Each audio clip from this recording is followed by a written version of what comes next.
What's up? Yo! Welcome everyone to CRoM Con 11. And before we get too far into this, let me just go.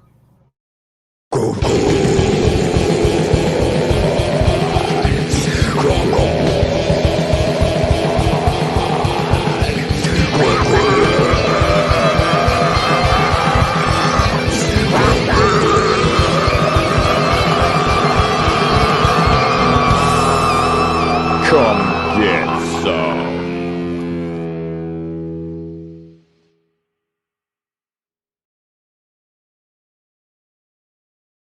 And welcome.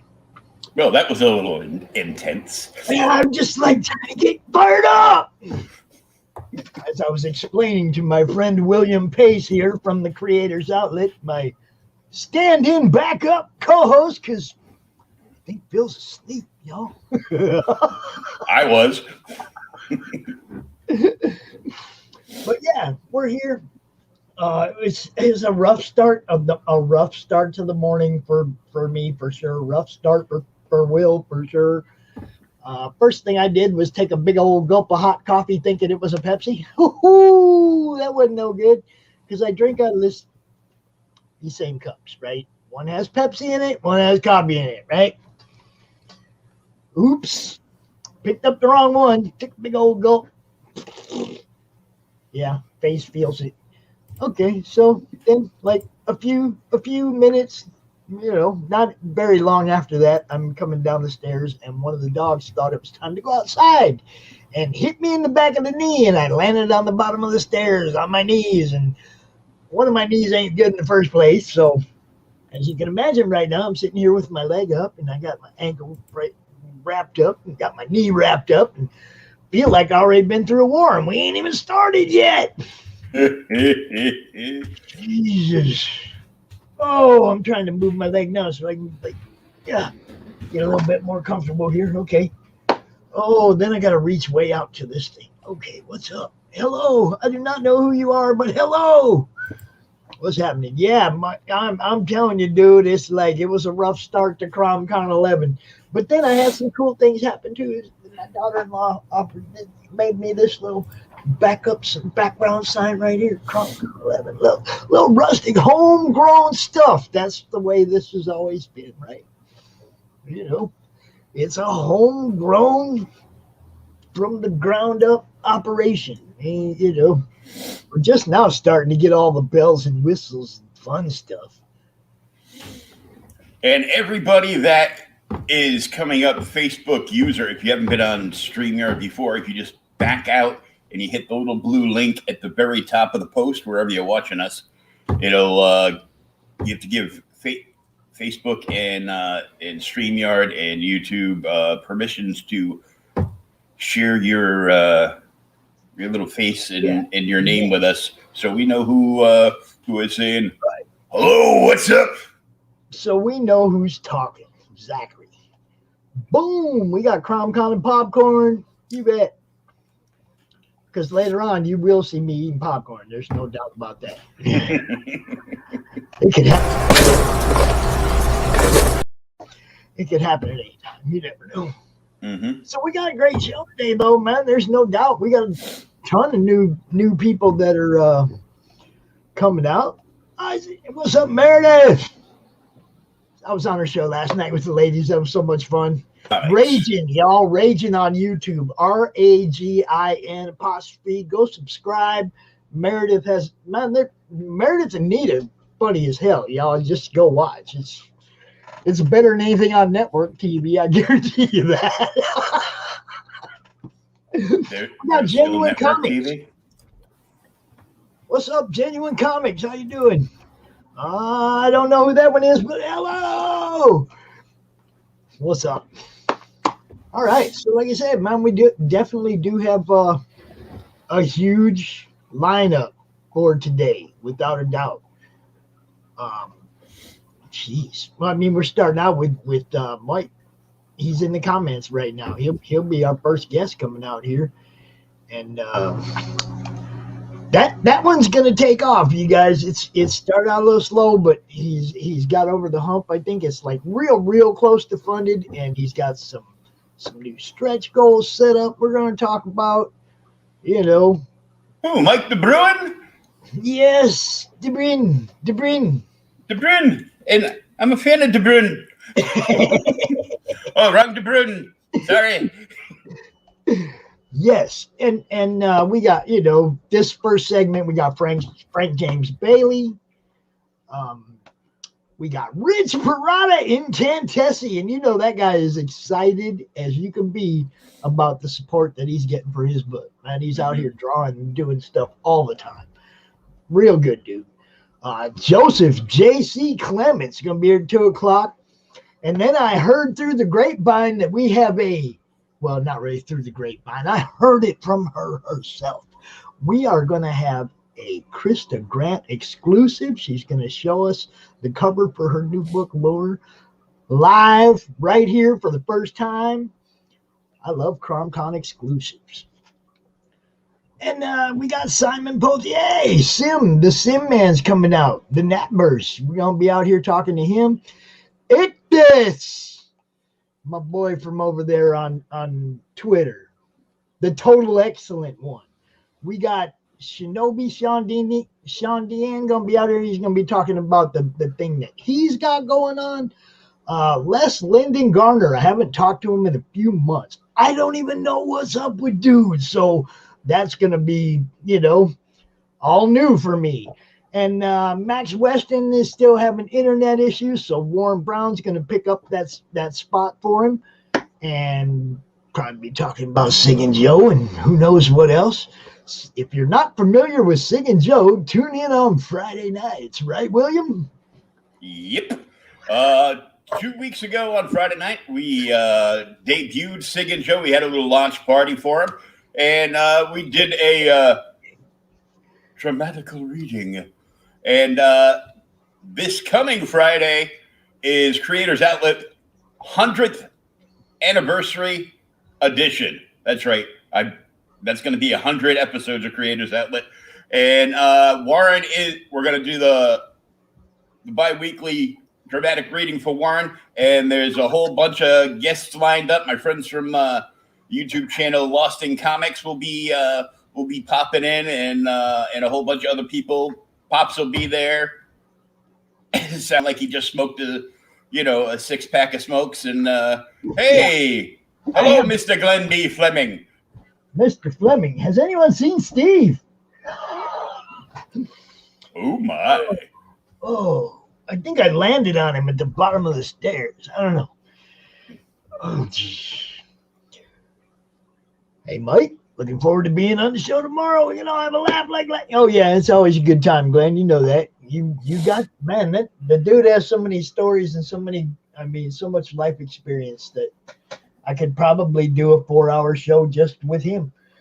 You know, everything. He's been involved in everything and been all over and a well of information. Oh yeah, he's got some incredible books out. Yes. Oh yeah, and good stuff. Good stuff too. I see Mar V is in the chat, and John Running, and a whole bunch of people. Yeah, we're lit up. Good, sir. We haven't even got any guests out here yet, and we have people watching, baby. That's how it works. Oh, man, I'm just trying to get comfortable, y'all. I'm serious. My leg is, like, pretty tweaked.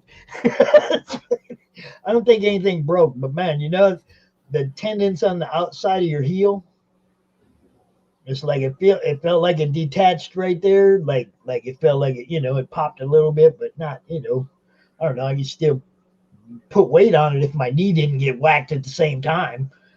I think the ankle ain't as bad as the knee. The knee's been through 2 surgeries and a world of hell already, so it wasn't a good thing. Yes, he did. But see, the whole thing is if you got good people that you're talking to and they have great content, And I mean, it's entertaining. You can just sit here and talk to them forever, because there's like most of these people that, like, at the time, I don't think I had met Mike before, so there was a lot of stuff we could interact about, talk about, because we had never talked about anything before. So it was pretty cool. And his book is amazing too, but we'll get into that in just a little while. Glenn throwing up a link to his Amazon page over there, so you can you can grab some books while Pops is writhing in agony over here on this Saturday morning. Yeah, I don't know, man. It's like, ouch. Hey, like, what can I say? I've had dealt with the knee thing before, so it'll be a rough couple days, but ice and a brace, and I'll be doing what I do. There you go. So, William, why don't you go ahead and tell everybody, like, all the different shows that you got going on that you handle over there. Maybe throw your sponsor a little love, whatever you want to do, bro. We got like 20 minutes before we have to. Well, of course.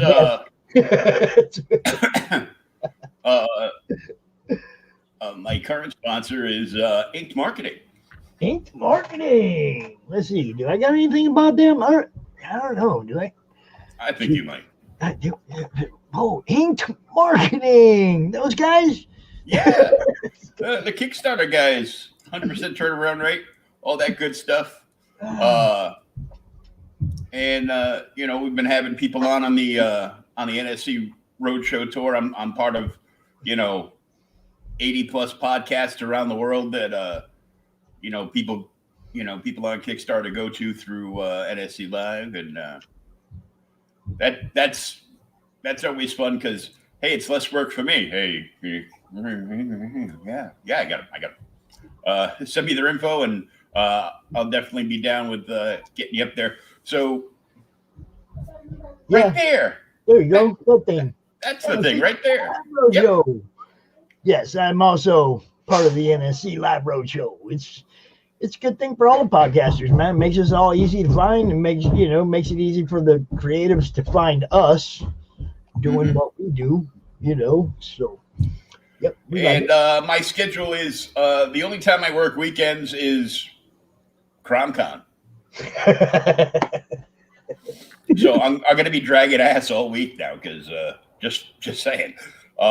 So the schedule for my podcasts is Monday, as long as I have guests, Monday, Tuesday, and Friday. You can find me on Creators Outlet, interviewing creators, finding out about self-published books, prose work, anything to do with comics. I'm interviewing all kinds of creators. Wednesday, we just started the Seanzilla Art Show. So Wednesday nights, you can check me out with Sean Howe. He'll be drawing live on the program, and it'll be your chance to claim some original Sean Howe artwork. You're trying to figure out how to hobble over there to grab a Sean piece down the show. I was thinking about hobbling over there, but then I was like, oh, wait a minute. I think I got a print right here handy. And Thursdays, I team up with my buddy Thomas Hewlett from Outright Geekery, and him and I go onto the virtual spinner rack and go back in time and check out some, gold and silver, Bronze Age comics. Last Thursday, we did the first half of our two-parter on one of DC's best known and best told stories, Kingdom Come. And this coming Thursday, we're going to do the second half of that. So we're always going back, checking out, old indie books, old mainstream books, and, doing a little bit of comic book history there. Yeah, I'm not hobbling over there. 5 days a week.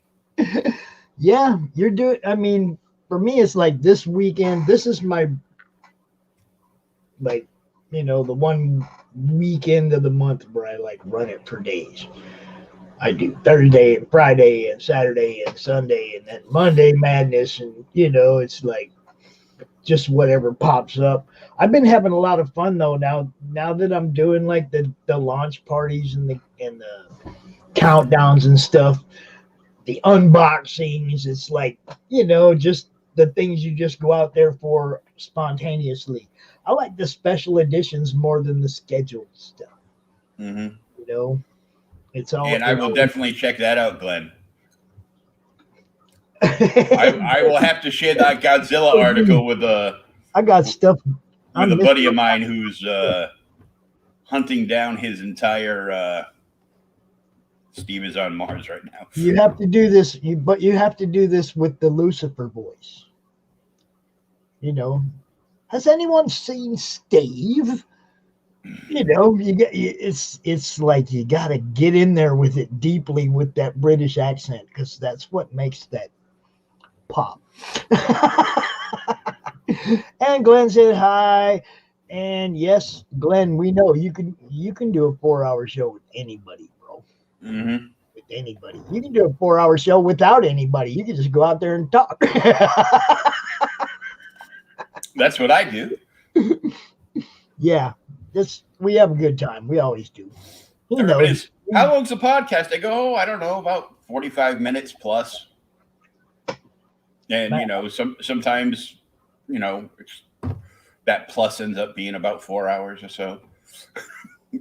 I get out here and it's like sometimes I don't even, especially on like this weekend, it's like sometimes I don't even realize as it gets later at night, it's like, oh crap, I got to get up and do this again tomorrow. Because there's been times we've gone well after midnight. Just 3 a.m. It's the best community on earth, man. I don't care what anybody says. The indie comic community is the best community on earth. That's right, Mike. 45 minutes and a little bit more, like 6 hours.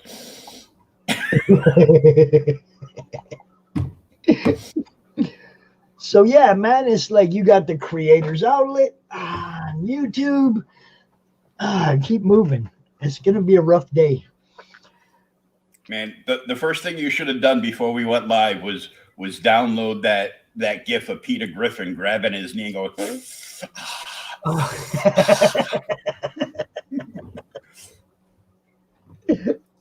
I could have done that. But I'm really not. I'm not the tech guy. It's just like I'm no good at trying to download stuff and yeah, I think where I want it. It's like I'll download it. It'll be in some file. I'll never find it. I think our tech guy is asleep. So yeah, my tech guy is asleep. It's like he said, "Call me before the show." Okay, I called him. I called him with like 40 minutes, so he'd have time to shower and get a cup of coffee and everything. No answer. I called again in 15 minutes before the show with no answer. Phil, where are you? See, he should have just put his thing in the studio so we could sit here and talk to him in the morning. When he should have just set himself up in the studio and went to bed. Then I could have come out here and went, "Yo, Phil, wake up!" And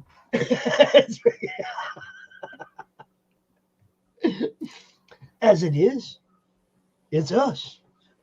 How you doing, John Running? Good to see you, brother. Yeah, everybody, we're going to kick this thing off here. In a couple minutes, we have Mike in the backstage area right now. See, usually I would have my backup here sharing this out everywhere and doing all that stuff, but he's sleeping. So this is what I'm going to do for a minute. I'm going to bring Mike out a couple minutes early. I'm going to let Will and Mike talk for a few minutes, and I'm going to go into share mode and get this thing out everywhere where I normally would. So without any further ado, y'all say hi to Mike. How you doing, brother? Evening, folks. Hope you're doing wonderful. Hello. Hello. Greetings from the Netherlands and from my cat, who is being a little butt. I hope everyone is having a wonderful day and night and everything, because right now the evening just started here.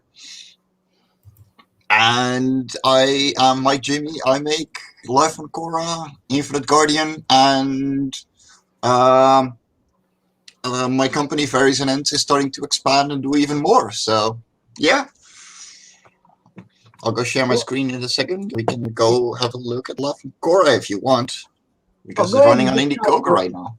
Just go ahead and like talk for a few minutes and just and when I get this shared out for a little bit, then we'll come back, we'll share up the screen and we'll start talking up the book.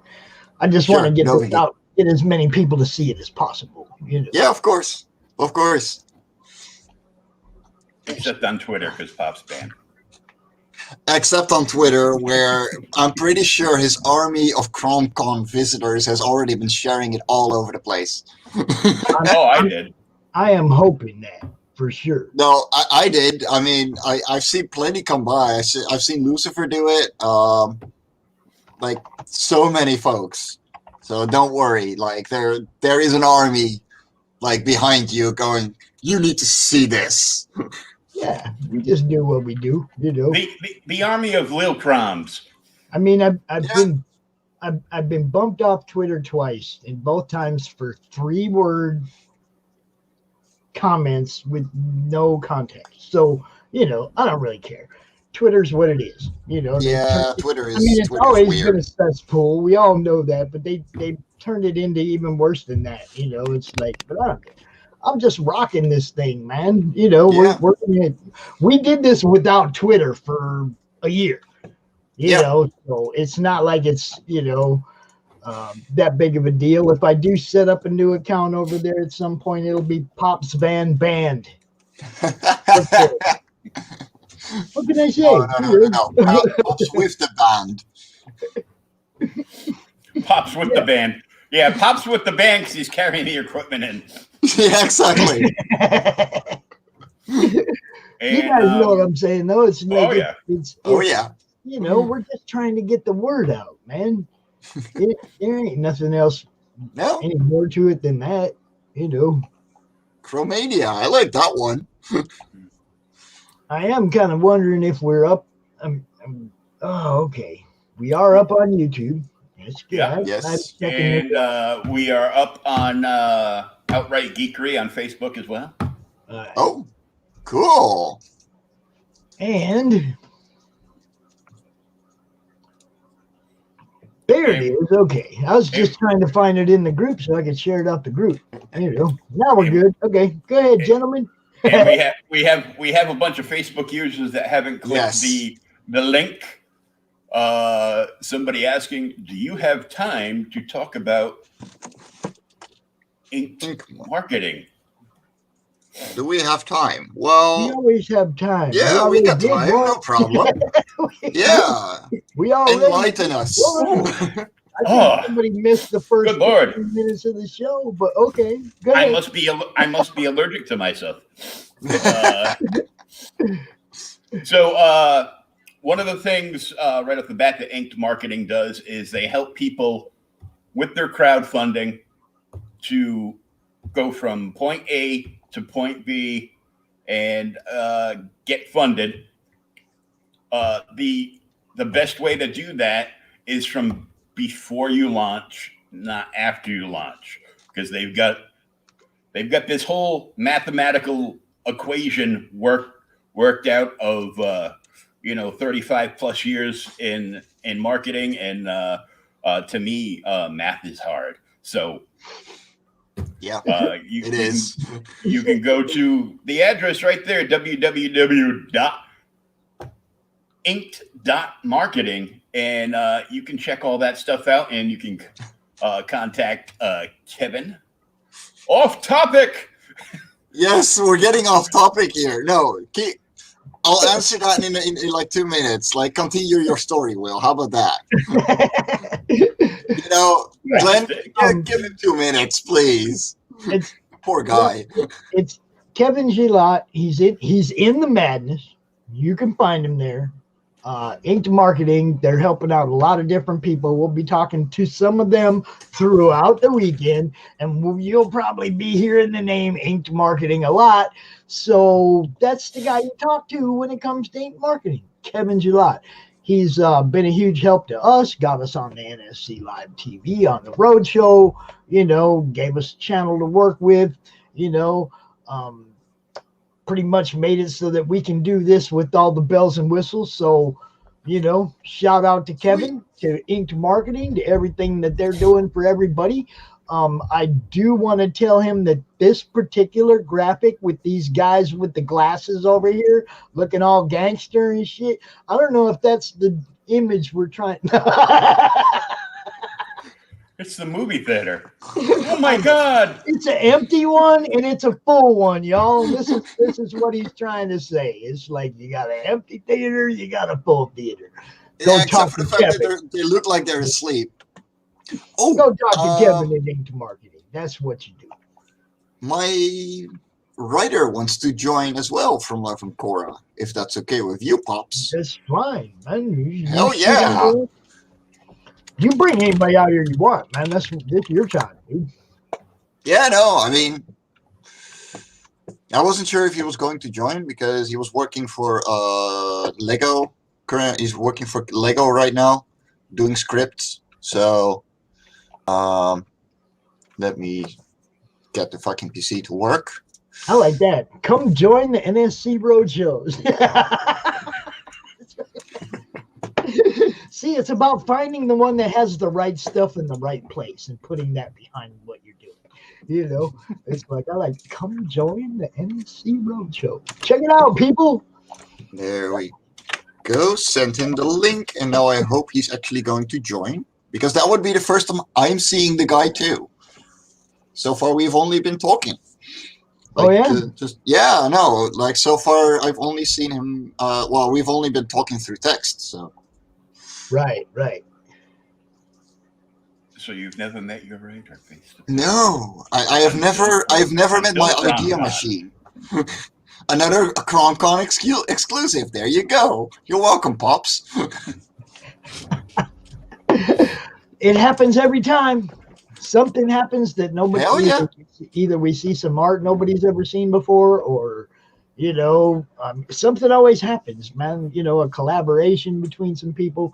We always get good result at the end of CRoM Con. There's always somebody hitting me up going, man, you know, it's like, talk to that guy that I seen on your show, and me and him gonna do this, we're gonna do that, and it's like, then a few months later, there it is. You see it happening, and you're like, I'd love to see that happen.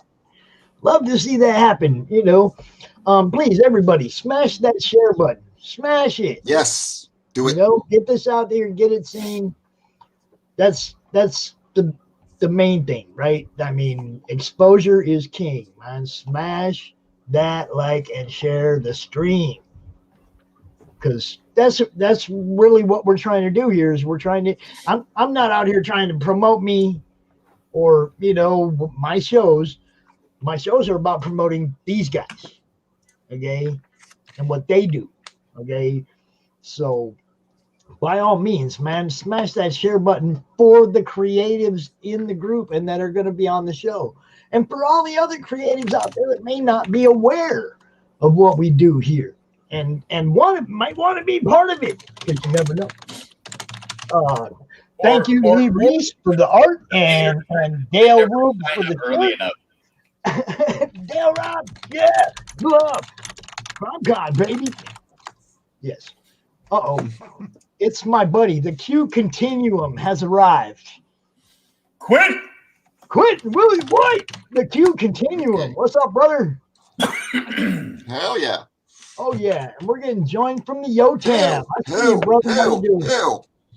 The Ninja. Everybody's showing up now. We're starting to get live here, people. Smash that share button. Let's make this the biggest CRoM Con we've ever had. That's what I'm talking about. And I'm pretty sure it's going to happen, because, man, it's like we had some great response to, and Ickness. What's up, brother? What is up? Total excellence.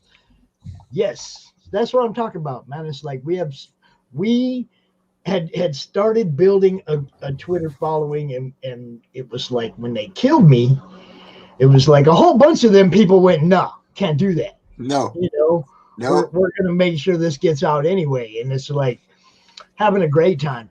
Mike's book is real cool. Look, Mike's book. Thank you. Thank you. Very much appreciated. Since it is 12:30 and it is your time now, I'm going to go ahead and throw out a little bit of my experience with meeting Mike, having him send me the copy of the book and my personal response to it, which, look, it's a unique world build. I haven't read a book like this one. Okay. I questioned him about the color palette. I really delved into this one. I've never done that with anybody before. Like, got into why'd you choose these colors and all that. I'm not a reviewer. I'm not like a critic or anything, but I was genuinely interested because it was a unique world build. Now here I am jumping in, and it's already a couple books in. Okay, I jumped in and it was like, I like this. Now I want to know what happened before and what happens after. We're lit up now. We got everybody out here. We got hell yeah. We got welcome, folks. We got everybody, and we have your writer for your book. Isn't Martin? Hell yeah! Welcome, Martin. Can you hear me? Yeah, we can. Awesome, dude. Glad to have you. Oh, I'm so sorry that you can hear me. We can hear you. We can hear you. Yeah, okay. We're good. Okay, cool. Welcome to CRoM Con.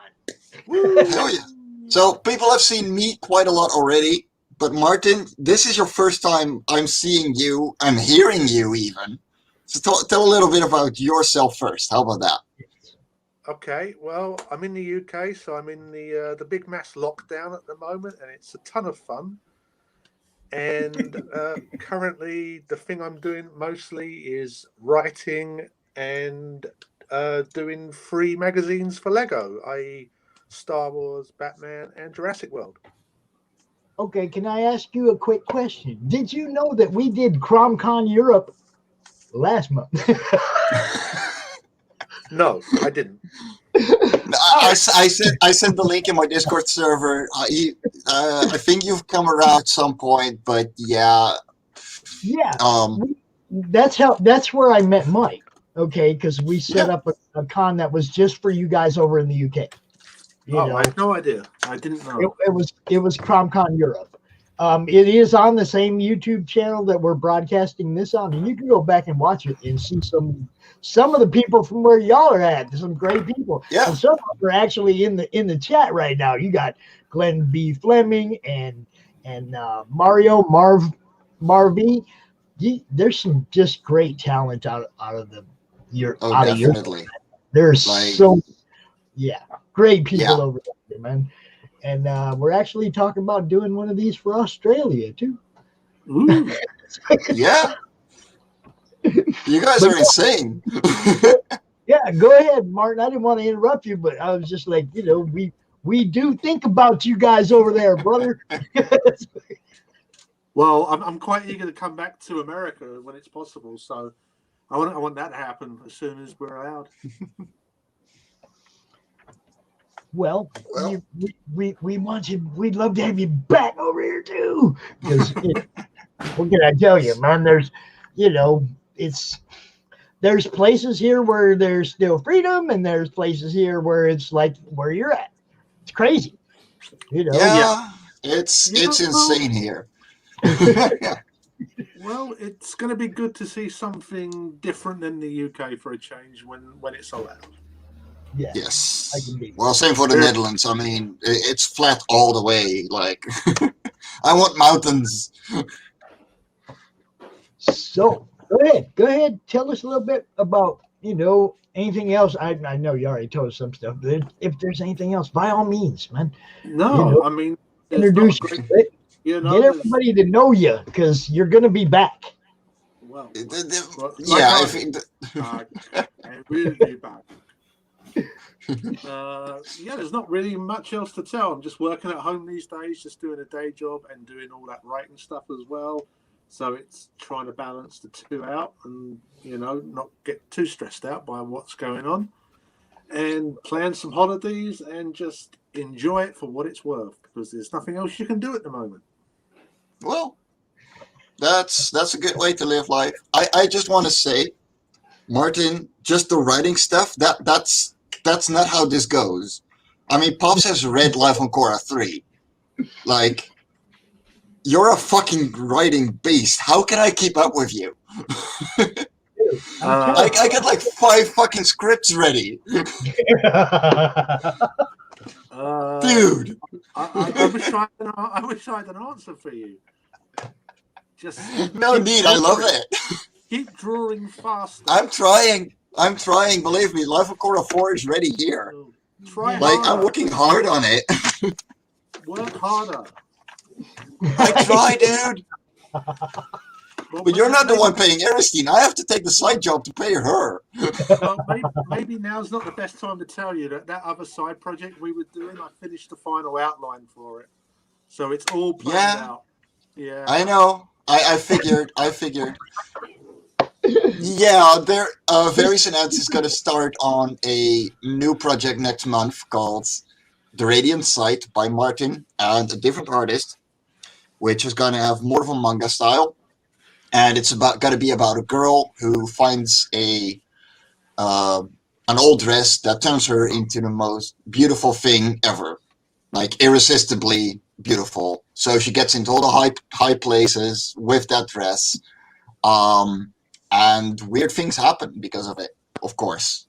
So stay hooked on that; it'll come around. Oh yeah. It's reasonably influenced by Korean drama, of which I've been watching quite a lot recently during the time we've been at home. Fair enough. It's interesting, very interesting. So you ready to show this thing off? Yeah. Let's do it. Welcome to Life on Korra. This is the 3rd issue in the series. It is a standalone story. It's written by Martin. It's inked, penciled and inked by me, and it's colored by my colorist Aristine, who has worked for us before on other projects as well. And it's exploded on Indiegogo compared to the Kickstarter. So we haven't had a day without a backer yet. We're at 12 backers now. And yeah, I actually made... It's like right there. It just needs like one more hit. It's 96%. Yes, come on, guys. There's only one more Somebody person just to hit go. this and bump it over real quick, and then he can relax and have fun for the next 23 days, right? Well, no, I'm not. I don't mean relax, not work. I mean you get to have fun promoting. Yes, I will have fun promoting it. There's a difference between promoting a book that's funded and promoting a book to get funded. There's a fair enough. difference. Fair.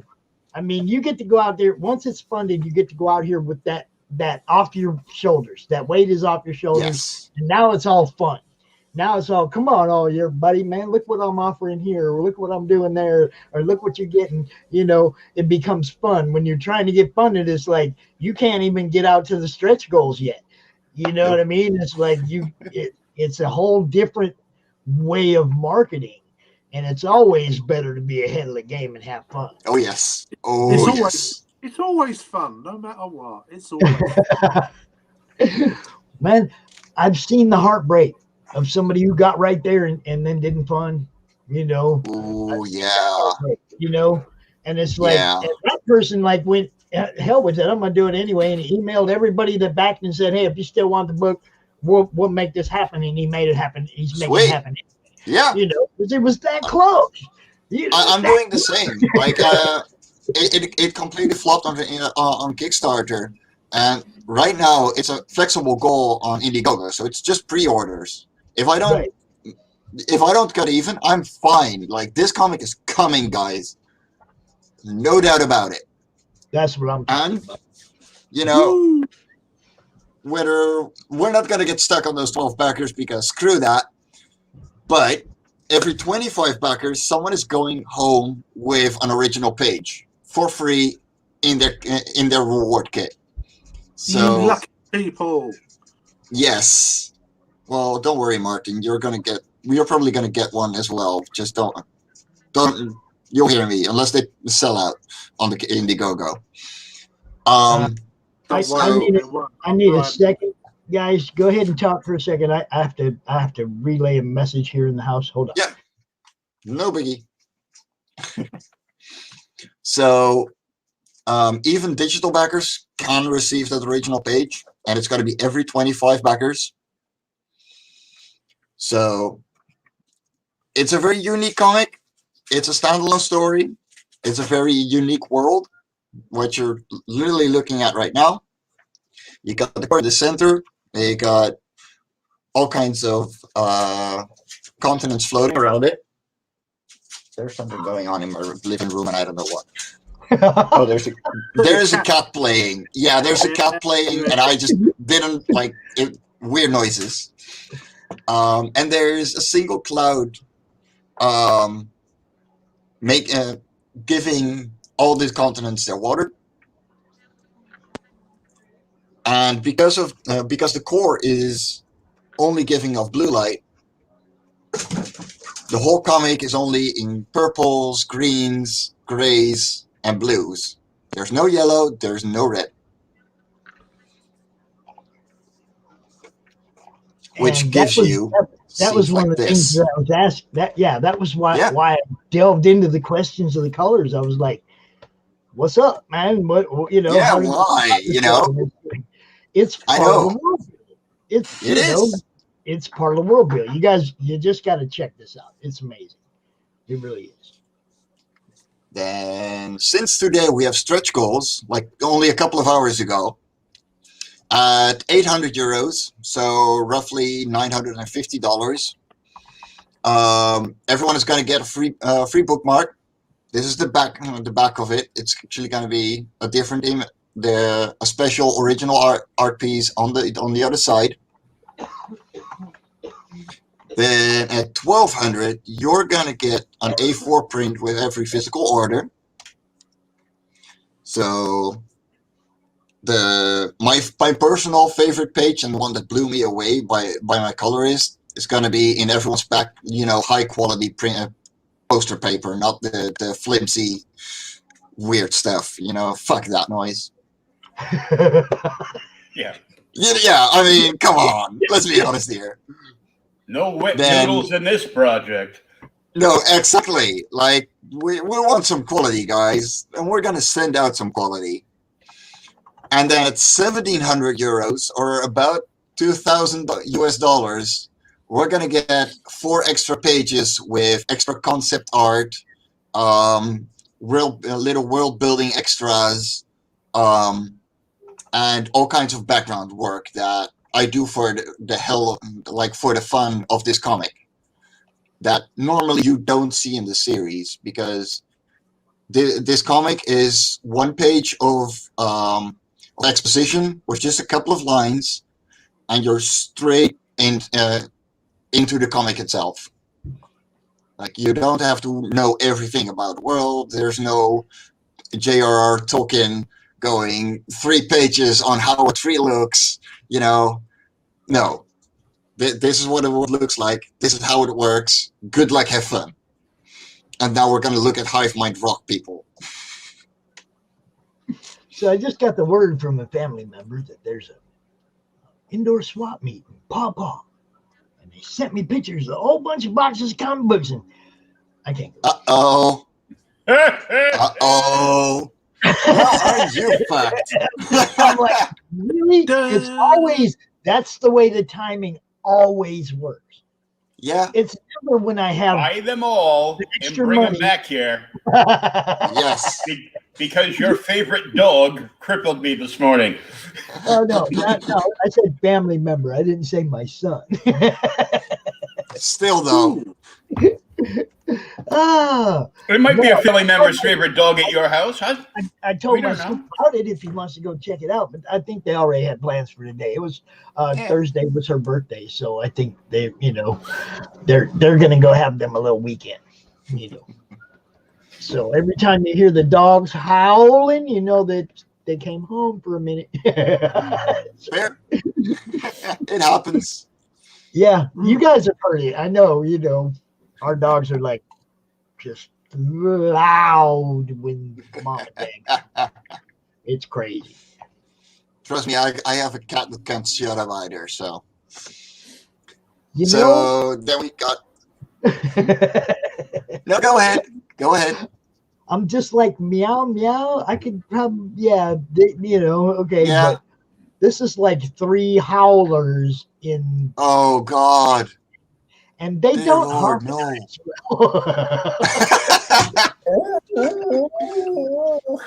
3 totally different voices, but they don't, Oh. they don't got no rhythm, Um, Oh, they're Record white them and put them dogs. on auto-tune. Do any of them sound like Chewbacca?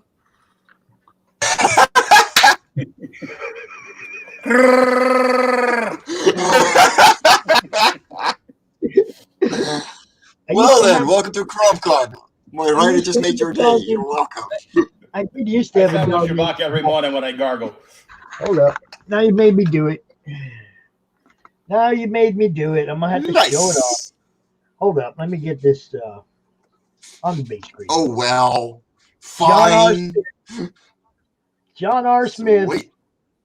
Pops, Jedi Pops. I And, approve. that was done like a week before. I forget his name now. I'm having a brain fart. But like the week before he died, the guy who played Chewbacca. Oh, Peter Mayhew. Yeah. He did that. He had just finished it, and then dude passed, and I was like, oh my god, Oh. because it was like, he had asked me when I told him I wanted a Jedi Pops. He's like, okay, well, who's your favorite character? And I go, Chewbacca. So he threw Chewbacca and C-3PO in the background, and then dude died, and I was like, oh No. and there's like, there's other things. When I had Gaz Moses did a sketch cover of me as Odin, and while he was doing it, he got something wrong with his freaking eye, and he couldn't see out of one eye for like days while he was, and he kept doing it. He kept working on it. I was like, dude, Take a break. wait till you feel God, better. no. But I mean, it's an awesome piece. No, I mean, it's an amazing piece. Yeah. It's me with Odin's armor and everything, the horns, the whole thing, holding the Sweet. Oh yeah, it's a great piece. But dude, like, paid the price for doing that. It's like, I don't know what it is. Artists are fucking masochists, man, and I include myself. But yeah. Oh yeah, I mean, I've seen them put themselves through some crazy stuff to get a piece out, and it's like, it amazes me that you guys can do that. I mean, I've seen some people just like crumble up a piece and throw it away. Yeah. And I'm like, That sounds like Jim O'Reilly. well, I mean, what did you? I put never. that on my wall. I admit I never threw out anything. So pretty much the entire pile behind me here is just all original art. Nice. Most of it like half sketches and stuff. Fair enough. But I never threw them out. You never know when you might need it. Yeah. I mean, 150 years from now, somebody could decide that your art is Van Gogh. Yeah. And there's going to be a whole pile of it. He didn't throw none away. Everybody's going to get some. So start writing Van Gogh and all of your art. There you go. You know what I'm saying? A little thing I noticed on the 25 euro tiers and the variant covers with issue 1 and 2 tiers. If you're from the Netherlands, shipping is free apparently because I fucked up and people already ordered it. So yeah, you can grab it and you'll have free shipping. Well, it's only in the Netherlands. Sorry for you Europeans, sorry for you in the United States. But yeah, if you're from the Netherlands like me, you have free shipping for these comics, and it's all 3 together with any variant you want as well. You gotta show them the Stone Surfer, dude. We gotta get you over the hump. We gotta get you over the hump, man. You gotta show them the goods, bro. And you know what the worst part is? You're actually right on your prediction. So far, it's the most sold variant indeed. Dude, Son of a bitch. It's a homage to the Silver Surfer. Yes, The it's Stone homage Surfer. to the Silver Surfer See that? by He said, Daniel "What? I HDR. will change my digital order immediately into a physical copy." Bang! Awesome! Thank you so much. That's what I'm talking about. It's like a rock Beach Boy. What's not to like? Look, Yeah. man, this dude. And Everybody knows. let Everybody me- knows I'm a Surfer fan, so I mean, they know I'm going to push that. But I mean, come on, man. I even have a Pops homage to that. And guys, the original art by Daniel HDR is for sale with comic. And that's the part And I was that- going to get to. That's Yes. the part I was trying to get to. So- you can get the original You can art get for that cover. Dude, for only €400, so about $480. what's up, And I Sim? think about 300 pounds. Hi, Sim. Hope you're doing wonderful. You are not going to screw up in your first You're campaign. not going to screw Mark. up. You're You're going not. to learn. Dude, That's it. no, the Sin Killer, man. He's got a real. Oh, shit. Yeah. Oh yeah. Oh yeah. I've seen it come around. Yeah, dude. You look. That's going to be fine. Marv, the only way you could screw up is if you went out for a weekend to drink it with me and Pops. What makes you think I can go a whole weekend of drinking? I'm good for one night. I can do Well, real good. I Okay, can do real good with no hangover or anything, but I am not going to do that. I never flirt with disaster and try to roll that into another night. You know what I mean? It's like, let that alcohol get out of your system. let me introduce yourself. Hi, I'm Disaster. Exactly. I learned a long time ago how to moderate and party hardy. That's why I only went to one night. 2 hours, here with the dog, and back at it. Yeah, yes, that's when I was 20. Oh, By the way, if you you just just want had to to impress me, didn't you? By the way, Mark, if you just you want having a issue good 3, time? Oh. I just wanted to make sure Why he's having a good time. I hope so. He's really quiet. Are you shy? Very. I've still not got clothes on either, so you don't need to know. Well, I mean, as I long made like Pops wait. I made Pops wait this morning. I didn't have pants on, so yeah, I'm just like, it happens. Nobody cares as long as you don't stand up. well, I'm in a wheelchair, so it's easy for me. It's like I've had to get up 4 or 5 times now already, so it's a good thing I did put pants. Well, I've never done a stream like this before, so I'm just kind of sitting back, watching and observing and seeing Yeah, what's okay. going on. Yeah, Holy sure. crap! We got a Phil Man sighting. Finally, dude. You almost had us singing. Philly, are you okay? Are you okay? Are you okay, Philly? I'm But barely okay. I tried well, to we're get in good like company a then. half hour early so you could get a shower and get some coffee, but you Oh, weren't that having wasn't just- happening. Didn't you notice you have a whole bunch of little extra goodies in the Yeah, I see. Dom. studio now? Yeah. Uh-huh. So not much sleep. Phil was working. Phil was working last night. He was doing overlays, getting some other So- stuff ready for people's appearances, and stuff. And And we got a new backer. Thank you. I don't know There who you go. grabbed it, but So you how you are doing, the Mike? best, How you my doing, good man? sir. there I'm you go. doing wonderful, Phil. And Great. I hope you do too. Yeah, I'm doing okay. I'm just got to get some caffeine in me real quick. I'll be a lot better, Uh, man. There you go, buddy. Just take 5 scoops of filter coffee and put Red Bull in the back, and just let just it gonna- run. You'll wake I'm up. just gonna grab the can of coffee and take a spoon, and I'm just gonna start showing. Gonna eat the powder. I'm gonna just avoid the water process altogether. I'm just eating it straight out of the can, man. Just have raw tea. That will help. So how's He Cora doesn't been want to doing, update. man? It looks Fucking awesome. It's Well, been doing good. wonderful, dude. And we're running 13 backers now instead of 12, but it doesn't want to update the amount, so I'm refreshing it until it actually does. Because I'm pretty sure we just hit our goal right now. Yeah, I think you did. I'm waiting for it to up. It gave you the extra. There backer. we go. 101%. There it Thank is. you so much, There my it is. awesome person. Hold on. That's Funded, baby. fuck yeah. Next up, Now it's stretch more goal, fun, dude. 800 euros. And everyone is going to get a little extra bookmark. Let me scroll down Nice. for it. Yeah. And Now we're talking. we're over the halfway point to give away an original page to one of the backers. Doesn't matter if it's physical or digital. One of you can walk away with an original page.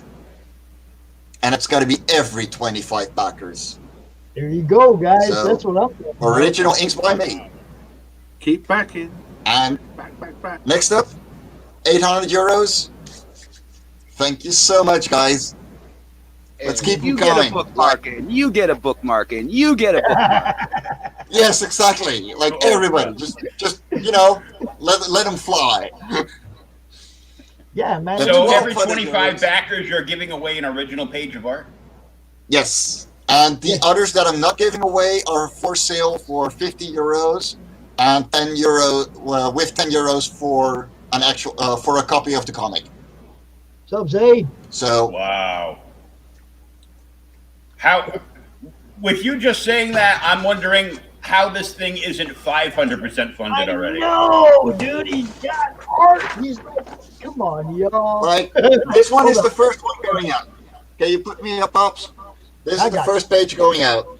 Oh, nice. This is the first one that's going to go out. When you get Yeah, to look at five Polly. backers, Look at somebody's pretty getting Polly it. on the page. And the highlight page on the Indiegogo, this one, that's the second one going out. That's at 50 backers. So, Now, That Keep page coming, is guys. gorgeous. like, the one of you page is getting that I this. the page that I like, you know the one I'm talking about.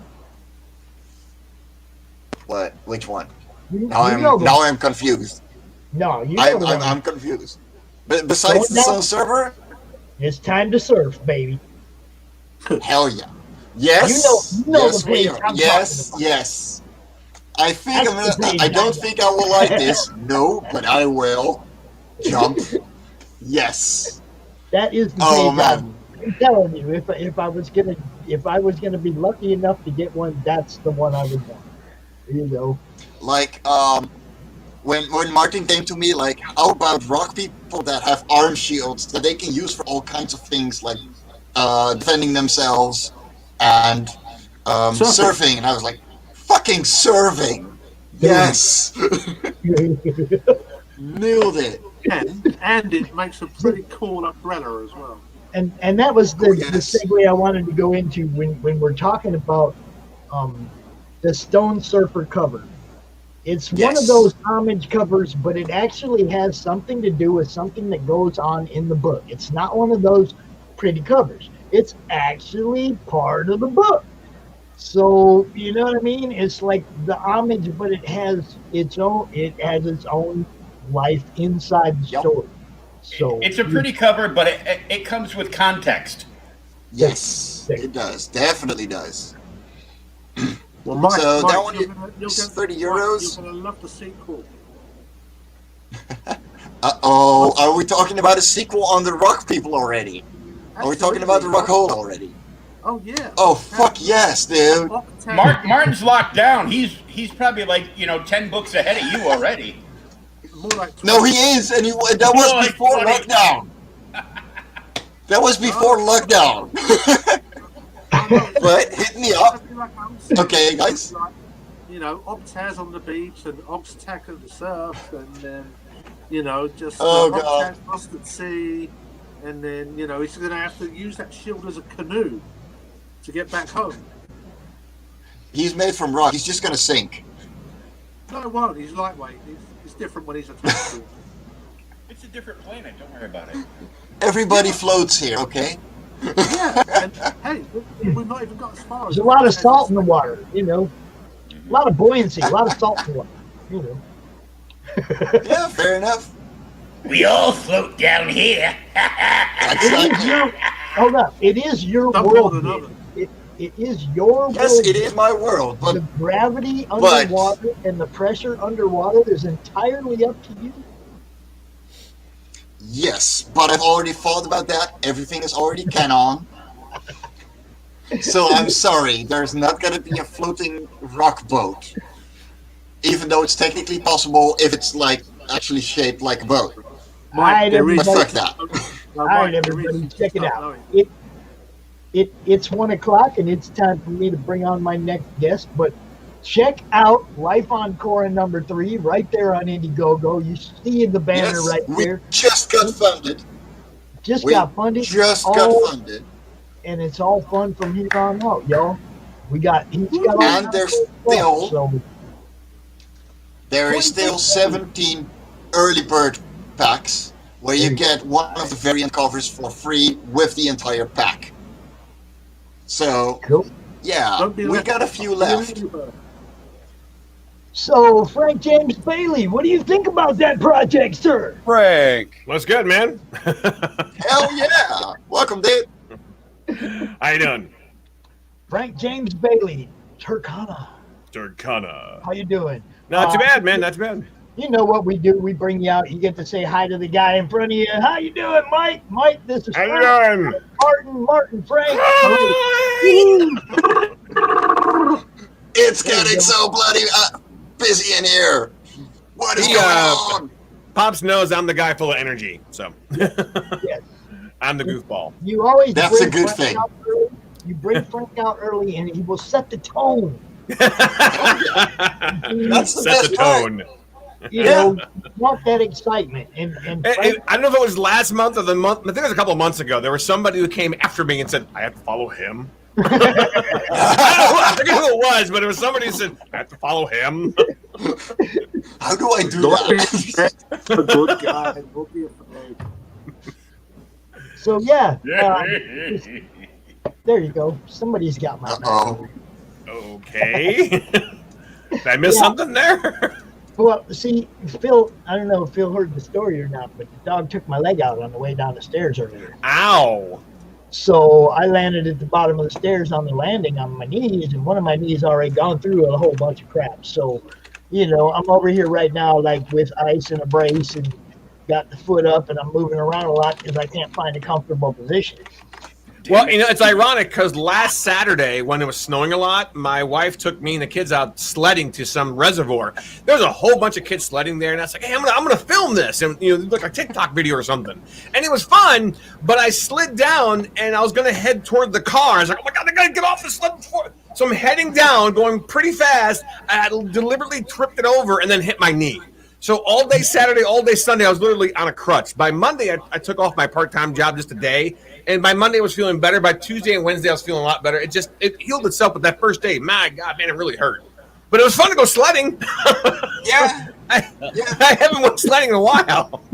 Mike, Martin, Sledding out in that You snow. guys- Take it easy, guys. What were you It was thinking? wonderful.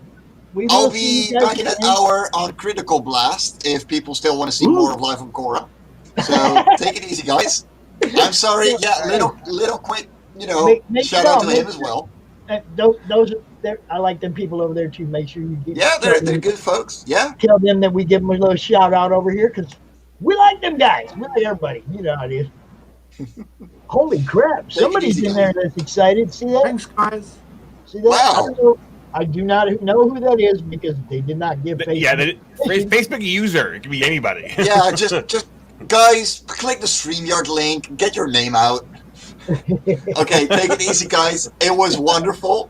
Thank you so much, and I hope I set a good Nice to tone meet for the. Yeah, I hope it set a good tone for the rest of the evening. Well, my evening. You guys are day. Take it easy, guys. It was wonderful. All right, y'all have a See good you, day, Mike. man. Take it easy. Good Mike, later. Nice to meet Great you, meeting you, Martin, Mark. man. Bye, guys. Thank you very much. Take care, Martin. Nice meeting you. Bye. You too. Adios. Cheers. I noticed Phil there is still using the icon, not the picture. He posted this picture on Facebook a couple days ago. It's like, wait, that's how you look. That's not me. That was an imposter. This is the real me right here, man. Yeah, there you go. What's up, Lee? It's our boy Lee. Lee. Hey. You know I got you, bro. You know I got you. Do a shout So out we to Bill. haven't talked here on CRoM Con probably since December, and back in December, I think you had a what was it called? An elevator pitch for like 15 yeah. minutes, I think it was. Oh, yeah. So in January you had the Europe one, and here it is February, and now you're having this one. Yeah, we haven't talked and had a CRoM Con in a little while. So Well, we're talking about doing Australia. Australia. Oh, I could die, mate. Australia. We had hooked up with, Oh, with, Crockett, what does shrimp the ball be? I like pie and some chips. creators down there, and they have a calendar they're putting together, like with 18 artists, and it's like we're just going to try and get all those guys to come out the day they launched that calendar.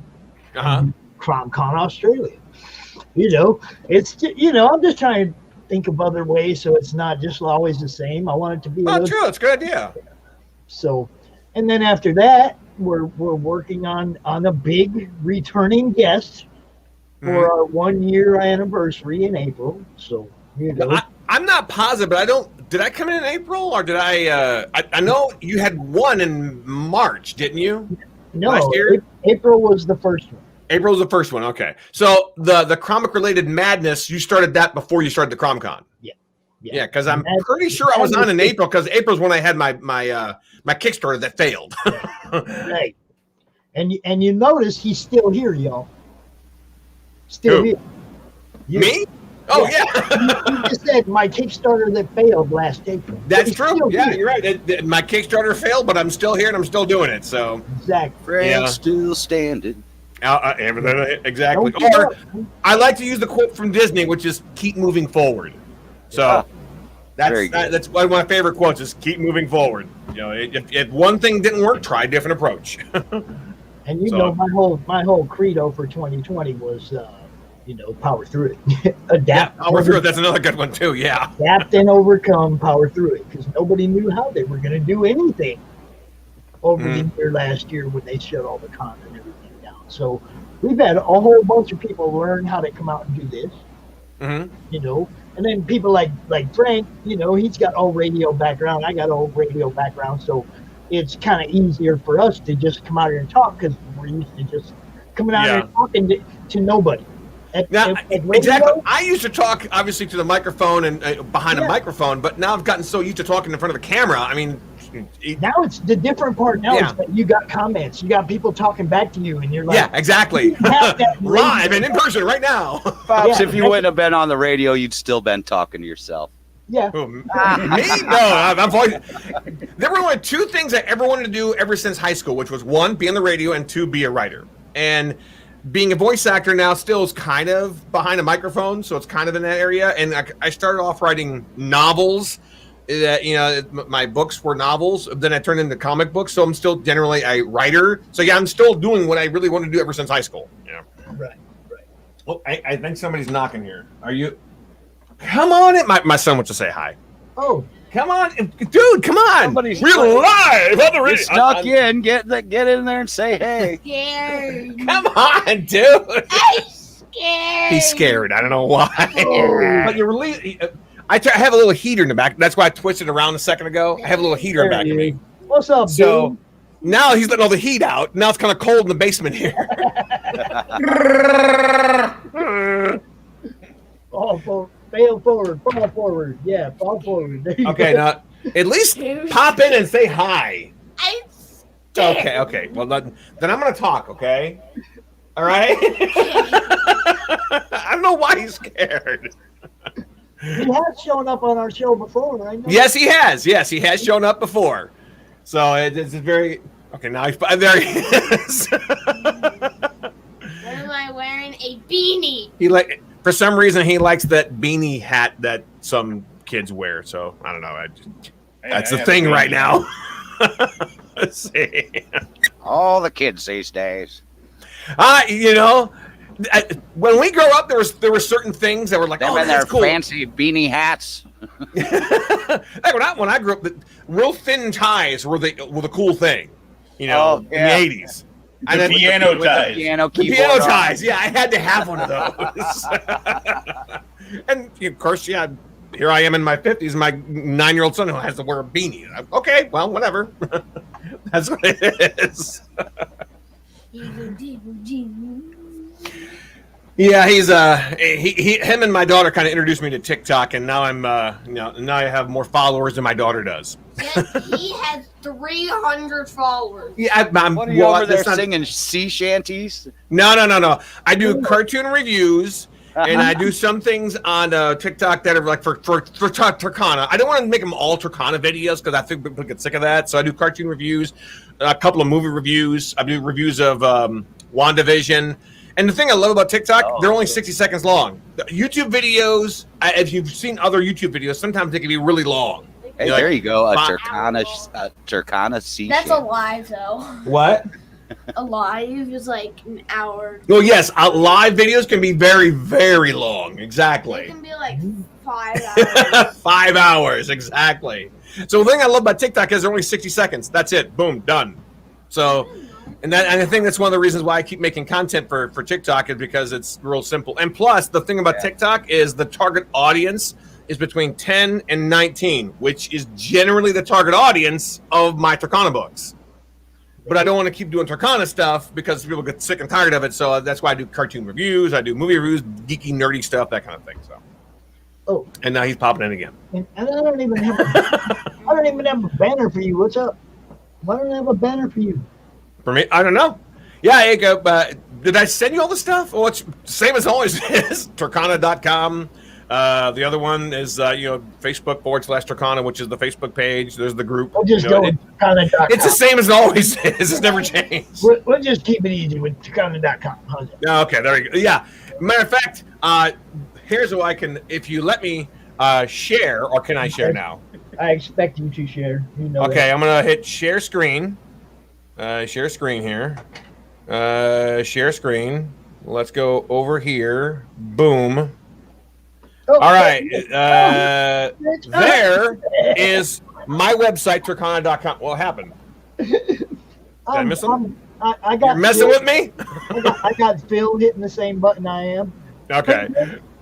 Anyway, this is right in my website, Turkana.com. I'm putting the very first comic, not the other ones, but the very first comic as a free read, kind of like a web comic for people to click on. So if they click on that, it'll just, well, it should go right to it. Boop. And you scroll down and boom, there is the very first comic as a free read. You can read the entire comic for free on Turkana.com as a web comic. And the only reason I'm doing that because I have another comic coming out, which is this one right here. This is the latest comic, which is number 4. Fighting Blind. Who doesn't like free comics goodies? Put that back up there so we can see it. Did I miss something? Hold it back up, Frank. Oh, okay, yeah. Hold it back up, Frank. Boom. Yeah, that's the cover to the latest comic, which is coming out in April. There you go. Nice. That's the first. That's the number 4.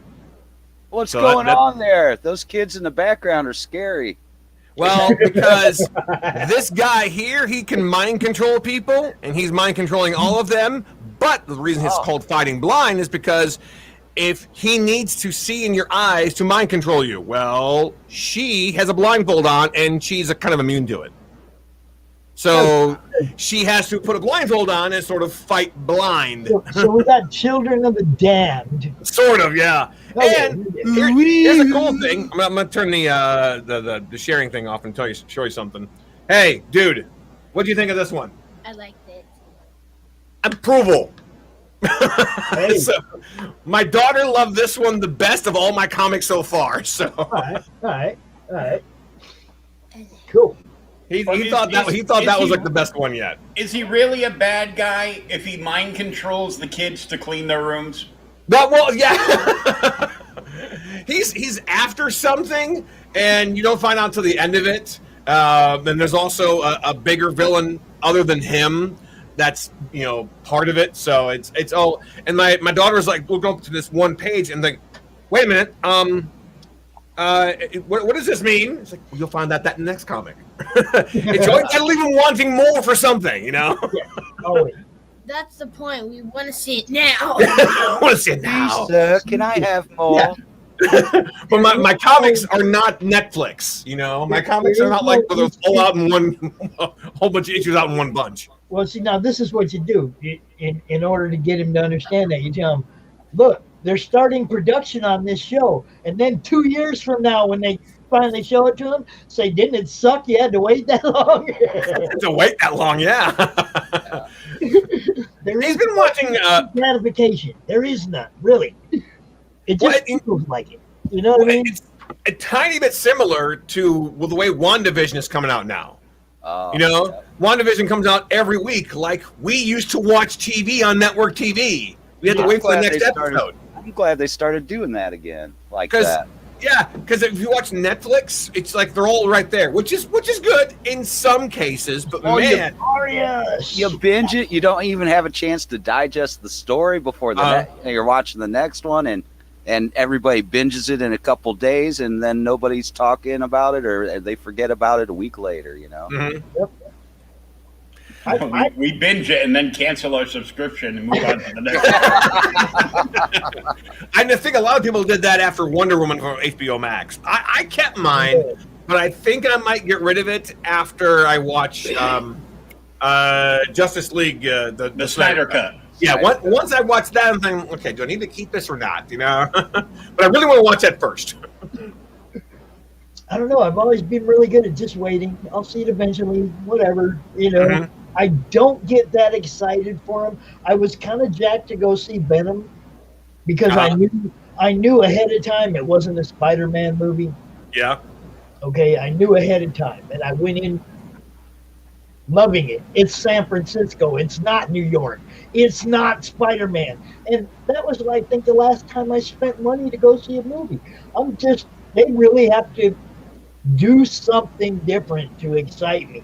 And mashing up different stories into a 2-hour mess is that they just don't impress me with all of it. I'm liking the shows with that movie quality to them. The Like shows Frank are was different saying, now. like I'm not talking about the shows. I'm talking about the movies.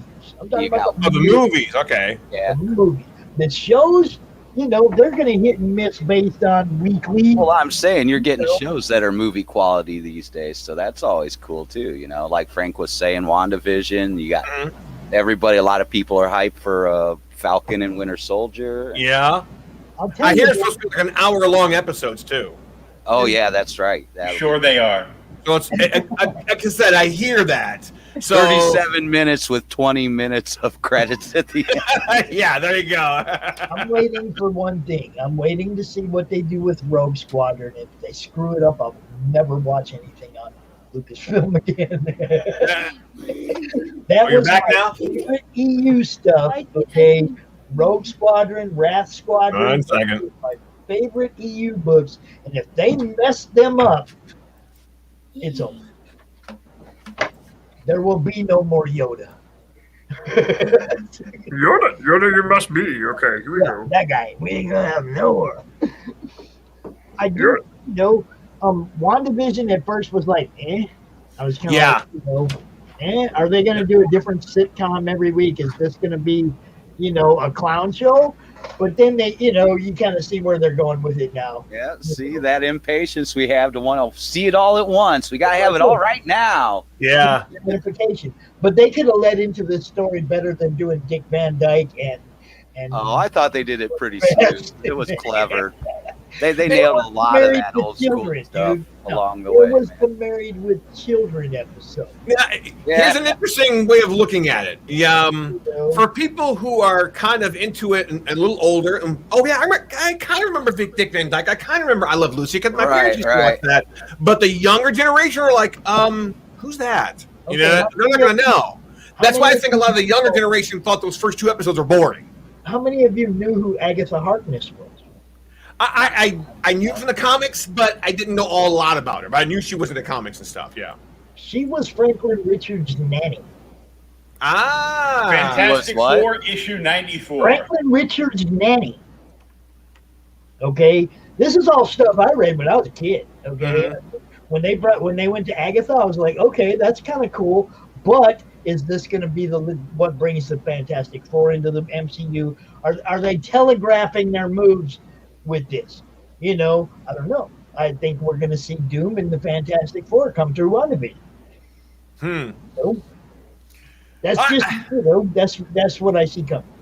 Here's an interesting topic to think about. I've been hearing for the past, I don't know, several weeks now that they're going to have this Luke Skywalker type event. You know, because when you watched The Mandalorian and you were watching that last episode, you were like, "Oh my God, it's Luke Skywalker!" You were totally surprised because you never expected that, because you kind of like, "Hey, I'm done with it," you know, because they kind of ruined it with the last 3 movies and he didn't want to be in it anymore. But when you saw him, you're like, "Holy smoke, it's him!" And you wanted it to be him.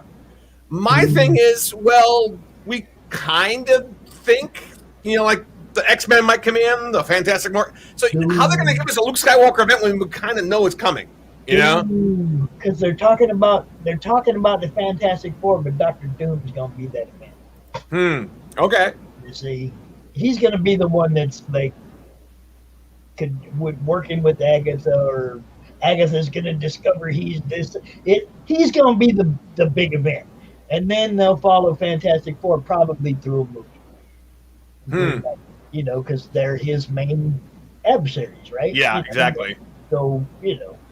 I'm trying to see how it works. I like to see Doom as that guy. I don't want it to be a hero.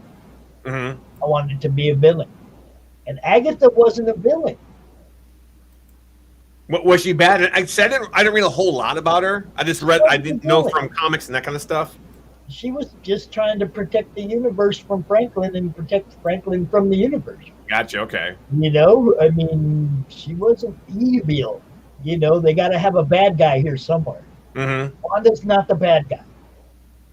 I'm just wondering if she's going to say more mutants. Because she obviously can't say no more mutants because there are no mutants yet. That's the Pietro angle. You know, they brought in the other. Remember the line? She recast Pietro. Recast Pietro? Exactly. Yeah. That was clever. That was very clever. But that's not, you know, they've already introduced your mutants by doing that. You know, that's already a done deal. You know, the Agatha kind of opens the door to the Fantastic Four, because that was the story arc. You know, that was where she was. She was Franklin's nanny, like I said. Wanda and all that. Wanda and the Vision were intertwined in that story.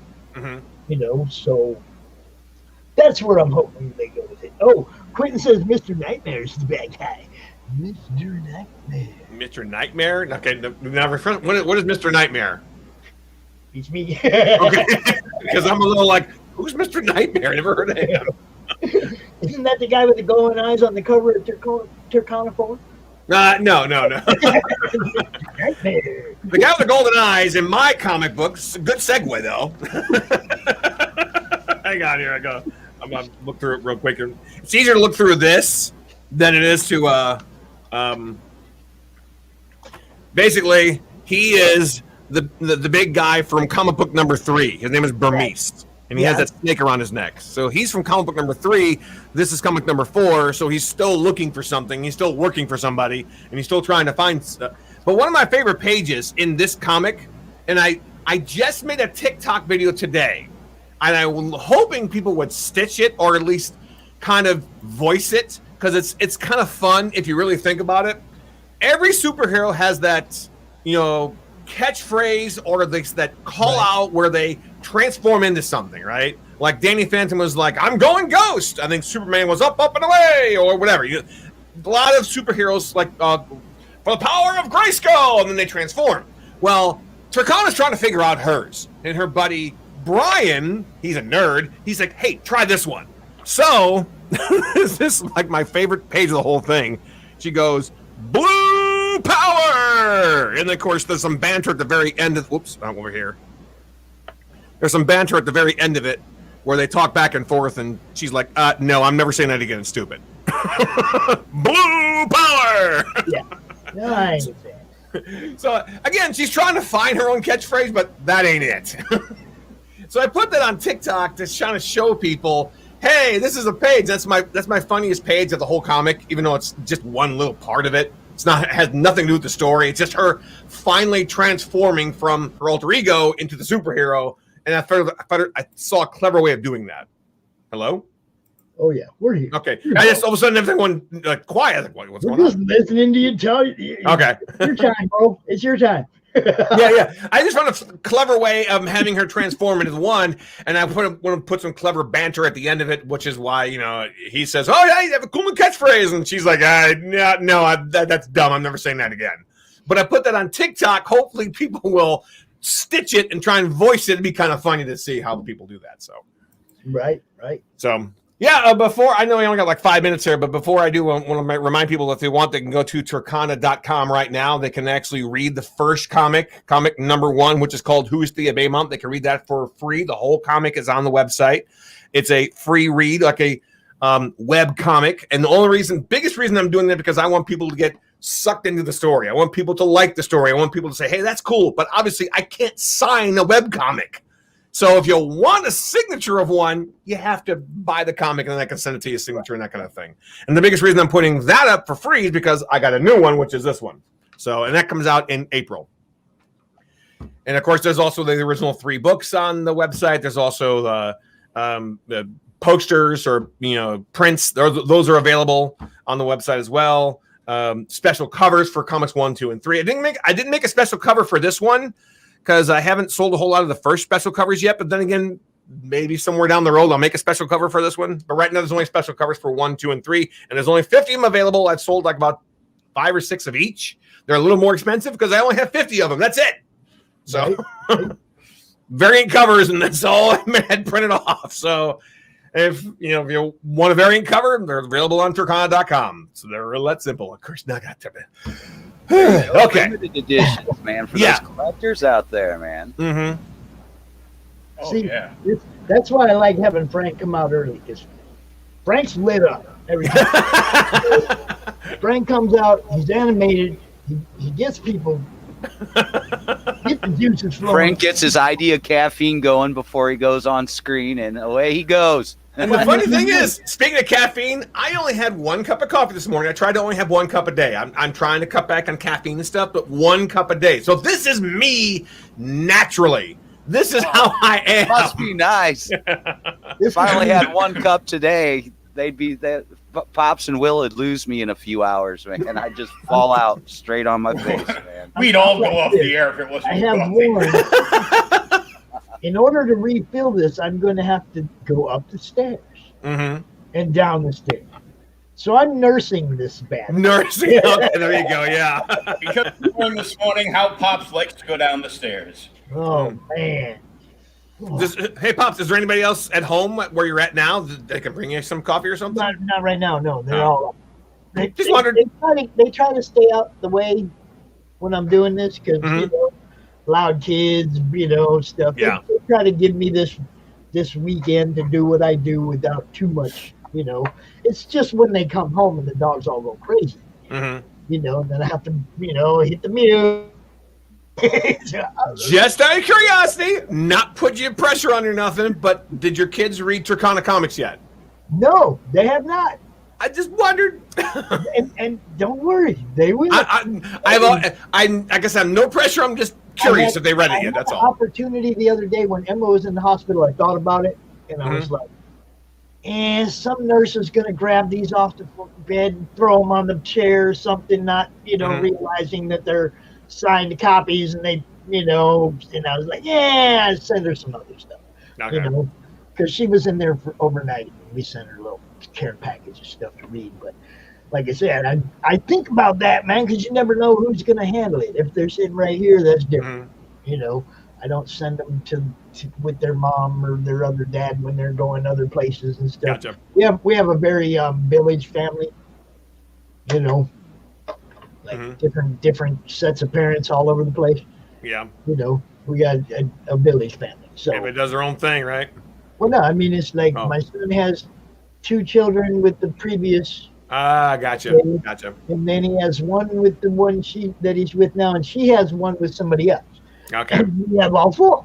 So we got, like 7 parents or 6 parents or whatever for the whole brood. Welcome to the Cupcake Factory.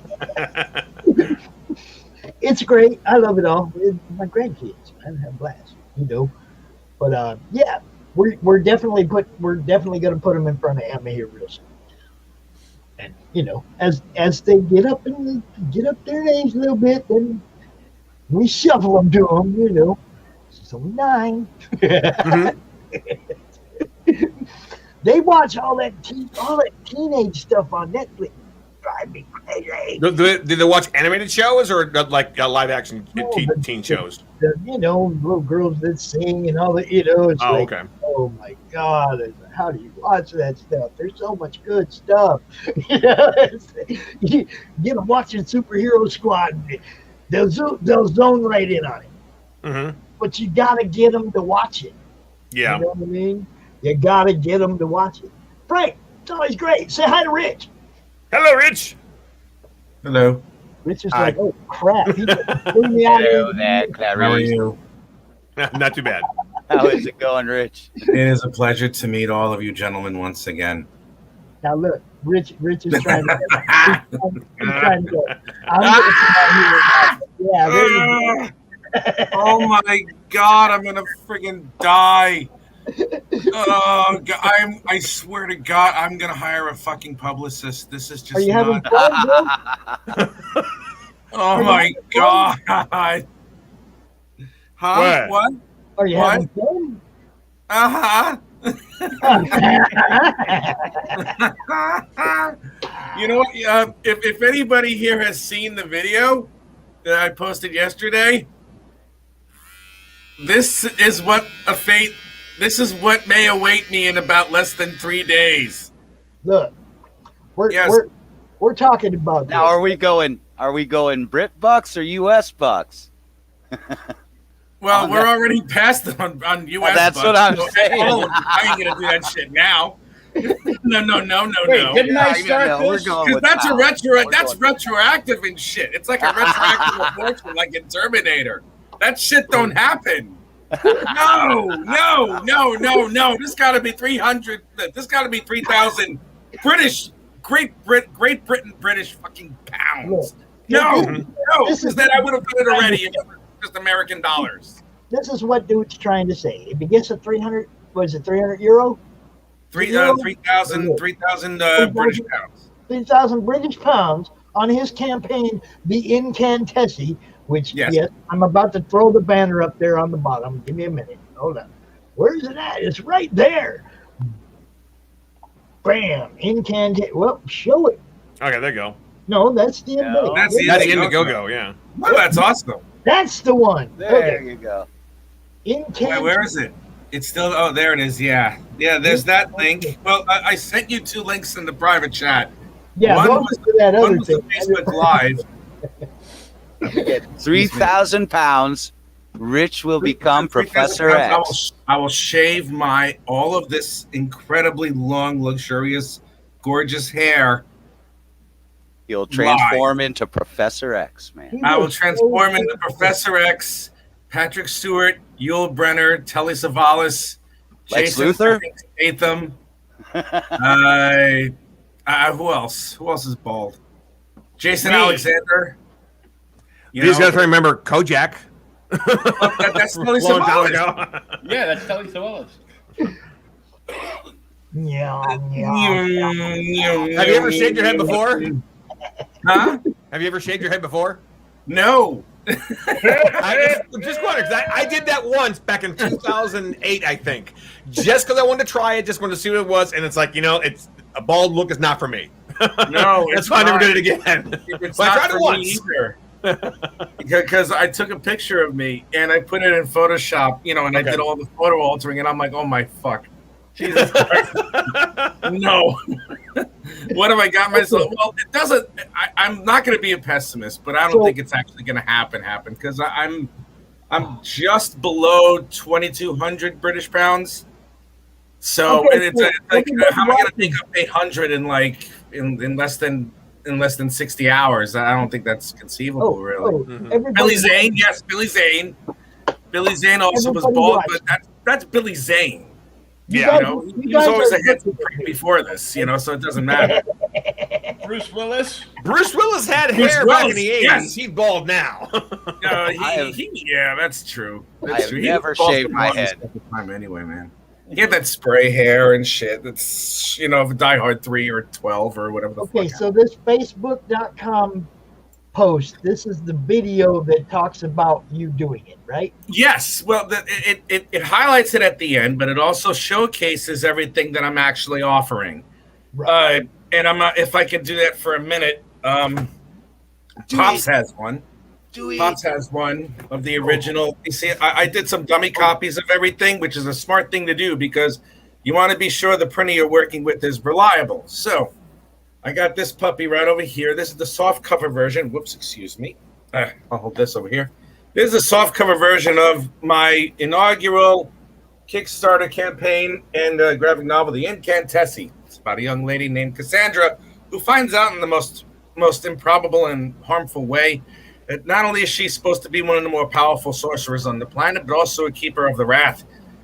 The Wrath is a branch of the Incantessi, who are a group of warlocks, witches, and sorcerers and stuff like that from the 17th and 18th century, who decided to start killing humans all over the place because they're too busy killing witches. But they grow too bloodthirsty, and the few remaining Incantessi, they store them in a pocket dimension, imprisoning them forever because, you know, they don't kill.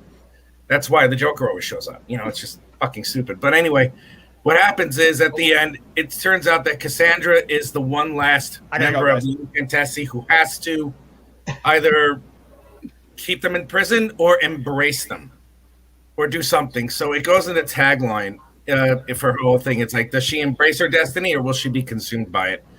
And that's what I love about the story because I don't know if she's going to be the hero that everybody thinks that she might be. I don't know if I want that because that's too cliche, that's too obvious, that's too Disney. You know, it's too, you know, it's just too sanitary. It's just too much of that. I mean, people are just, you know, people a little bit more complex than that. We're not all Captain Americas here. Hey, Russell. Hey, Russell. And, also, Pops, I don't know if I think I showed you this. I'm not too sure. That is the hardcover. Oh. Yeah, look at this puppy here, man. This is the hardcover. This is roughly the size of a sheet of letter-sized paper. This is some good stuff, man. I mean, the cover is nice and strong. Has great print quality on this. You know, I have to put a little graphic here, but who cares? You know, these are just proofs. It has all the pages that are in here. The quality of the print is fantastic. It's all that stuff. Psst, hey, you looking for the good stuff? Yeah, I got the good All right, stuff. so check it out, everybody. This is what's happening. This dude Yes, sir. right here, he's going to shave his freaking head if he can get to, 3,000 British pounds, which, what are we, like halfway or something? Well, we're more than halfway. We're at 2,000. As far as I know, it's 2,193. Okay, so we don't need that much to watch this guy shave his head live. Another 807. I don't know if it's going to happen. I hope it does. But Monday Madness. Look, we're closing this thing out Monday night, right? Aren't you on the schedule for Monday? yeah, I can do this Monday if you want. Yeah, absolutely. I'm trying to see where you're on my schedule next. We're good. We're definitely going to have you come out Monday night at some point. Okay. And shave your head. And, I will. and I swear to Christ, if I come close to it, all right. The absolute lowest amount that I'll do it at is 2,800 quid. 2,800 pounds. So if it's 3,000, that's great. If Well, it's now- 2,800, I'll do it. Can I throw this in here? You have to donate the hair to the people that make the wigs for the cancer. Lots of love. There you I go. can try. I mean, it's just big fuzzy. That's all. I can do it. Yeah, sure. Yeah, dude, come on. All right, I'll do that. If anybody wants this hair, that's fine. You Yes, too can cosplay as Rich Perotta. I'll even donate this to the Locks of Love. I didn't think that my hair was long enough, but okay, that's fine. I'm not sell sure. the wig afterwards. Yes, You know. I will sell the wig afterwards. That's what I said. They can cosplay as Rich Perotta when we get the cons going again. Yeah, I know, right?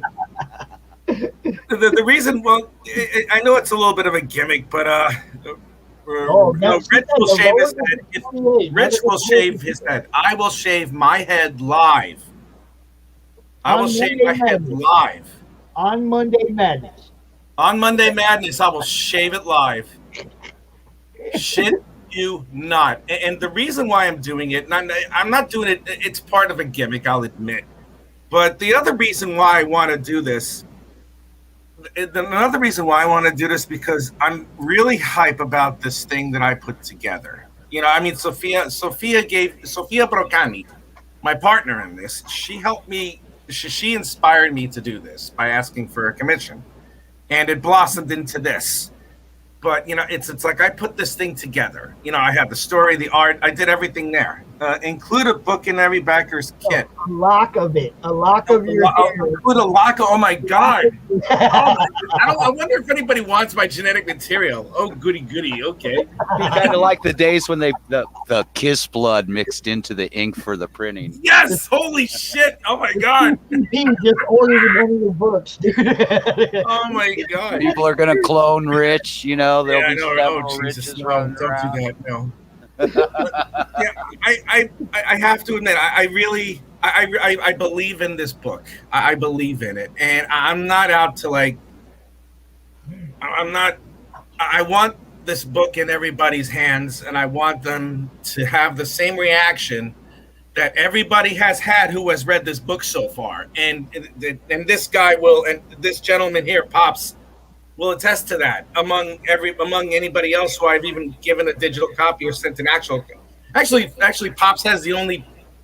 Pops and Sophia are the only ones who have physical copies in their possession. Oh man. And let me tell you, and that's why the dog pushed him down the stairs. Phil and Pops and William, Phil and Pops and William, I'll take care of you guys. Don't worry. You know, but it's like I've got the digital. I read through it. I like it. I like it. Trust me. Hey, like watching it you a lot. shave your head will be enough. Yeah. It's like, why is Rich going to shave his head? He goes, well, because Facebook won't allow manscaping. Well, if I get to that point, I think we can make it happen. Look, all you people on Twitter, you know, I would be sharing the crap out of that. Yeah, I know, right? Okay, so do me a favor, make sure everybody knows. They wanted manscaping. His You're head. gonna have to get a lot larger cutting pencil than this. What other things you got going on, Rich? As far as like upcoming backer rewards or close to stretch goals, what do you got up? He's starting to fade. Damn it! He's Max Headroom on us, man. Yep, you're starting to fade. See, that's why you don't come in the studio 20 minutes early, because you only get 30 minutes out of your damn internet. I got you. 1 minute. Come in on the phone. I got you. Do it. We got you, man.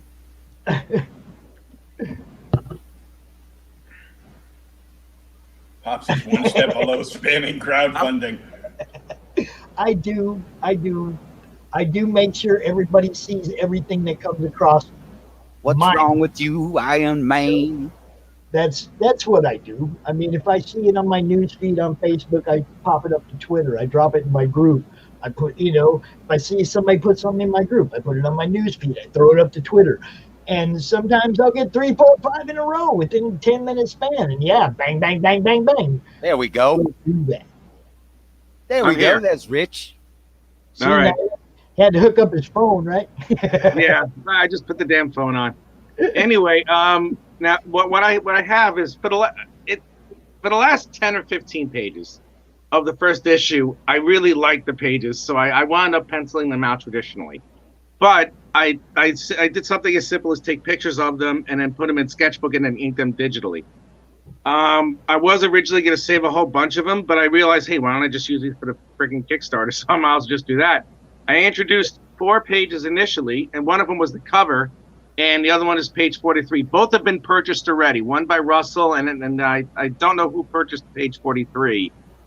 I think it was a gentleman by the name of, I'm not too sure what his name is. I have to take a look at the list. But I added 3 more pages. I added page 34, 35, and the last page, 48, when she reaches her power level. Yes, there they are. That's 48. That's 34. All right, this is page, go back, please go back up. The first one? Yeah, that's the final page. That's 48. Now that's digitally, but I have that in pencil form. Right. You know, and if you go down that one, that's page 35, where the doctor clunks the guy with friggin' fire, with the fire extinguisher. That's awesome.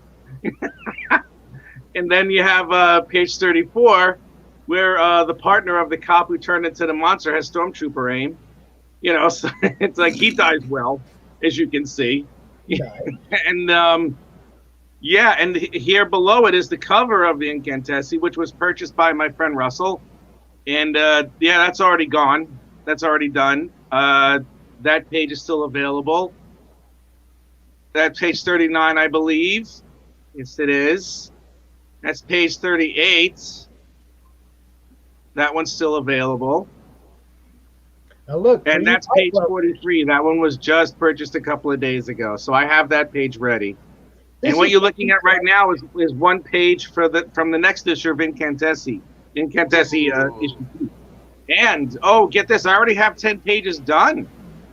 I already have 10 pages of the line art done for issue 2. Your machine, Rocky. Yeah, I'm not stopping with this one, but my goal is to release this quarterly, and it's all me, by the way. You know, I'm the writer, the artist, the colorist, and the letterer. And I do the everything barber. on this thing. So it's like, you know, that this is all me. This is a Rich Perotta production. So This it's is just the like first chapter of 4, and this is one of the things I want to get across to some people that, you know, some people don't understand. But when you have a first book come out and somebody's offering the pages, it's like, if you pass on this and you had the opportunity to get it, and you had the funds, and you were looking at it and you went, and then 5 years from now, Incantessi is rocking it on the store shelves, you're going to wish you had got onto this and got one of them pieces of original art when it was available. When it was available at a price that you can afford. See, art is art. It's not going to lose its value. Art is the art, okay? it doesn't. The book might not take off and be the greatest, or, you know, it might not be a Hulk 181 where everybody's like dying to get one, but it might take off like a Deadpool or a Wolverine book, and still that art's going to go up in value and not down. That book's going to go up in value and not down, okay? Yeah. You can't get original art from all those. What would it cost to get a piece of original art from any #1 book that's mainstream? Yeah, You know? it's there.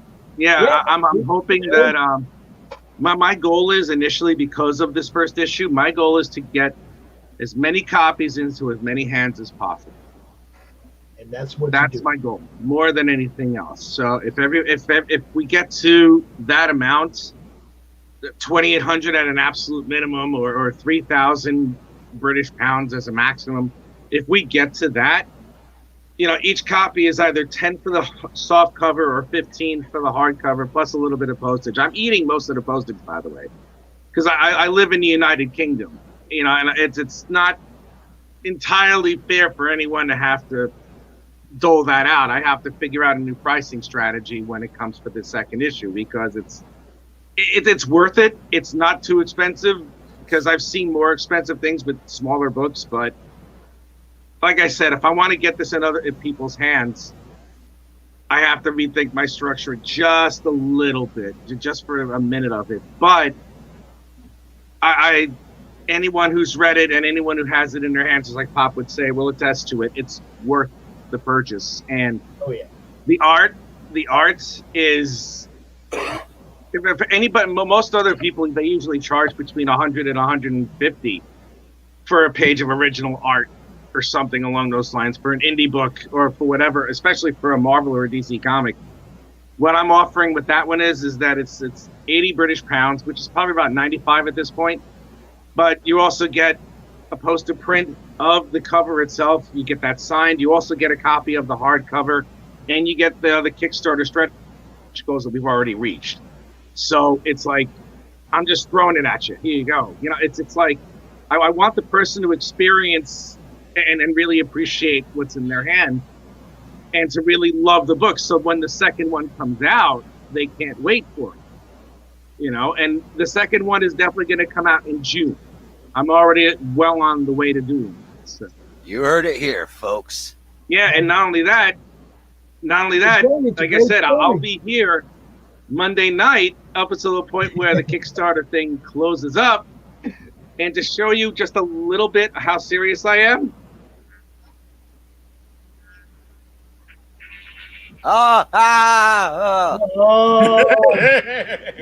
Come on, you guys want to see him do this live. No, you want to see him do this live. You know you do. Back this book.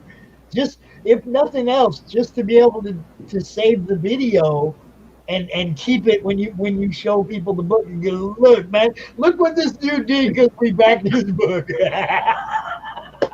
So what if it gets up to 4? I'm going to say it over and over again. I am not playing. If we get to, I've acquiesced a little bit, just a little bit, not too much. If we get to a minimum of 2,800 British pounds, this is all going off. Live. Shit, you not live. If we get to 3,500, can we watch them wax your chest? Yes. All right. If we get to 3,500, I'll wax my chest.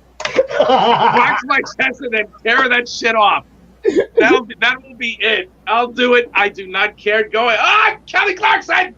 That's it. That's it. Do not care. This is what overnight you the gorilla duct tape to do it with. Oh my God! This is what I'm.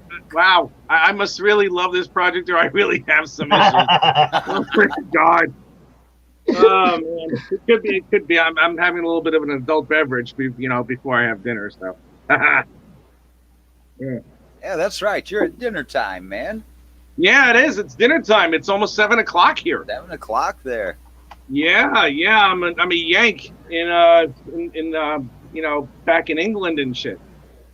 I'm invading them with my Americanness and stuff like that. Russell said at 2,800 he shaves. At 3,000 we get a Mr. Clean photo card with every pledge. Okay, yes, I'll do that. That's awesome. Hold up. At 3,500 he waxes his chest. At 4K, we get a bare chest bookmark. And if it hits 10K, he's getting a bikini wax. Oh my God! Oh God, help me! Please share this everywhere.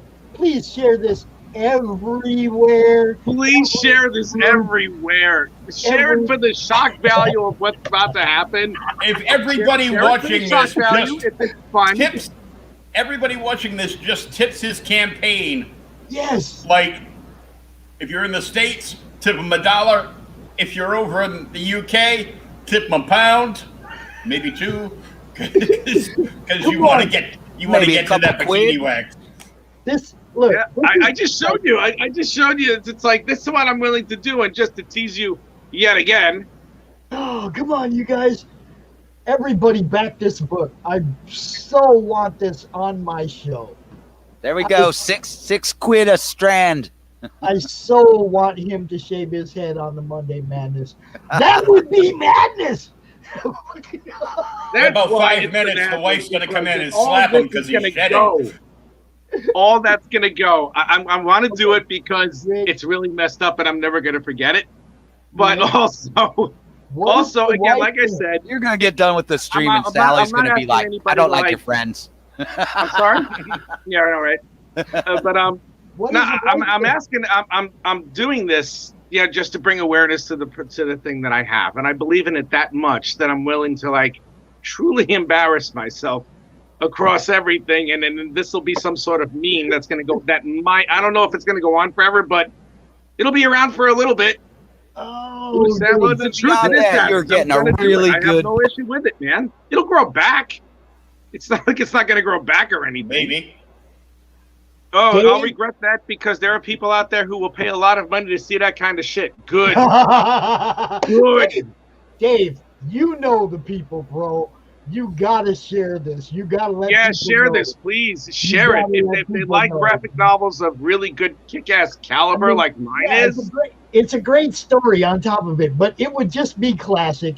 Look, how many people are willing to go out and do that for what they believe in? It's the rare breed, okay? It's the rare breed that believes in what they're doing that much, okay? Yep. I love Rich. Come on, man. I want to see this. I want to see it. Not only that, you're getting a great book.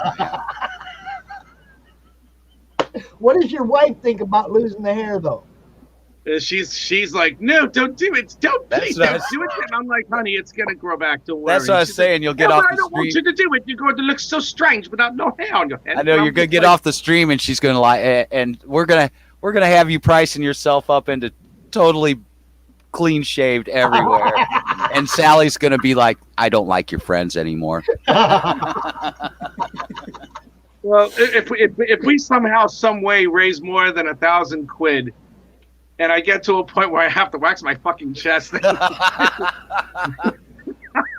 Oh God, I'm onto something. Well, I'll tell you what. If we get to 5,000, I'll wax my back. Oh God. We're gonna have. There's a forest. Yes, you're not lying. Oh God. Oh man. If you pledge to the Kickstarter, you're gonna get a real kick-ass book because this is a really good story as far as I know of, and it's like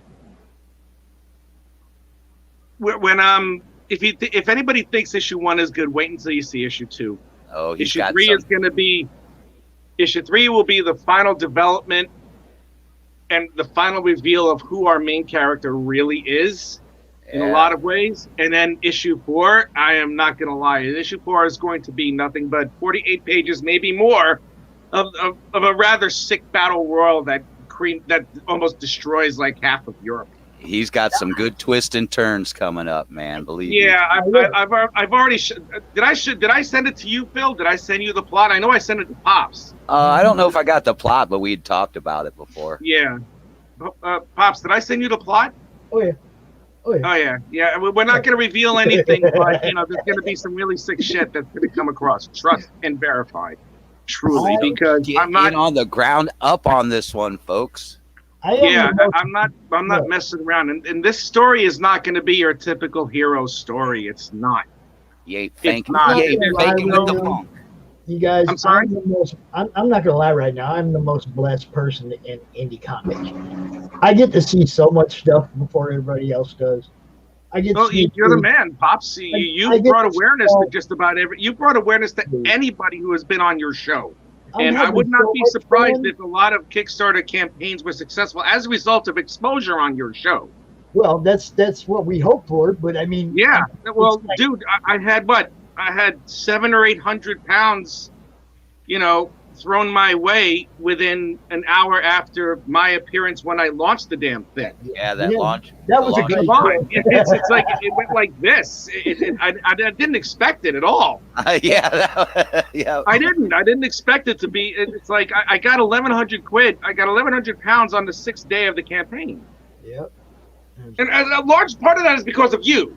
Well, I mean, it's you, dude. I'm just like making sure people can see it. It's you. Yeah, but that's the thing. I can have the greatest book. I can have the greatest book on the fucking planet. I can have the most beautifully illustrated, most perfectly written book on the planet. But if no one knows about it, it's just going to sit there on the damn shelf. It's going to be nothing. It's like you bring the awareness to anybody who has a project that they believe in and that they love.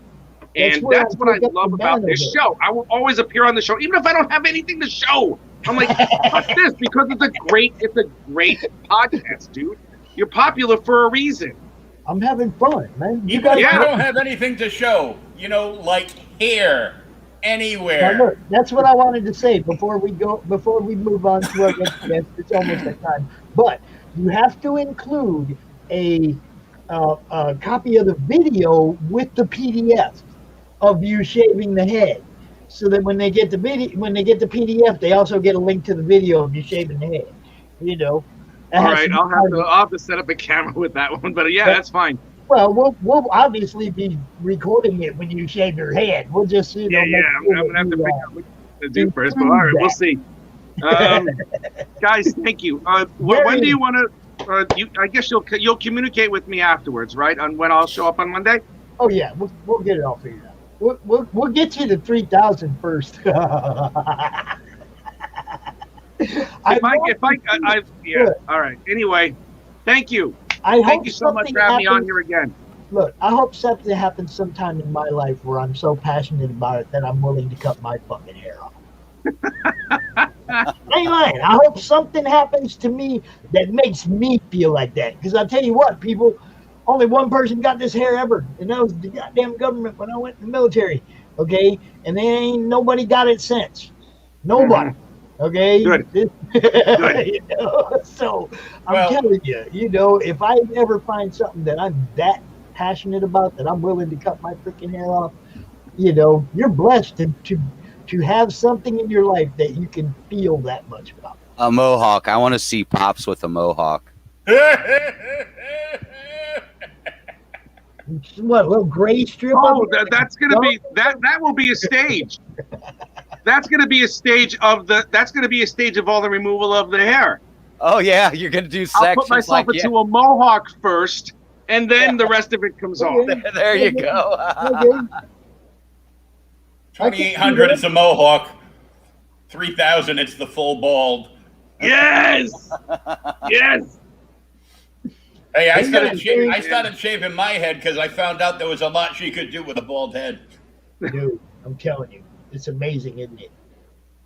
Yeah, it is. Rich, as always, brother, it is a great time talking to you. So, likewise, I look forward to these things. I truly do. I'm going to see you cats again. I will see you all again very soon. We're definitely asking Dave, Bristolian Dave, all you guys, man, hit the Twitter up. Let people know Rich is willing to chop it off, man. And when's your next live session, Rich? And where can they find you, man? Because I know you're doing lots of live drawing here lately. They can just find me on my. They can find me on my Facebook page. All my live drawing sessions are public. You can always just go there. Perotta on Facebook. Perotta. Yeah, just Rick Brown on Facebook. It's just a picture of me, and on the background picture is just going to be an advert for the book that's coming out in beginning of March. So yes, by all means, please just show up, take a look, and see the stuff that I do. If you're interested, send a friend request. If you're interested, take a look at the campaign and just back it. You will not be disappointed because, again, like I said, even though if anybody thinks the first issue is good, wait until the next 3. Wait till that second issue, man. Yeah. It's going to be a lot more. There's going to be a lot more in there. There's going to be a lot more involved, but it's all going to work together. I've managed to make it work together within a 48-page span. That's not easy to do. So we're going to see what we can do. Anyway, I know you have another guest. Thank you. Thank you so much. And I'm going to see you again very soon, man. You know you will. You know you will. Man. Monday night when we cut that hair off. Right, everybody? Monday night. Right. I don't care how long I have to stay. We will do it. We will do it. All right, man. I'll see you guys later. Take it easy, Rich. Bye. Bye. All right. So our next guest, he was interviewed last night on Will's show, and he's not in the backstage area. Oh, my Sam Tennyson comes out when things like this happen, Varian. Oh! Oh! Where are you? He ain't paying attention either, is he? His mic's muted again. Hey, boo-boo, are you gonna come on the show? So, Will, while we're waiting for Varian, why don't you tell us a little bit about what you talked about with him last night? Well, we get to talk about a lot of stuff like growing up and collecting and how he thought he was getting away with murder when he would be grounded, and his dad would let him go with him to the local comic shop, and he'd get to pick out comics, and he didn't realize he was getting tricked into reading. And that's where everything started. And and he's been doing it ever since. Yeah. He's got he has a whole bunch going on. He really does. Oh, so much stuff. You can Indie Volt Radio, Indie Volt TV. So if you get a Roku TV, you can download the Indie Volt channel with a whole bunch of great indie movies and TV shows and the like, and Indie Volt Radio, where there's all kinds of independent movies and podcasts, and there's no end to it. And you know, if there's a podcast on, there's a good chance that it's coming out of Indie Volt with the crew, with the early morning show and the Sunday funnies, and it goes on and on. Oh yeah, and doesn't he have like a production thing going on or something like that? Yeah, distribution or production. He's got both. Yeah, there you go. That's what. Last Call Comics is his publishing house, where he's got books coming out for himself and other people, and Liberty Distribution. Yes. Yeah, that's what I was thinking of. Yeah. Yes. And that's about getting people's indie comics on shelves. Store shelves. On shelves. You know, everybody who knows me knows that's always been my main goal for everybody, including myself as a fan, to be able to go to my local comic shop and get your book and your book and your book and your book without having to pay shipping. Okay, so Varian's trying to get your books shipped to retailers so people like me can go get them off the shelf. That's what it's about. You need to contact these guys, and when you're doing your crowdfunding, I know a lot of creators. I'm sure Phil can attest to this, that you overprint a certain percentage because sometime there's going to be extra books that you're going to want to sell at a signing, at a convention. I know conventions are starting to come back in certain areas now. Just like somebody hitting you up out of the blue going, dude, you got any left? Can you send me one? Yeah. You got any more of that comic stuff left? Got any of that good stuff, man? Come on, I need a comic fix, man. You know, so you can overprint stuff, and you can contact them, and you can ship your books out, and they'll get them into stores for you. And just so we're, you know, I just want to make sure we give shout outs to everybody over there. You got Krysta, Lola, the Indie Princess. Mm-hmm. When she does come out, she has an exclusive for us that you know, we're going to show off.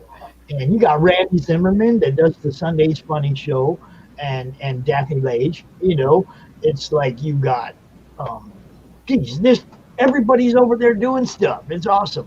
It's just another network where people like us get together, show off what we're doing, make sure people are getting exposure. IndieVolt.com is the true, you know, I mean, they really helped me when I first started doing this, taught me a lot about what's going on, how to get out here, how to get seen. You know, they always, if I hit one of them up and say, yo, man, I'd like to get this person on your show, they always go out of their way to try to make sure that person gets on the show. You know, they have a huge audience, you know, thousands of people worldwide that listen to their radio show. So, I mean, it's, you know, it's all good. I'm just wondering where they're at.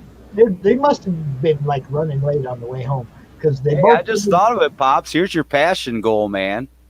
Make a mark of how many subscribers. If you get up to so many subscribers within a certain amount of time, you'll do the Mohawk. Yeah. Hold it, Zayd. Or here you go. Zayd says, Tri-Hawk. Pops with the Tri-Hawk, man. Look, I don't know if my having that many subscribers would mean that much to me unless it was translating into you guys making a lot of money. Well, see what I'm saying? You gotta do this to get the Tri-Hawk, and then you can look in the camera and go, "Whoa, what a rush!" had to put the makeup on and everything, right? Yeah, I don't know if I can do that. Like I said though, when I was talking about Rich having the passion for that goal, or having a passion for his project so much that he's willing to do that. It's like I'm looking for that. What for me, I don't think monetization or an amount of likes or no, but you think about it, the more subscribers you have, the more eyes you're bringing to everybody's book. Right. But I don't think that's the end game goal for me. You see what I'm saying? I think that's just one of the rungs. I don't think that's where I'm trying to get to. I don't think that's the passion project. Is more like like what Varian's doing, getting everybody's books on store shelves. We know. You just don't want a mohawk. If I was gonna shave it all off, I'd go with the mohawk before just the bald head. Guarantee that, because I hate bald head. My head is not shaped for bald. It don't work. So yeah, it'd be a mohawk before that for sure. But I really don't know what that is. That passion project for me would be. You know what I mean? That would make me go to that extreme. For him to have something like that's freaking awesome. Oh, for sure. That was my point with that. Well, it was funny because I had pictures of me after I left the barber shop from like over a year ago, and I got my head shaved and I got this scruffy scruff trimmed up a little bit, and my head was turned to the side, and I go, "Oh my God, I look like the Burgermeister Meisterburger." Look, I always wanted a yo-yo. Why is it damn it Steve? Why does it say Steve? You know that why. Damn Steve, man. He's always.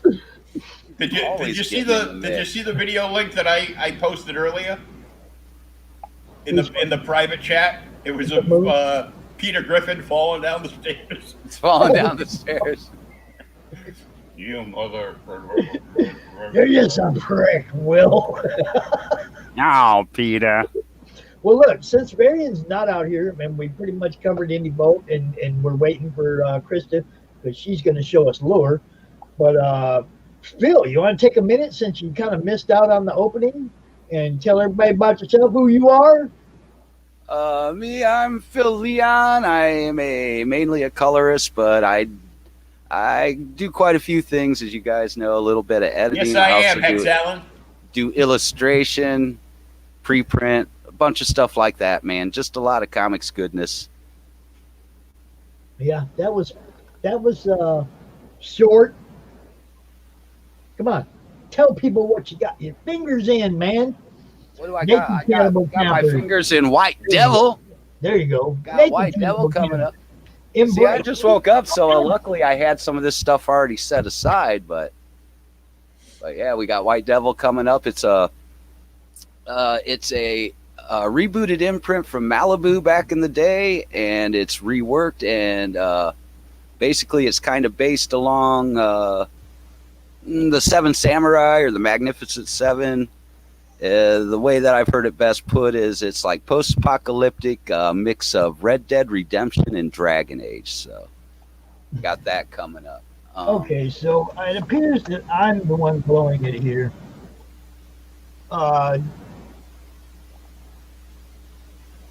It appears I'm the one blowing it here. Joseph, I just sent you the link if you're watching. And also for those that you know, I'm also available for color commissions if you got anything that you need to sling some Crayolas on for you. You can always do that. One of the books I work on, Home and Worlds Beyond, where I'm also the editor at. We've got that issue out, and issue 1 out, and there is another one on the way sometime within this first quarter, I believe. I'll have to check with Sean over at Divided District Studios. So yeah, I screwed up. I thought Varian was at 2 o'clock. Actually, JC Clements was supposed to be at 2 o'clock. I sent him the link. I don't know if he's even been watching or paying attention, because he never said anything about, hey man, where's my link? So he might have just totally forgot about it. But I did send him the link. We will get him out here if he gets a chance to come out. Varian, you guys can come out 2:30, just like you're playing. I'm just, doing what I normally do, screwing everything up. Oh, Pops. You'll have to forgive him. The tumble down the stairs. The tumble down the stairs did him in. Yeah, that kind of did like throw me off completely this morning. But I will not be the most powerful of you all. No, that's not my end goal. I've been doing this for a year. In April we will be the 1 year anniversary. Oh, I love that one, dude. Yeah, I like that one. Well, there should be some more of those coming up. Me and Greg Kimmett, my buddy up in Toronto, we do a lot of stuff together, a lot of one-offs, and we got a few stories in the works. But yeah, May the 4th, we usually Halloween, and May the 4th, Halloween, we do a lot of monster stuff, and around May the 4th, we do a lot of Star Wars stuff, man. Like this is one of the leftovers from Halloween. Hold up, Phil. Hex, this could be part of why I got banned. Be quiet. I hate him.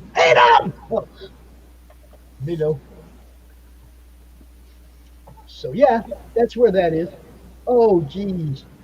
Oh, okay. JC's having some internet problems, but look, we're gonna get him out here either way. So if we can't get him out here now, I gave myself a little extra time between 5:30 and 6 where I had a slot where nothing's scheduled just in case. So JC, if we can't get you out there here you go. If we can't get you out here now, get your internet thing straightened out. We'll get you back out here at 5:30. That's how I'm doing it from now on. Keeping a little space between the two segments, so in case something happens, we can always get them back out. Gotta keep the flow going. Oh, he could be here. Come on, internet. Just in case. All right. JC. How you guys doing? Hey. That's how I got that extra window. Oh yeah, sorry about that. That's all right. So yeah, we'll I'm good. How are you doing, brother? Good. Welcome to the madness. Welcome to CRoM Con. I'm sorry about the man. I got knocked down the stairs this morning, and my scheduling just got whacked.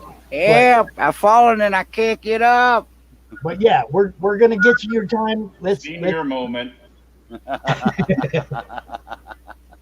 Go ahead, take a minute, introduce yourself, tell everybody what you got going on, man. My name is JC Clements. I am the head writer and creator of the publishing company JC Comics Universe, and at the moment I'm working on building a universe comprised of a lot of Marvel, DC inspired base characters that I use for my own creativity. I am a DC kid growing up, so I took a lot of influence and I created my own world, my own universe, my own serenity, as it will. And I'm just trying to share it out with the world. I like it. I'm looking at it right now. I like it.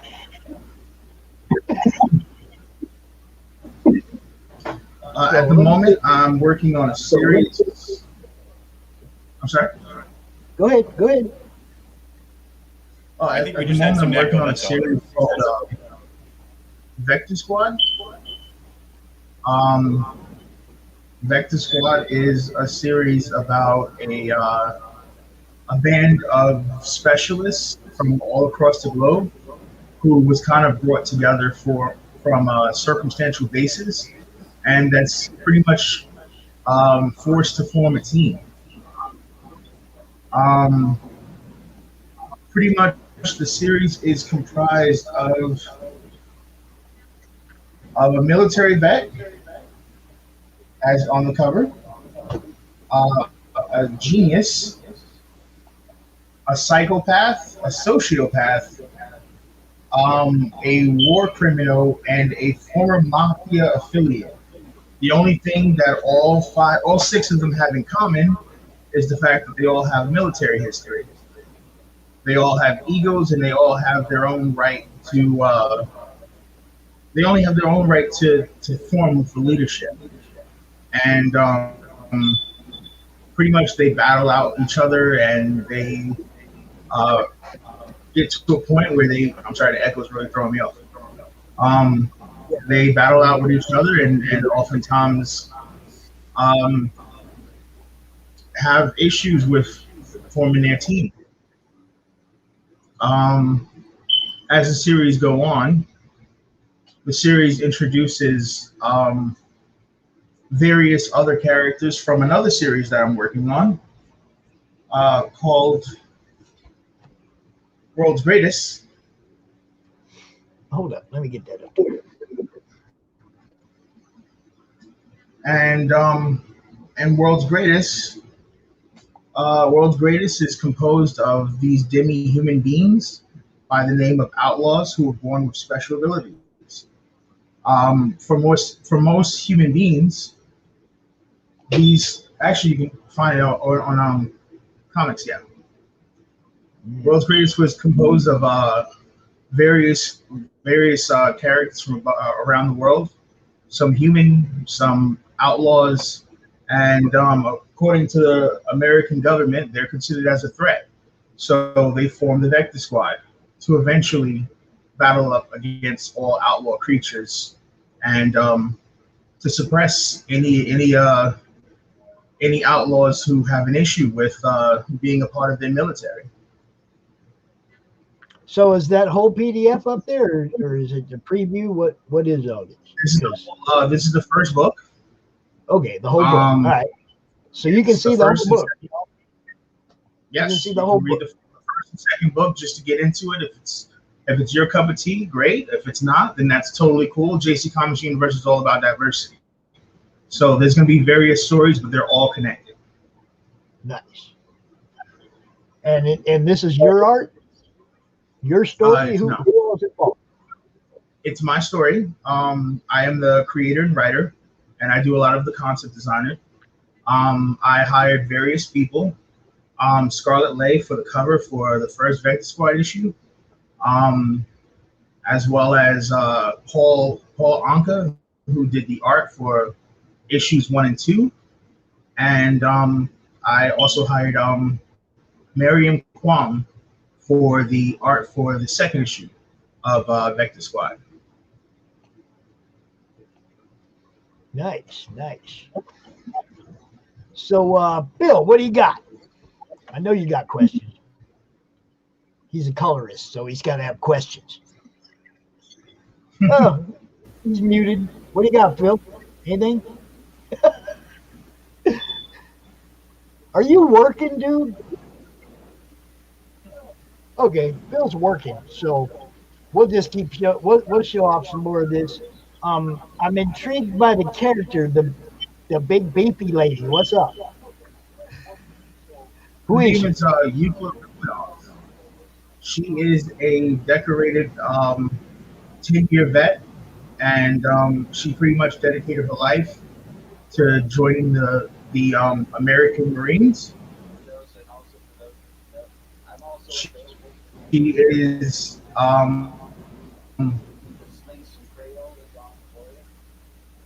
is both Russian, second generation. Pretty much, she's a by the book type of soldier. Whatever she has to do is whatever she's going to do. No questions asked.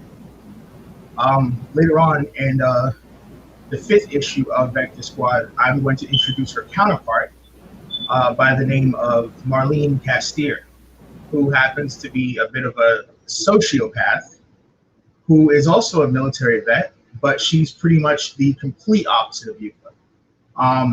Questions everything. One, just get rid of all of the chain of command, both in the military as well as throughout the government. She actually is a terrorist who tried to take on the Canadian government and got thrown into prison for her attempts, which for her second chance, she was forced to join the Vector Squad unit. I'm sitting here right now wanting to read it. So pretty much, you know what I'm going to do tonight after I'm done? I'm going to read this. Then next time I talk to you, I'll talk to you about it. You know, I mean, I like it. I like that kind of stuff. I like, you know, it looks pretty awesome, man. How long have you been doing action on military? I've been doing it professionally. If you could say professional. I started the company JC Clements Universe back in 2012, and I've been writing all of my life. And before, I was just, you know, kind of doing it as a hobby. I had a bit of a rough childhood growing up, and this was kind of like my escape. You know, it was my serenity, and just kind of creating until eventually it just kind of built it into its own world.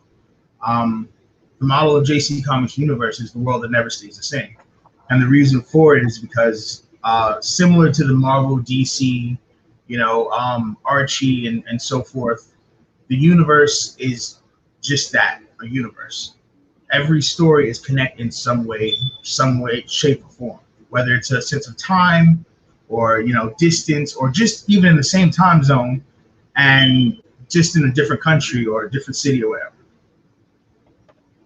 Well, Bristol, it's cool that you started your own comics as a publisher, and good on you, and all the luck in the future, bro. And Poncho's like, your art is sick, bro. So, you know, we're going to get you seen a little bit, and I want you to make sure that you post in the madness, because that's what I do. I put it out there where people can see it. Okay? If I know you got something going on, I will post it. I will put it, my group will see it, people will see it, and we will bring you more attention to what you got going on. We had to see it though. You can't back away from self-promotion. Bring it. You know what I mean? It's like once a day, man, you know, it's like once a day. And in the next 2 months or so, we're going to be starting our very first Kickstarter for Vector Squad issue 3. So we're going to be doing a lot of posts. Recently, I've kind of like backed away from social media and everything because I want to make sure to get everything like fully ready before we even start pushing everything. Right. And yeah, we're pretty much like really excited and really looking forward to it. We did a couple of variant covers for both 1 and 2. We did a couple exclusive posters, everything, which will all be added to the Kickstarter. Cool. I'm looking forward to that. We are going to make sure that people see this website where they can read 1 and 2 and whet that appetite for the Kickstarter for number 3. We will help you make this happen, brother. You just got to let us know in the madness what you're doing. You want to come out on a Monday Madness show when you're getting close to launch, talk about it. We're good. I got you, man. That's what we do, you know. And it's not just me. This guy does that too. What's up, Varian? Dude. Varian Grant and the Indie Press Solo, and they run IndieVolt.com, and they do shows just like I do that get people exposure, and they also have their own projects and you know whatnot. But Varian, you got to get this guy on your show, bro. Yeah, I was looking at his art, the art for the project. That was really good and really cool. It looks like it. The story is deep too. You know, he's the writer. He's got an artist that he's working with. Everything looks good. You know, we can try to get him on. Scheduling's been really crazy lately. Oh, I know. But you know, everybody's starting new shows to make up for this that they don't have room. And look, everybody is making more than one show now. Everybody. Yeah. You know, well, you know, we on Indie Vault, we took away a lot of shows to concentrate on, just a core set that were providing the most coverage and doing the best work for us, and for the industry. And, I think that, we try to, you mentioned something earlier, you mentioned self-promotion being, something that, it's hard for, me to do because I'm also a publisher and a comic book artist. So it's been really difficult for me. And I promised when I did those, when I created Indie Vault, that it wasn't going to be about what I was doing. Or maybe on a slow news day, it's about what I'm doing. But, ordinarily I want to focus on everyone else. I like focusing on, what everybody else is doing and bringing that to attention of people. Because, hey, if I can make your product look better, maybe, that makes the industry look better as a whole. Yep. And people start taking indie comics seriously. So a little bit more seriously than they do. I know I take them seriously. In fact, that's some of the best comics being produced right now. But I'm happy to be here, man. I'm early. Well, I'm not early. I was early. No, I messed up with Joseph. I'm gonna try and get Joseph back out here again, like real soon, so we can talk about what he's got going on for sure. Yeah. But I did want to introduce him to you because, look, Joseph William over here on the other side, he has a show of his own that he gets people out and gets on people. Lola, Indie Princess right here, she's got shows where she gets people exposure. Varian helps get people exposure. This is what we do. And we as soon as we know about you guys. Say again? I'm familiar with all you guys. I watch the Indie. I watch Will's show.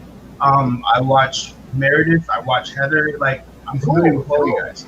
But sometimes I put up a few comments as JC Comics Universe. But I love you guys. I love what you guys do. Well, we are all here to serve you, brother. So when you're ready to promote that Kickstarter, you let us know. And we get you out here in front of people, that we'll make sure that they're ready for it.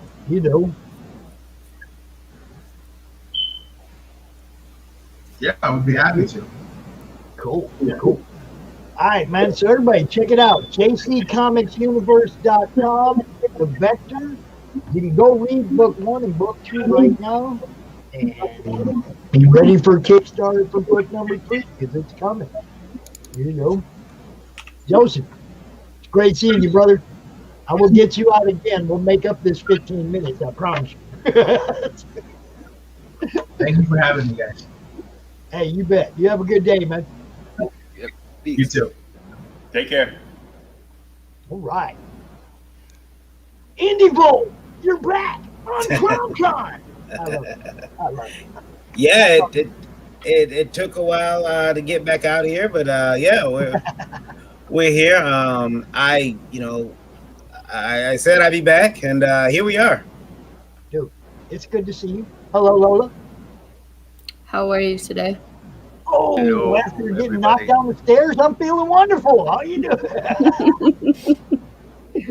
I'm over here, and I have a footstool next to the chair, right?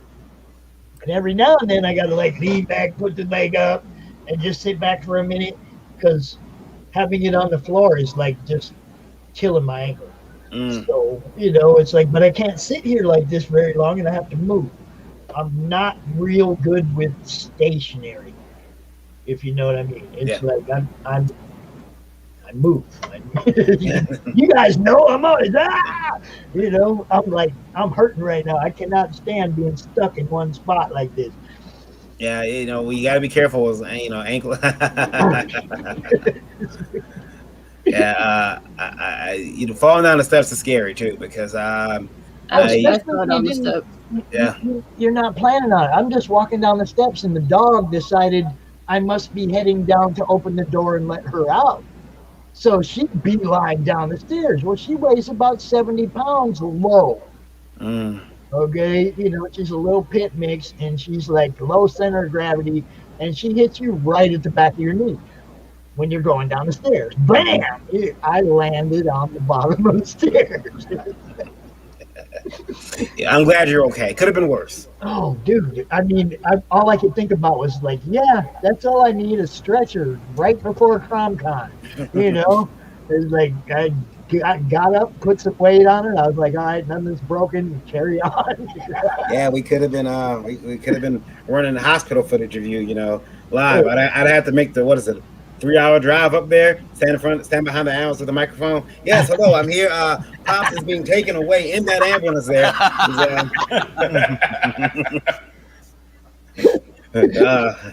Yeah. Believe it or not, he tripped over the dog. All the possible dangers. Oh, there you go. He tripped over the dog. Don't blame the dog. No, yeah. No. My daughter-in-law was like, well, maybe she wanted to go out. Yeah, should have let her out. That'll teach you. Yeah, we're happy to be here. Lola, Indie Princess there. Hey, Glenn, how's it going? What time is it over there? Well, it's got to be late for Glenn. Glenn's over in the UK. It's prime time over there. 7:30. I think 7:30 or 8:30. Yeah, it's prime time over there. We're hitting it just right. Dude. I joke with Glenn. I have a friend whose last name is Crowley, and I've been joking. I said I got to put those two together because finally I can have Fleming and Crowley back together. And see if they fall out. It's gonna be awesome. Like. Because Ian apparently didn't like Alexander Crowley, and it was great. It was terrific. But no, I'm again excited to be here. And Lola has, she's been working on her first comic, and her first comic lore, and she got the cover today. And I said, we were talking, and well, we're doing CRoM Con. No one's seen the cover yet. Why not show everybody there what the cover to her first book, lore, is going to look like? Now, she's been doing lore. It's going to be going live on Indiegogo March 31st, right? Well, you tell me. You tell me better than I do. It is. Well, you said it. Lore will be going live March 31st on Indiegogo. I'm working on all the graphics now, and it's driving me crazy. Now, let me check my calendar here. March 31st. Mark it down on your paper plate, Pops. It's a Wednesday. It is. So during Geekgasm, you're going to launch? I'm going to launch earlier in the day, but Geekgasm that night will be all Come about on. lore. You got to launch during Geekgasm. We'll see. I've talked to her about it. I'm like, you should do Go out a half hour early, like 8:30, launch it at 9, and then watch the thing take off through the beginning of through your Geekgasm show. Or not. What do you mean, or not? Sometimes, you're like, yeah, I'm launched. I might go crazy. I'm launched. I won't be focused for my show. Well, see, I mean, I have a blast doing the launch parties. I have a blast. I have so much fun with everybody. And, even if they don't take off, you notice that over time, they're still getting to their funding. They're still getting to their, to the point where they can start pushing their stretch goals. And that's the goal, is to get past that funding hump so you guys can start having fun and offering people more stuff to come look at your book, to come back to book. You got to get over that hump first, Bristolian Dave said it's 7:35 for us in the UK. Yeah, so 7:30. Yeah, and a couple people in the you got a couple people here in the UK watching. Lo, you want to spin? You want to share your screen? I guess show that cover off. Mm-hmm. She's really excited about it. I seen it. I said, that looks pretty good for her first comic. She's setting the bar pretty high for herself, man. I wouldn't have done that. What do you mean you wouldn't have done that? I wouldn't have done that. Set the bar low. That way, your next comic, I'm looking at it ahead of time. Oh. Yeah. All right. Yeah, there it is. Cover the lore. Okay, what's up with dude with the eyes? We got to know. The glasses? What? Oh, are they glasses? They are glasses, okay. Yes. Okay. That's glare then? That's glare? Okay. If you were wearing your glasses, you would know. I'm not wearing my glasses either. Don't feel bad, Pops. Oh, okay. Oh, yeah, I can see it now. Yeah, what's up? What's up? We got people in the chat saying hi to each other like that. All right. So, tell us a little bit about the story. Come on. Well, it's about a What couple. you can tell us. Don't you know? I don't. I no can tell you a spoilers. little bit. You know. Yeah, it's about a couple. They live the high life, rich. Um, the husband's a accountant for high end people. His wife is like super high maintenance, and the husband wants to keep the wife, so he does whatever she wants. And she's really into like adult parties, and her goal is to get into a very exclusive invite only party. But they finally get into it and realize maybe they shouldn't have. Well, when you say adult parties, now look. Bow chicka bow bow. Hold up. It's an adult book, yes. Just one moment. Okay. You know. Okay, you're good. They are going to swinger parties, correct? It is. It's swinger parties, yeah. So she enjoys. That's what I was, Yeah. I'm trying to figure out what happened to my disclaimer, though. Where did my disclaimer go? Phil, did you destroy I don't know my where it is, and you didn't put it back in there from the last time, man. Yeah, oh well. TVMA, y'all. Okay, go ahead. Well, that's my little pitch for it. I mean, it's basically you take Eyes Wide Shut and mix it with Saw, and that's my book. Oh, wow. Cool. I like it. Yes. I went from being Yard. excited to terrified. Eyes wide sawed. Yeah. Very adult, a lot of suspense, thriller. 80 pages. 80 pages, yes. Nice big book. Nice chunk to get into there. Oh, yeah. I've joked with her that this book is I got a chance to read the script, and there's some little Easter eggs in the script. People have there's cameos, there's jokes, there's some little meta jokes there too, but it is very I didn't know, like, I've never been more turned on and terrified at the same time. It's a very weird feeling. It's a very weird feeling. You hate when that happens? When Yeah, it's like it's just wrong, and you know it's wrong, and it's like, oh, but she's. but it's like you're scared, so I'm gonna take a shower with a teddy bear. Like, it's just, we joke about people taking showers with the lights off, but this makes you like, could this happen to me? Oh man, this is scary. So I like it, and it's her first book, so trying to give her as much exposure as possible, and I think for her first book, this is coming out really well. It was also therapy for me. As most people know, my background. Yeah. I had PTSD, so doing this book was really therapeutic for me. So it has meaning behind it too. Awesome. First book in 80 pages. You really dove in. That's awesome. I did, yeah. And was it fun? Is it fun? Are you having fun? I am. Like, I already have my next projects lined up. I'm already working on scripts for the next ones. And that's what happens, man. It's like once you realize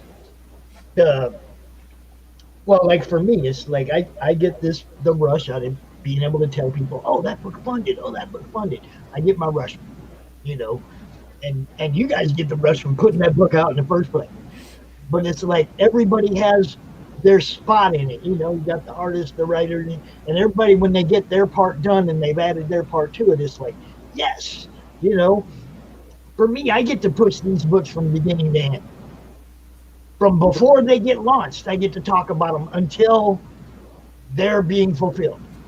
So I get to be part of everybody's process usually, and it's a blast, man. There's, just like you said, it's therapy for you. For me, this was a complete. You guys don't understand. I was pretty stagnant in grandpa daycare, for 7 years, 6, 7 years. I wasn't doing nothing else.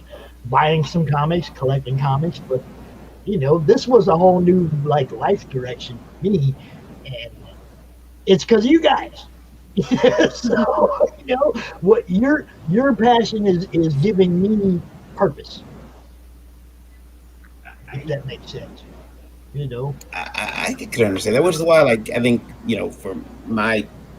for Indie Vault and the liberty for everything that I start, there's a lot of the term people use, blood, sweat, and tears, but a lot of passion that goes into building those things. So when they're attacked, I begin to take stuff personally, because so much of me, is in those companies. So much time, so much, energy. So when people attack them, I'm like, you son of a, I'll kill you.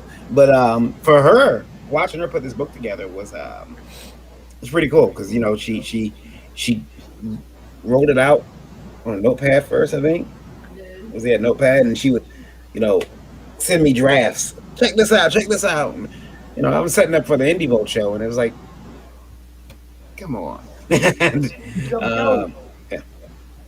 yeah. Joe in the house. Good afternoon. Yeah. I just want everybody to know, I'm not going to spout numbers, but we're having our best viewer count that we've ever had. So, love you guys. Yeah. Lola's going to take credit for it. No, I mean, all day long, it's been steady. I'm digging this, man. It's like I've never had it like this. So everybody wanted to see my cover. They're excited. They've been waiting for it. I joked with her about doing a variant cover, this without the dress. She was like, no. Like, oh, okay, but how about like a skimpy like lace bra panties thing? That might be doable. I was thinking about doing a variant cover with just that's Chastity right there. That's one of the main characters. And I was thinking about doing like a sexy cover with her, like a pinup style. Yeah. I know about 50 people that would probably volunteer.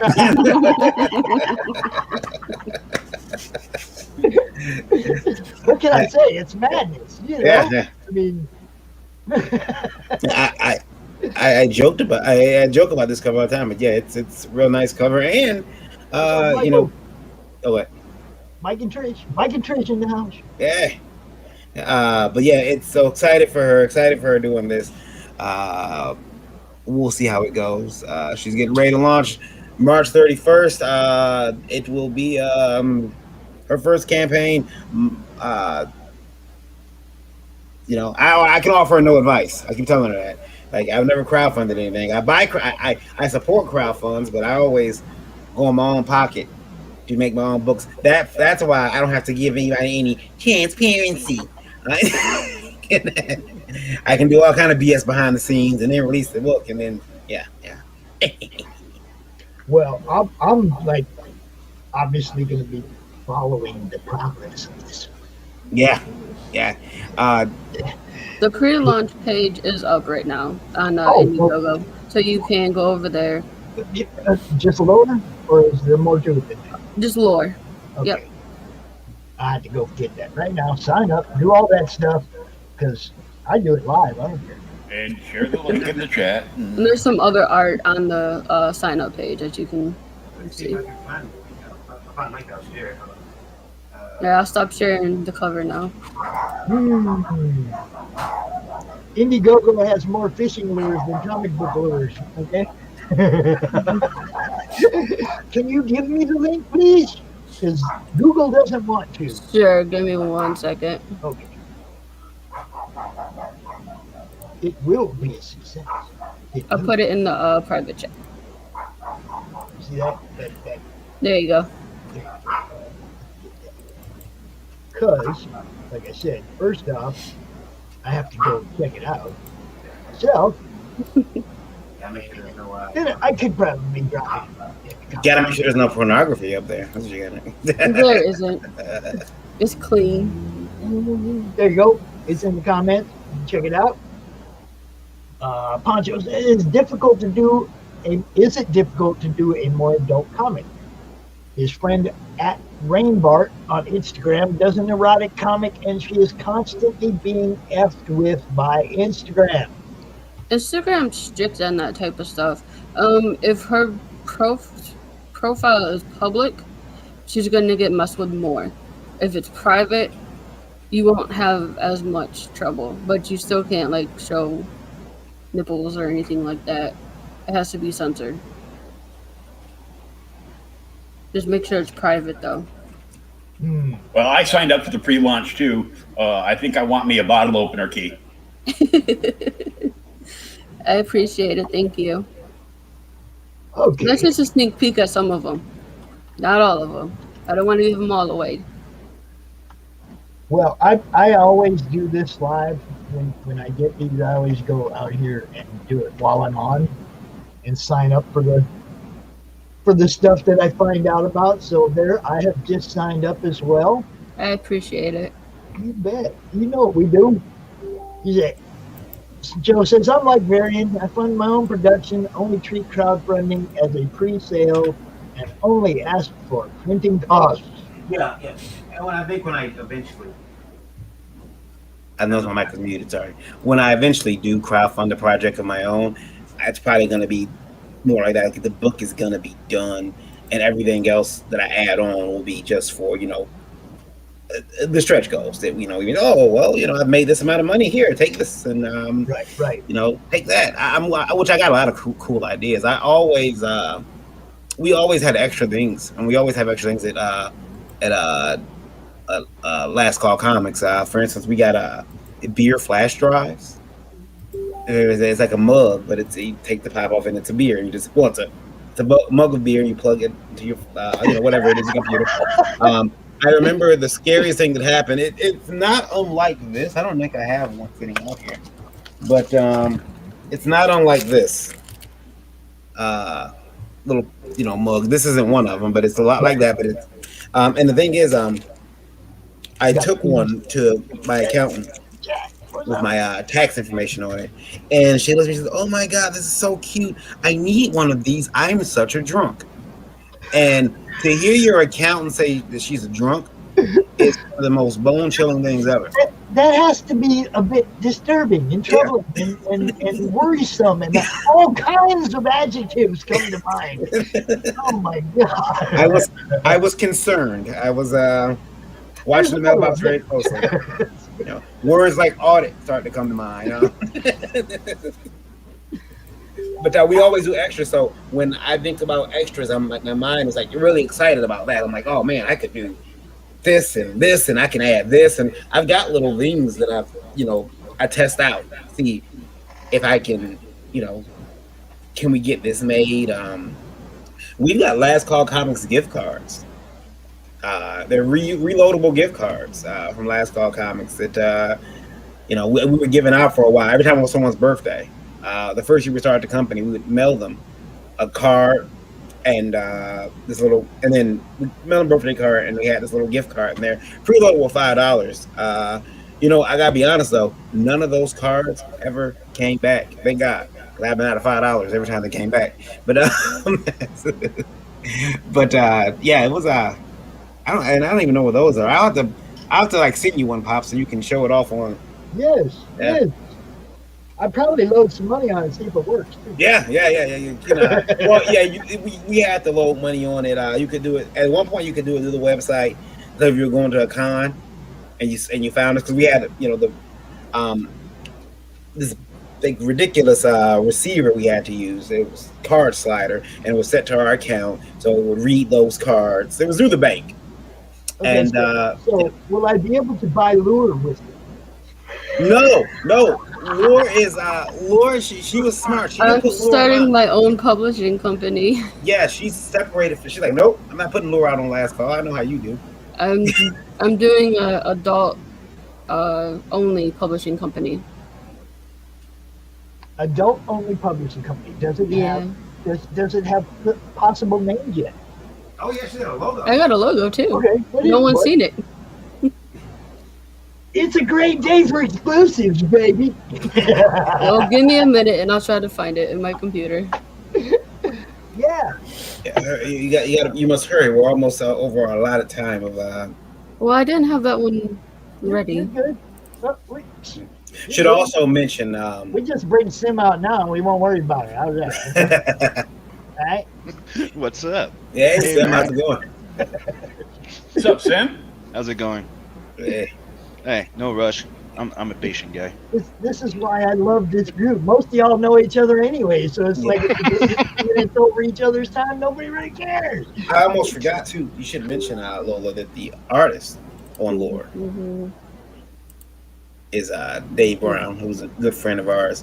Doesn't live that far from us. In fact, we're such good friends that we come to each other's kids' birthday parties. So it's really cool to have somebody that you know and trust, too, that you can say, no, this is all wrong. Meet me at this restaurant so we can go over this. Not that Gretchen lets us go to restaurants again. All right, I found it. Hail Soul Ion. What's up, brother? What's up, Soul? Yes. And here is the logo, guys. Okay, here we go. Very sales. Hold up.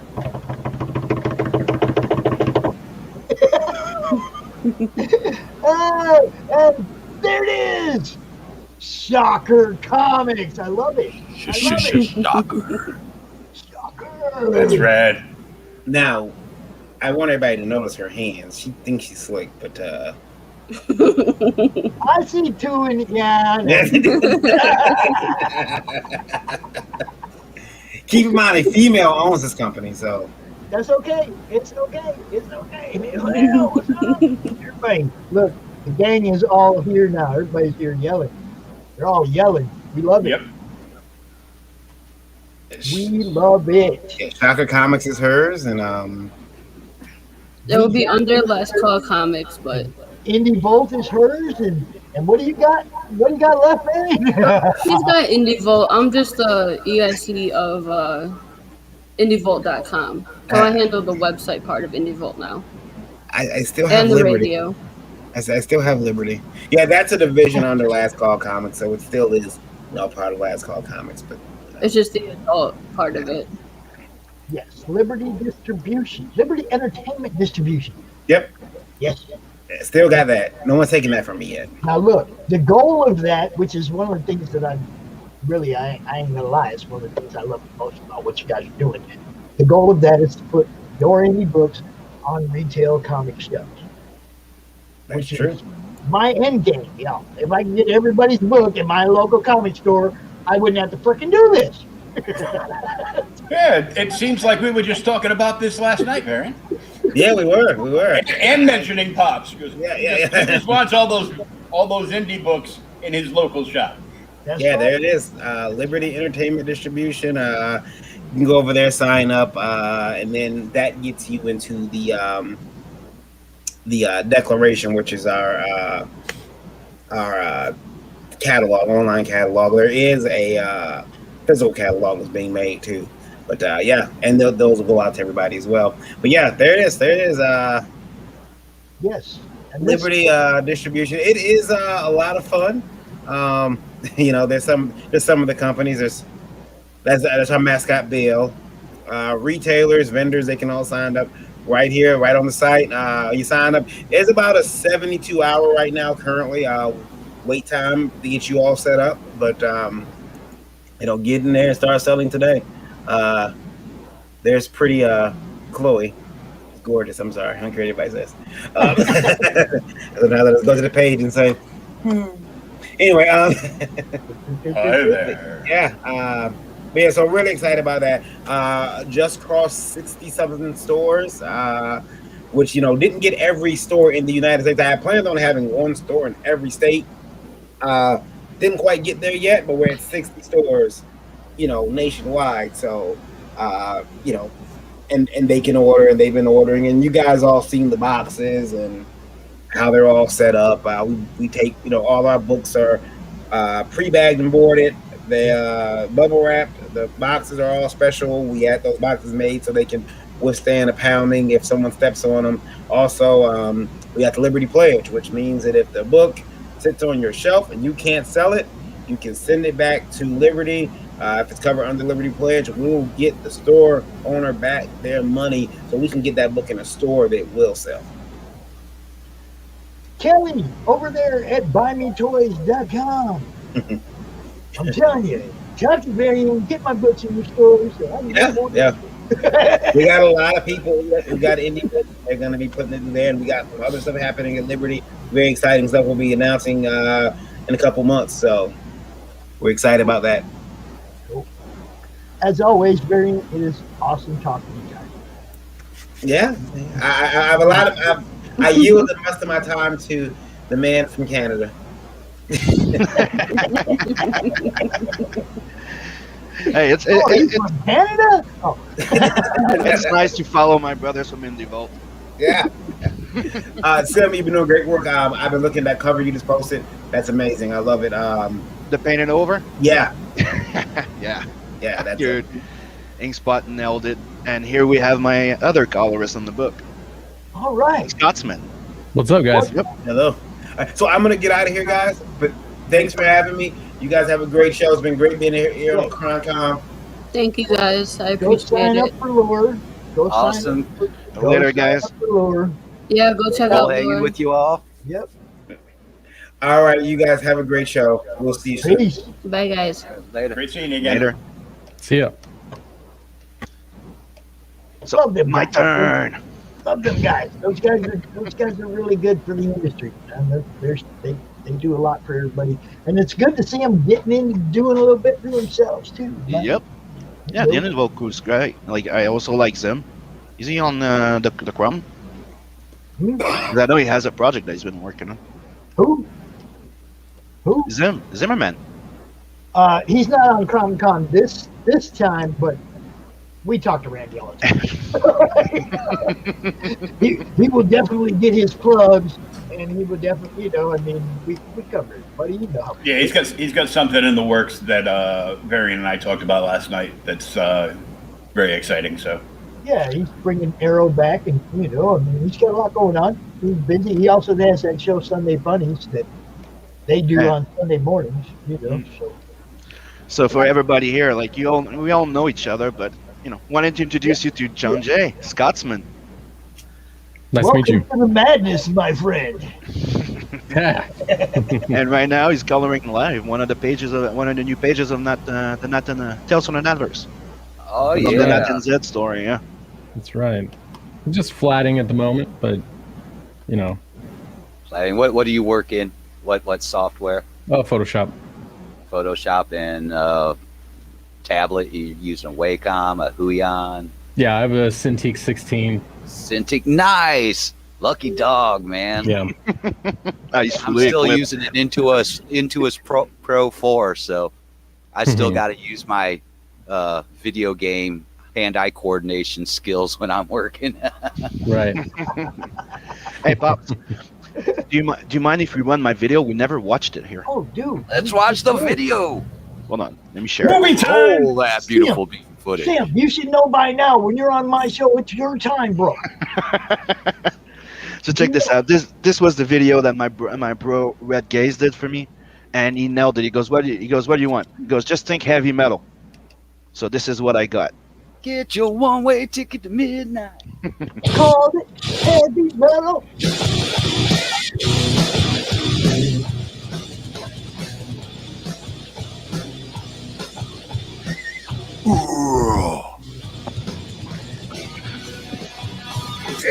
It was his real face. Do that again, Sam. One anthology collection of stories introduce characters within the Natverse and are all connected to the main series, Nat the Merc.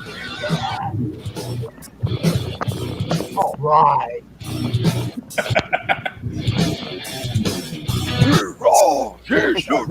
Perfect bound anthology series collection. Hey, banging with Sim. Nat. Oh yeah. Bonnie, Rose. Zed. Hold on, let me let my hair down. There we go. That you'll get love in this prelude. So you get a glimpse of the old stuff and the new stuff, and the old stuff is getting recolored by Scots. Nice. See, 2013, This volume contains 2 2020. previously published Nat stories, as well as the previously published Helena Rose stories, introducing you to those characters. In addition, you'll also be receiving 2 brand new stories by SIM Pothier. Royal Rumble, colored by 7 Legions Michael D. Also, Nat and Zed, colored by Spartan Scotsman of Xenotype. Arm up and fire off into the Natverse.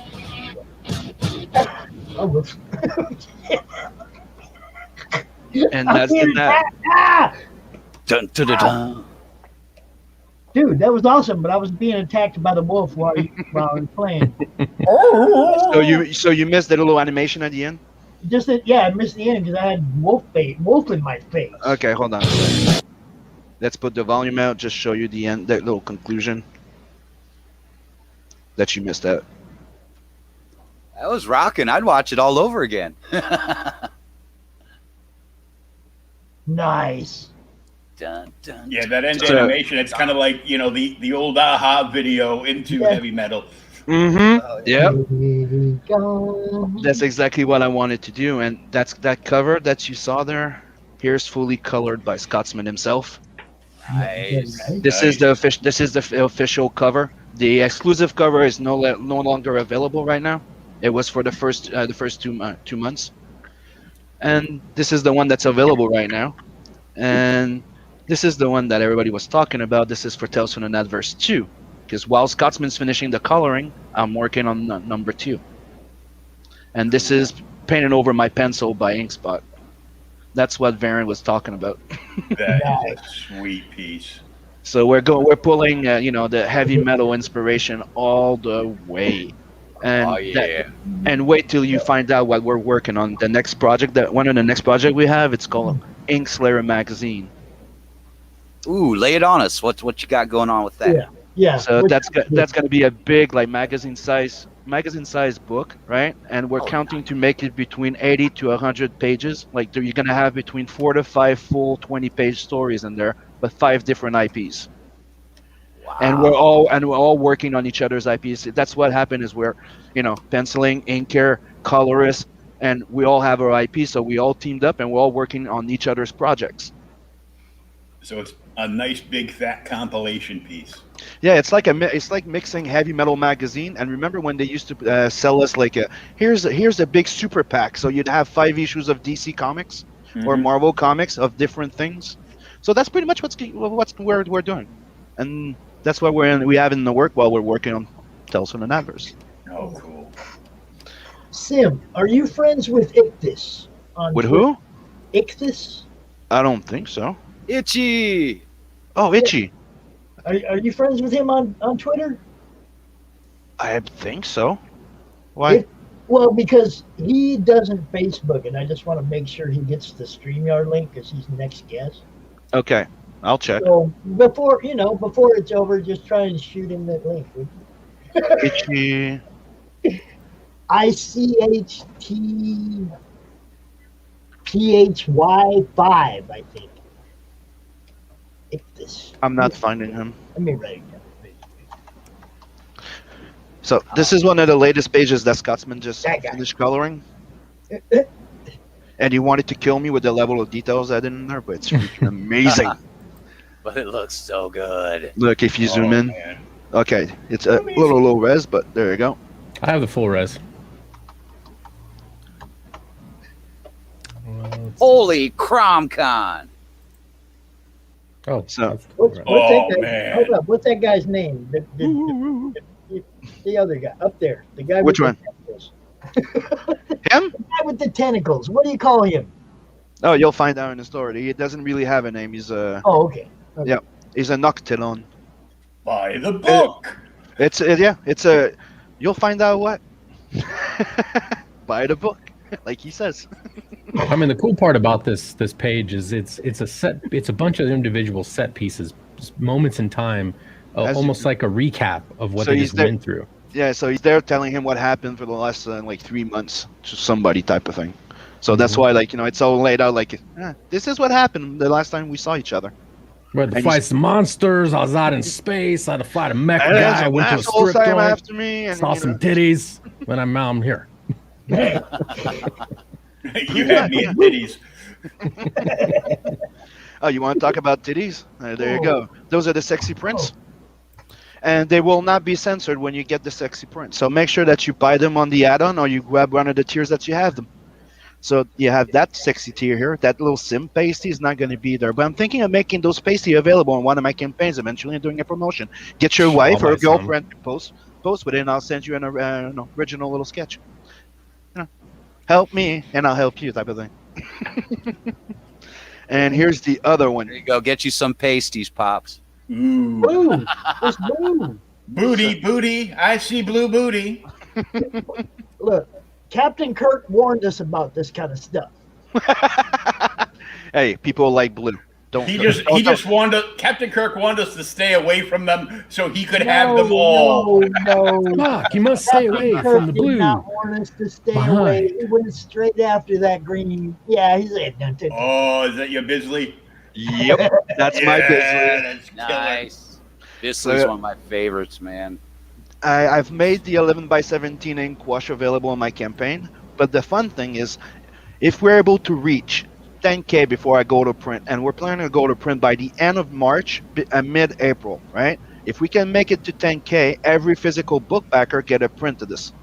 They get 11, like a comic book style cardstock print of it, like Ex Libris, I think the name is. So, we're trying to aim for that, and we're also trying to unlock those wonderful 6 a.m. stickers. I don't know if you've seen those 6 a.m. stickers. Oh, yeah. But they're right here on the campaign. And here's by the way, before I go to the stickers, here's Scotsman, not Scotsman, but 7 Legion Beacon doing his colors on Queen Elrica Royal Rumble.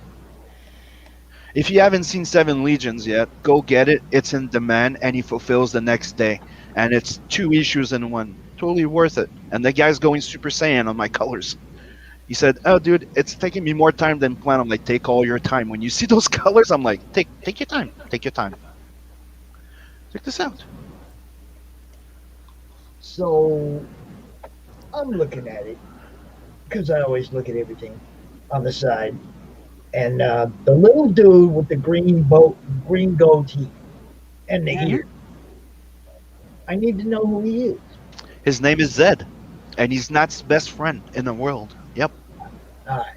Zed's not dead, baby. He's the top mechanic. Whose chopper is that? Okay. I mean, it's like I look at I try to look at the other characters too, because I want to see who's got potential for spin-off, all that kind of stuff. Because but that's exactly the premise of Tales from an Adverse, because this is the type of thing, like Tales from an Adverse is me setting up a place where people can ask me to tell stories. If you like a certain character, I'll tell a story there. I'm using it right now to world build with the 3 first issues, and then I'm launching the book Not the Merc. Not the Merc is the main series. Tales from an Adverse is technically a complementary series that it turns after, which is like, hey guy, I like Boba Fett. Can you have a story of him? Type of thing, like I like that character that I saw just there. Can you put him there? Dave wants Dave wants to know, what the dirt is you have on these guys that gets them to work with you. Nah, it's called friendship and respect. There you go. Right. Dude, I believe in my friends and they believe in me, and we're giving each other the best work we've ever fucking done. And you couldn't have given a better answer than that, because it's all about, look, at the end Plus, of the he's got day, some dirt on me. At the end of the day, when you're gone, it's people's memories of you that are going to live on. And you want them to be good, right? You want them to have decent memories of you. You want your friends to think about you in a good light and tell other people what kind of person you were, right? So friendship is everything, and backing up what your friends are doing and supporting your friends. And the comic community, whatever, friendship in the personal life or friendship in the comic community, you always want to support your people. Yep.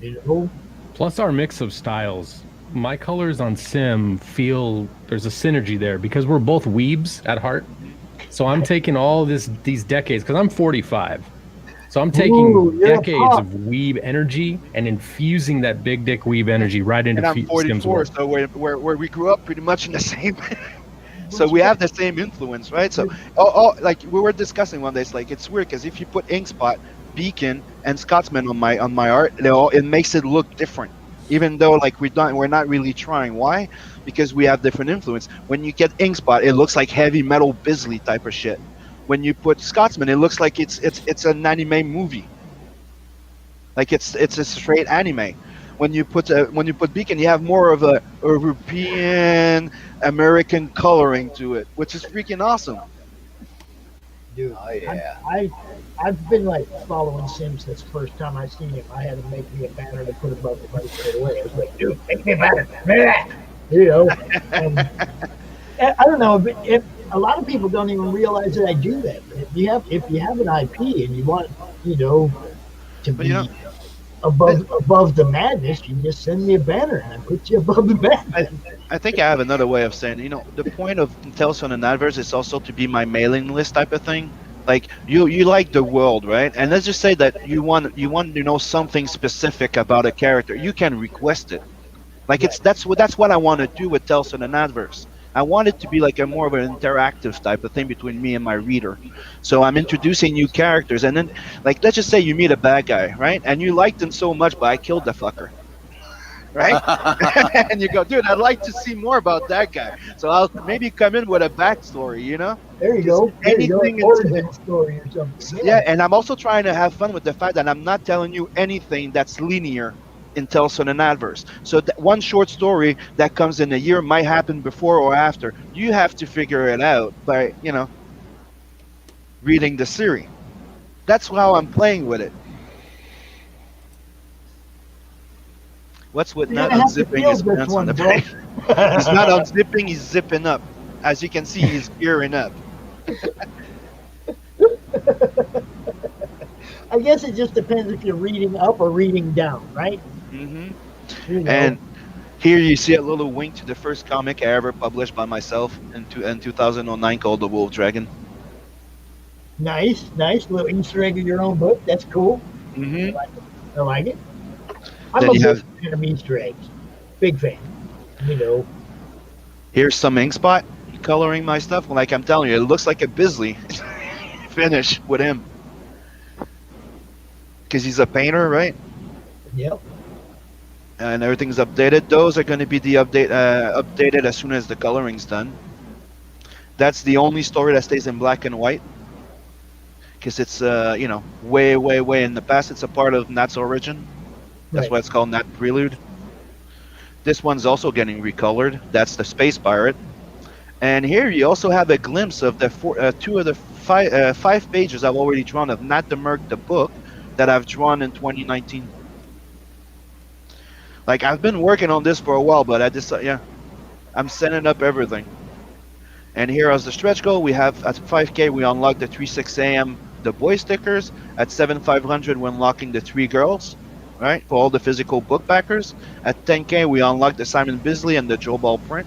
And at 15K, well, I had a 10-page swimsuit special section at the end of the book. And I'll get some special guest artists on it. And you're creeping up on that 7,500 right now. Yep.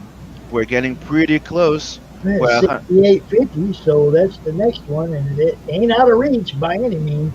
No, and we still have at least a month before the book is fully complete and we're ready to order the proof. And I'm saying that, we should order the copies around the end of the month, mid-April max, and start fulfillment. And when I start fulfillment, this is when I close my campaign. Like, I close it. Right. Because, the perks, the special perks and everything, it's a reward for the people that backed it, right? Right. So after that, I might do a second chance campaign, or sometimes the leftover go on my next campaign for my next book of, the sequel or something. And right now, I'm also working, you heard about Blood Hunt. Right now, I'm working on the crossover with Doc Salem. So you're going to be hearing about that too. Look, if you go here in the updates, right? You have the cover for Tales and Adverse 2, and that's also a print you get with the book. You like if you back the digital book, not the digital, but the physical book, you'll get a comic book size print of this. And here's a glimpse of the crossover between Bloodhound and Doc Salem, which is technically a new revisiting type of Frankenstein and Dracula, because that's Dr. Frankenstein that took the serum, and that's, you know, my vampire. That's more badass than Dracula. Period. If you don't believe me, buy the book. He said he's more badass than Dracula. Yep. Period. And if you buy the digital, you get it directly for the Bloodhound, or you can have the SIM back here, and you can get both books I just published. Okay, how many pages are you currently at? What do you mean? That's what Soul's asking. I'm just like, how many pages are you currently at on what colors? I don't know. He just didn't give me any context. He just, how many pages is this currently at? Total page count? Total page count of the book.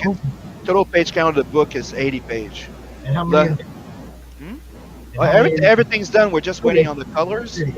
We're just waiting on coloring.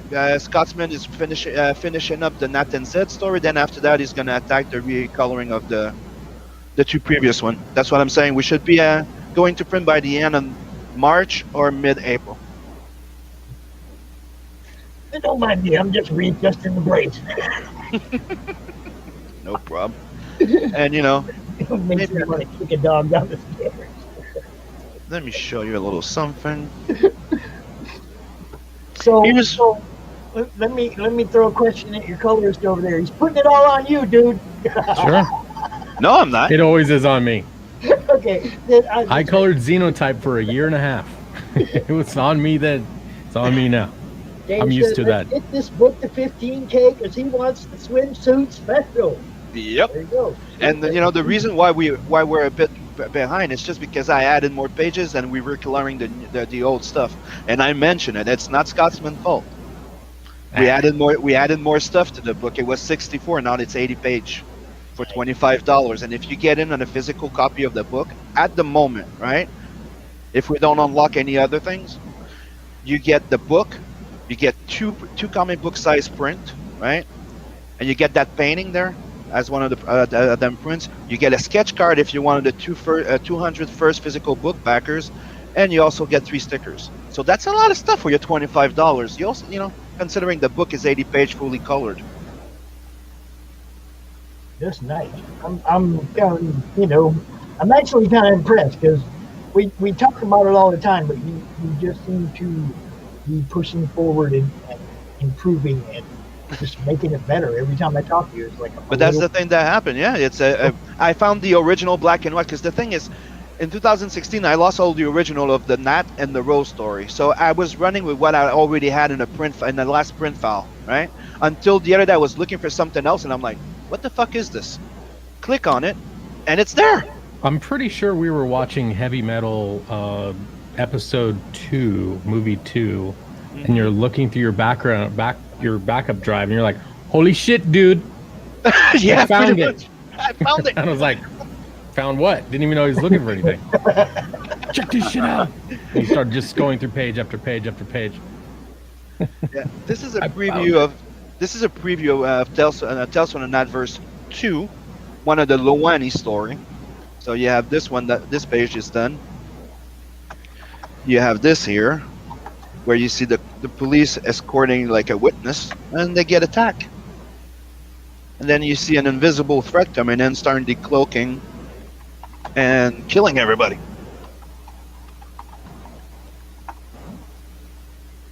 Nice.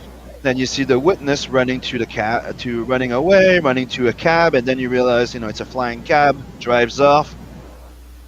She's at the end there, and she's like, what the fuck's going on? She's surrounded, and then she goes, screw you guys. The name's Harry Canyon.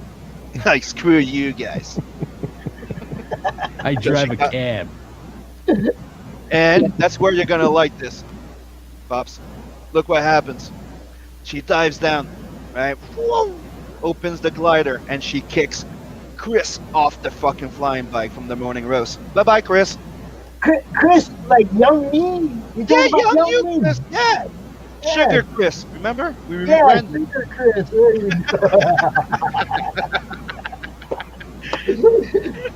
That is our friend Kino Subway. Some of you are familiar with that name. Yes? That's awesome, dude. That looks killer. I love it. And here's more action. So that's Luwani in the full armor. And I'm not showing more than that. Marv's over there like bleeding my soul out right here. Shipping costs. Hate it. I love comics. I love indie comics. I hate you. Oh, you're a tease. Now you're a tease, bro. Yotam likes it though. Oh, dude, I said like you're in for a freaking surprise with not the Merc. Okay, dude, in that universe you got like all type of aliens. You're gonna have like Mercs, not mechs. I mean, not Mercs. You get Mercs, mechs, giant robots. You get transforming planes. You get spaceship. You get dwarves. You get magic in that universe. You get everything. It's like space fantasy. Like I'm inspired by all those space opera stuff, and everybody that knows me, I'm saying it right now. Meta Baron, fucking rules. If you don't know it, go buy it. Wow. And yeah, please, if you don't know me, go back my campaign. And grab a copy of Bloodhunt because it's freaking amazing. It's a Bloodfest from page 1 to 80. You got 5 minutes. Go ahead and bit that one too. Yeah, and for the moment until I fulfill, that's why I close my campaign because me and Beacon, we help each other, right?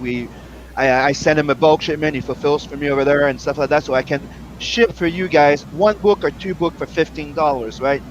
No problem. So get in on it because right now you can get Bloodhunt and Tales from the Adverse and all that for $15 shipping plus the book. Yeah. Don't show me Jane Silent Bob. I'm gonna start singing that song. You don't want me to sing that song on your YouTube, dude. Which song is that? I'll sing it. Do you want to making fuck Berserker? Berserker. Did he just say making fuck? Something like that. I was lost. I couldn't. What do we got here? $15, little man. Meta Put that Baron. shit in my hands. If that money doesn't show, then you owe me. That jungle. No? Oh, yo. I think I want to know you. Yeah, what? Just not that type of French, he said. He's just not that type of French. I'm the good type. The one from the Great North. The Great White North? Yeah, I know. Way up there? Yeah. Yep. Where we bathe in icy water since day one of birth. Yeah. That's not true. We do that when we go, ice fishing. It's a ritual. How old were you when you built your first igloo? My first igloo, that was in like preschool, dude. Come on. That's I'm asking, 'cause We built a freaking huge snow castle. We were all like, I think 6, 8. Yep. Yeah. So, dude, it's always fucking great talking to you, Sim. Thank you for bringing the Scotsman along. You have to, I don't know if you Facebook or not, sir, but if you do, join the comic-related madness because that's where all of this originates out of. Everything that we do, CRoM Con, Monday Madness, all of it comes out of that group. And that's where you see what everybody's doing. That's where everybody shows off what they're doing. It's specifically for networking and promotion. Yeah, and we all help each other. Like he got kicked off of Twitter, and we all picked our freaking torch, and we started going. You know what? Let's promote. Yeah. Don't ever let nobody shut y'all down. You know how that works, man. Yeah, nobody can stop us, dude. We're stubborn as fuck. And I already decided if I do decide to go back to the platform, I'm gonna change the name. It's gonna be Dude, Pops Van Zant. if we were quitters, we wouldn't be here. That's true. Twitter's for quitters.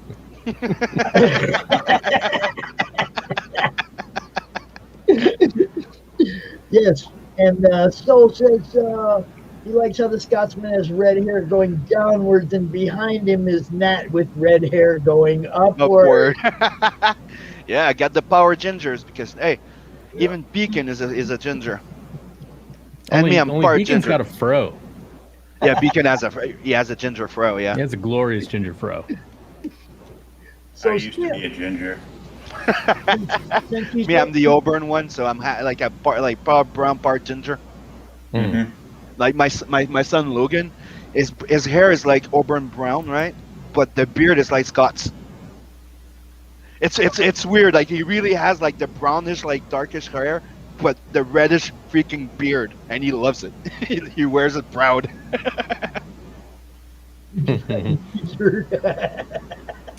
But just as a side note, this is the way I render Nat's hair. I turn this line art faux hawk into this glorious flaming, ginger faux hawk.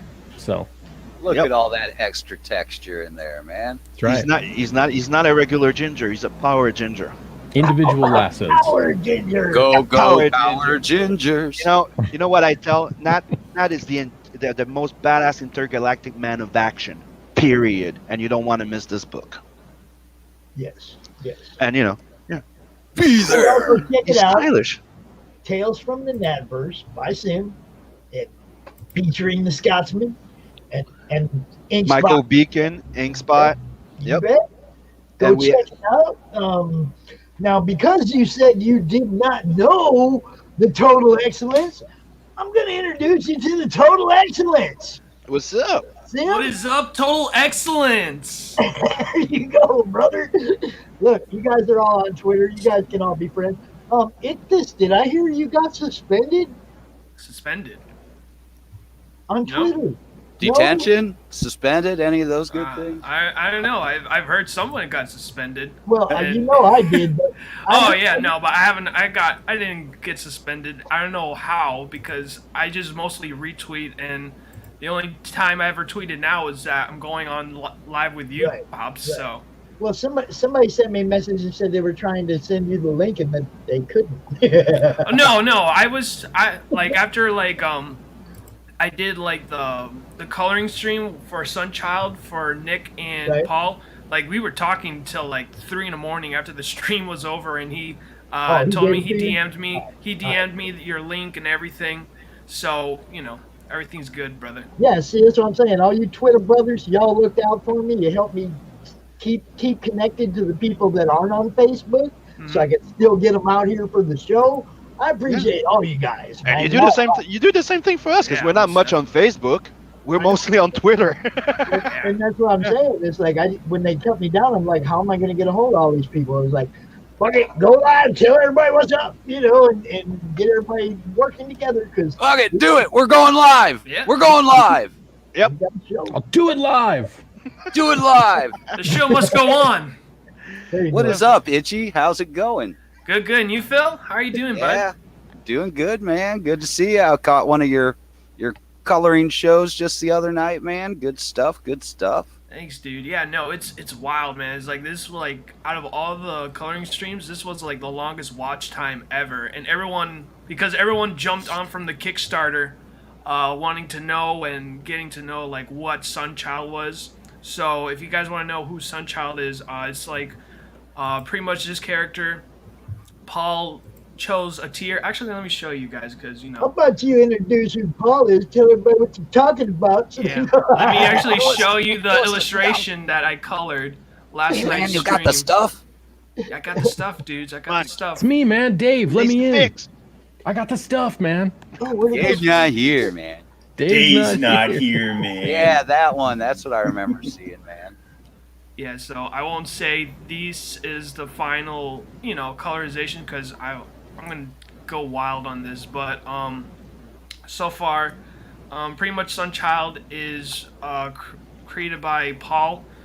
He backed the Demon Hunter tier, so they will be featured in the book. And funny enough, Paul pitched the idea of Sunchild at a point where it pretty much correlates so much to the core story for Demon Hunter Raven that Nicholas actually made him into something of a canon character now, that he's gonna have a vital part of this series than just like one of those tiers where it's like, oh, you get your character will be a spotlight. Now this character is gonna be canon.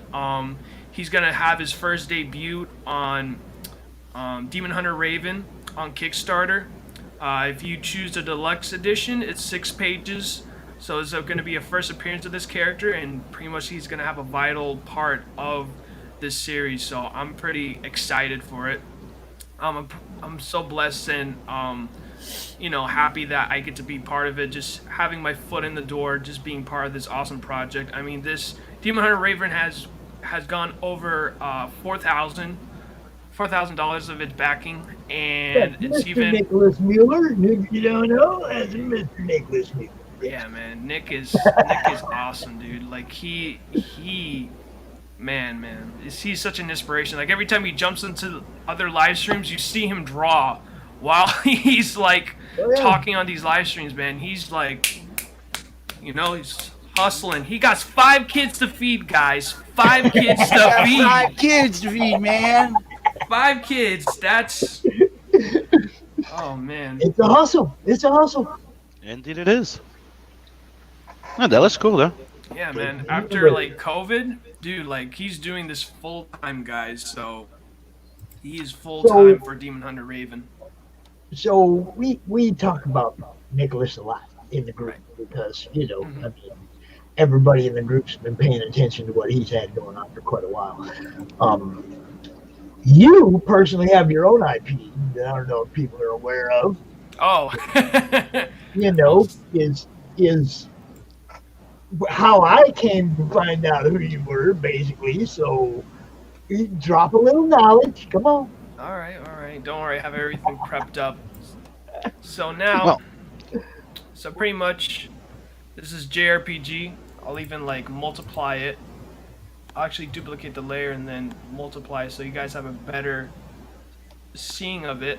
So, pretty much, this is like pretty much my inspiration of JRPG, which is an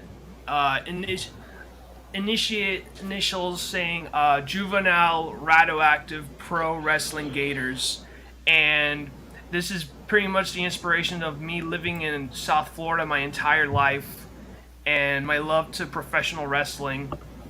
And it's just like, it's like it can't, like, Florida itself cannot be any perfect for this universe that I'm developing for JRPG.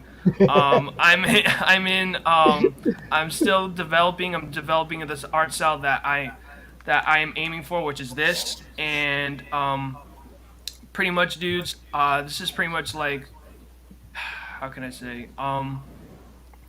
Like, this is it's gonna be fun. It's action packed.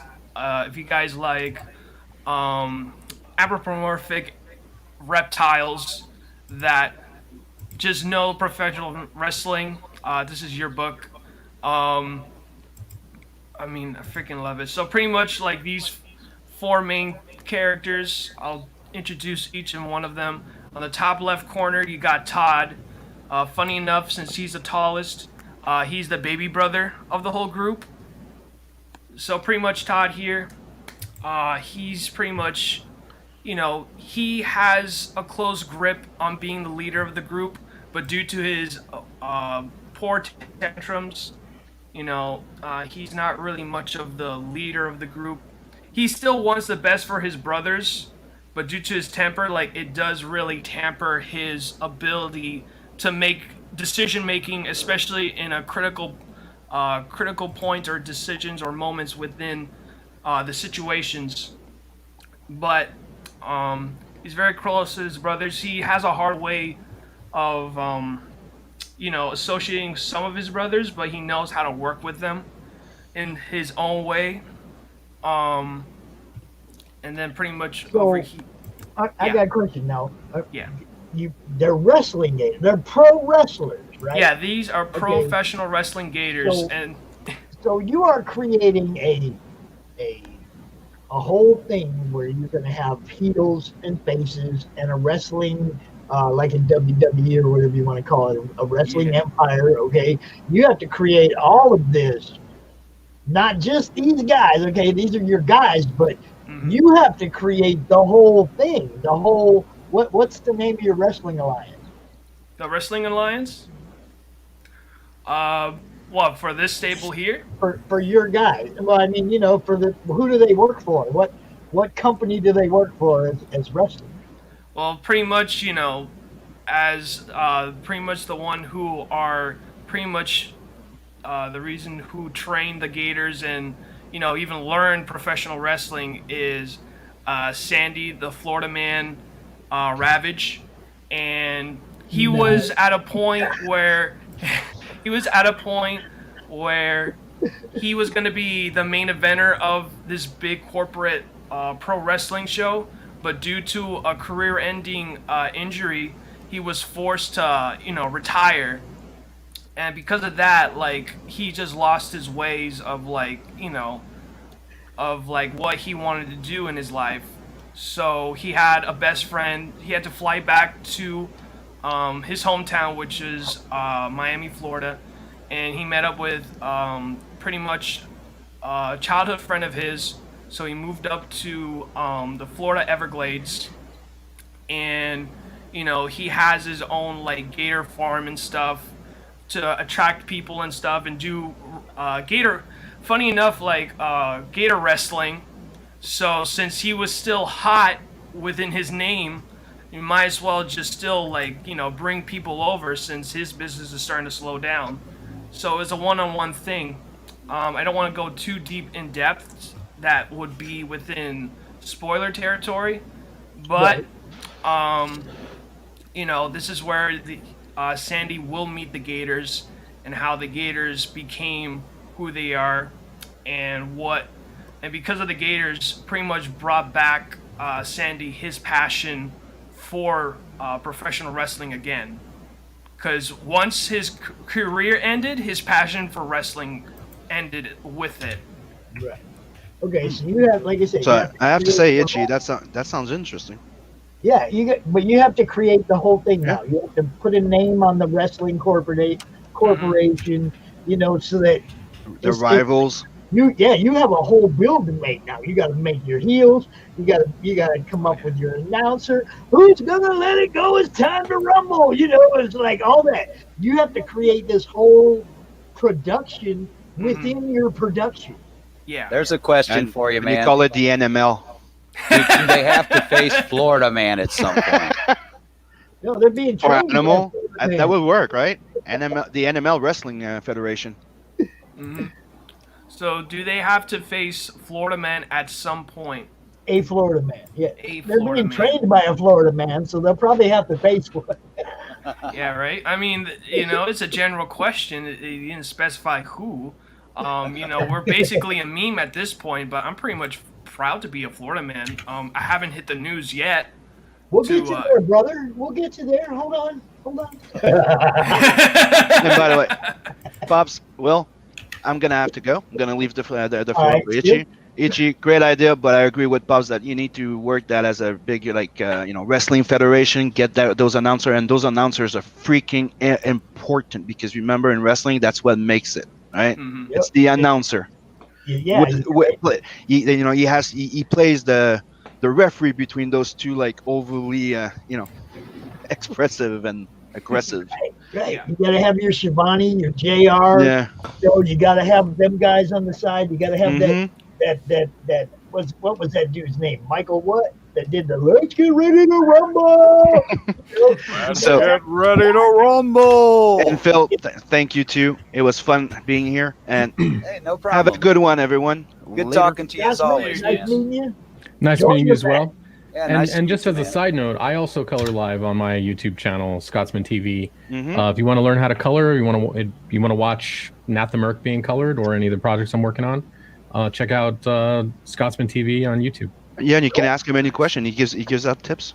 It's freaking cool. Yeah. Awesome. I also have a coloring series that me and some of the other colorists in Comicscape put together.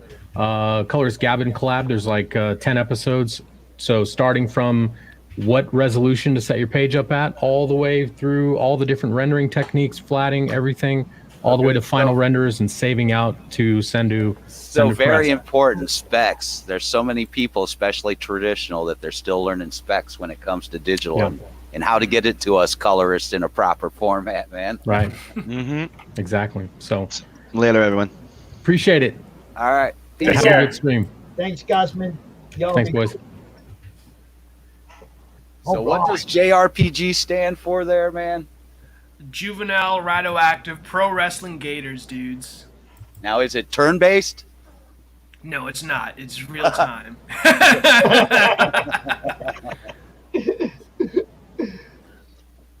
Yeah, man, they just like, I'm sorry, I got to interrupt here. Blast, they just like, you know, them 3-word comments with no context. They just love slamming me for those the day before my con. They do it every freaking month. I'm just, but you know, we're good. We're still out there, right? You can see us. Yeah, rocket, baby. Most definitely, dude. Oh man, but yeah, no, there's a lot. Trust me, I've been building, and I don't want to say too much about it, but I do want to say it on this show. You know, that I'm pretty passionate about this project. Let me see, was it favorite beverage? Funny enough, I'm actually doing like a tag team finisher on one of the Gators, and that's exactly what's gonna be the name.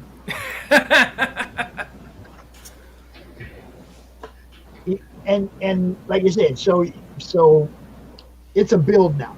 Yeah. Now you have to build the federation. You have to build, you know, you have to build a production inside the book that's your production. Mm-hmm. So this one's going to be layered when you think about it, because, you know, it's like that's not your story. The story isn't the federation and all that, but you still have to build all that to make your story work. Yeah. Oh yeah. Oh yeah. There you go. It is what it is. What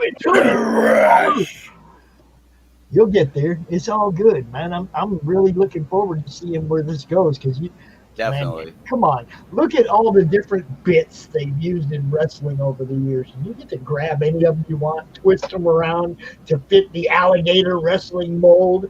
You know? Yeah. It's like, come on, dude. It's wide open. Yeah. What's up, Max? You got Max in the house. Oh man. What's up, Max? Max, man. Beverage, Gatorade. Max, man. Croc Street, USA. Oh man.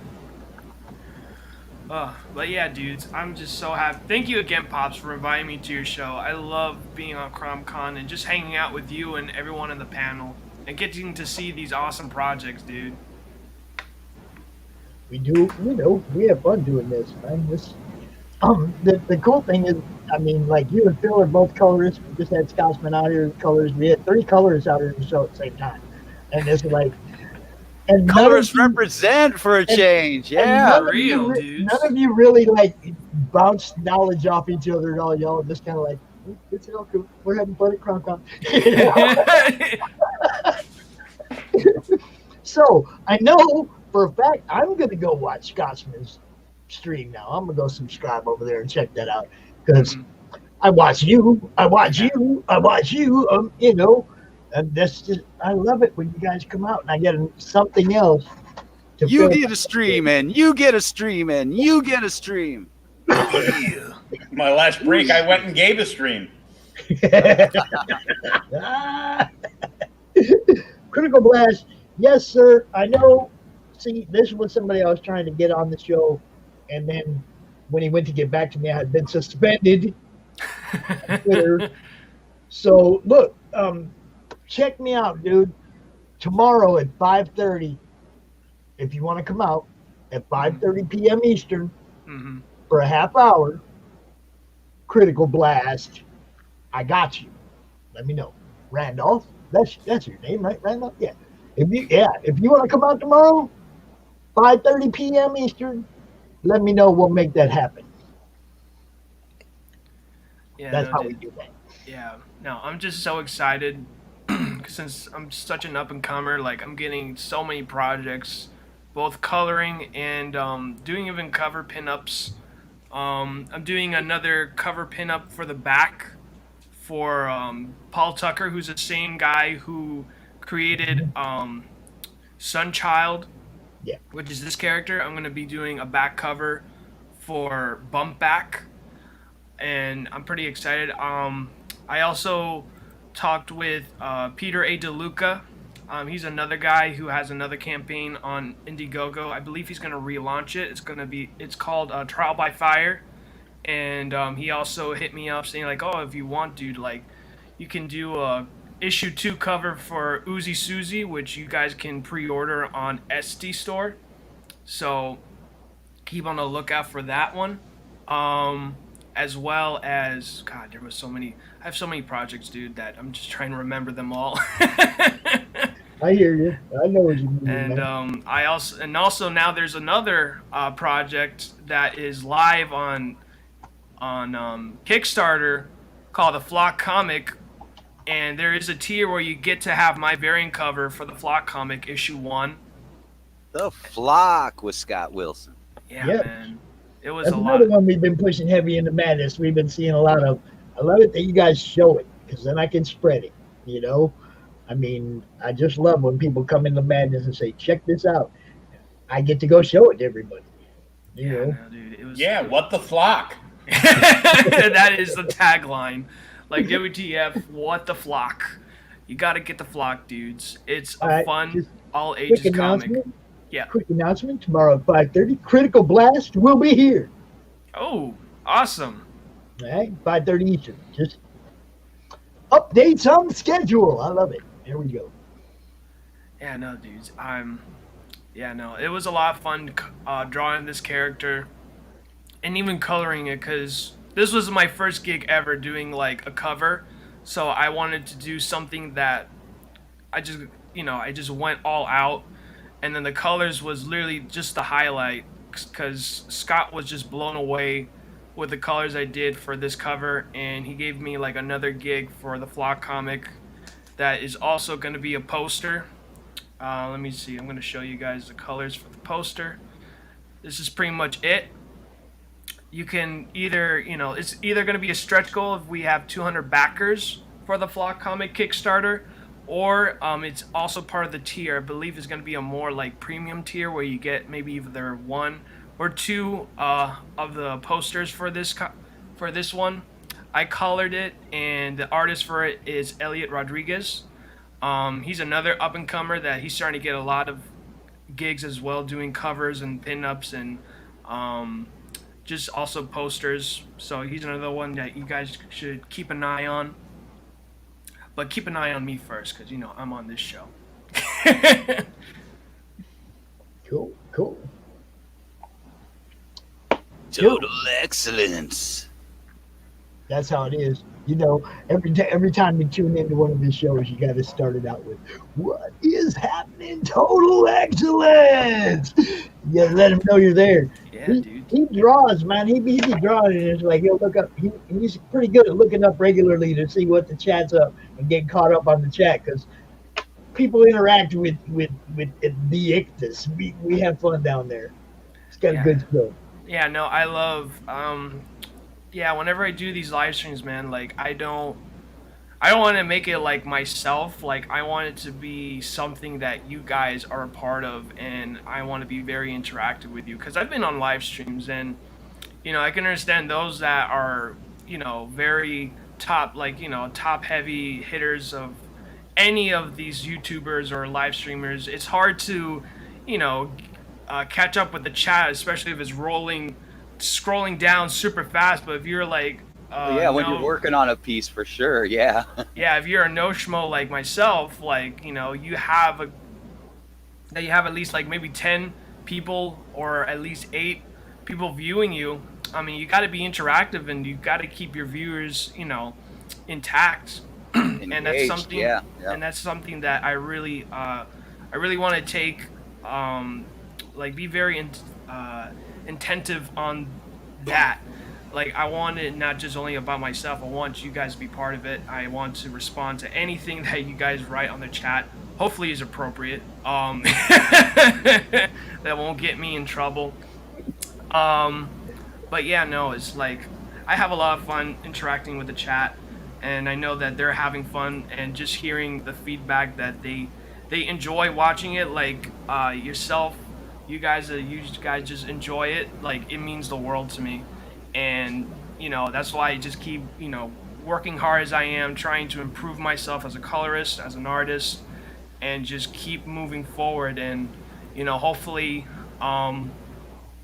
just add value to myself as an artist, as a colorist, and just in this whole comics game. That's my huge goal for not only 2021, but just so on and so forth as an artist.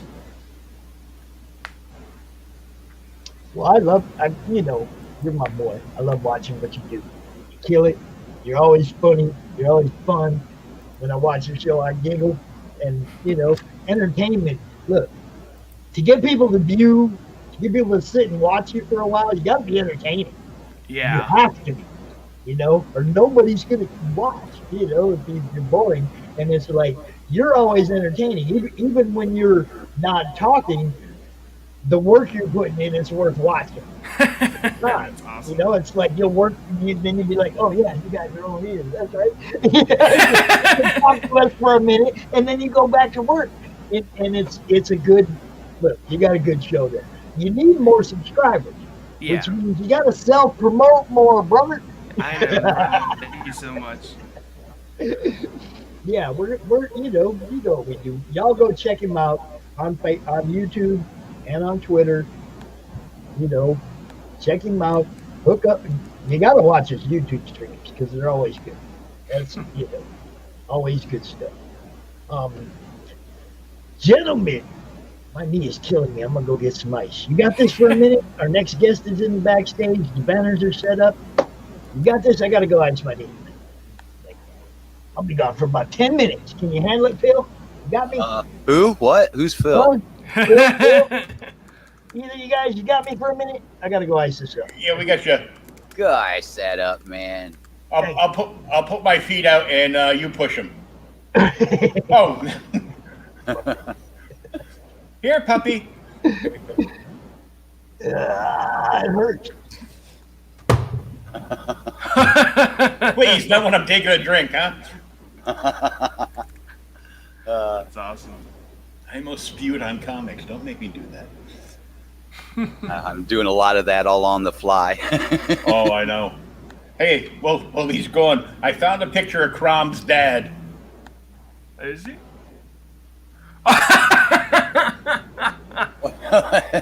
Oh no! It's CRoM's dad.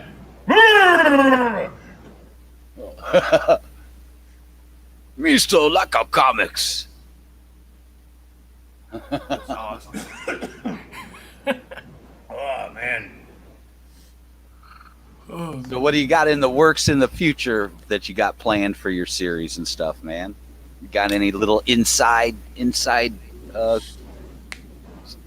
stuff, man? Yeah, dudes, I got a lot of stuff in the inside. So, I'm doing commission work. I'm open to do business. If you guys wish to commission me, whether it be a pinup, an illustration, or goodness gracious, I'm sorry, dudes. I'm just so drained because.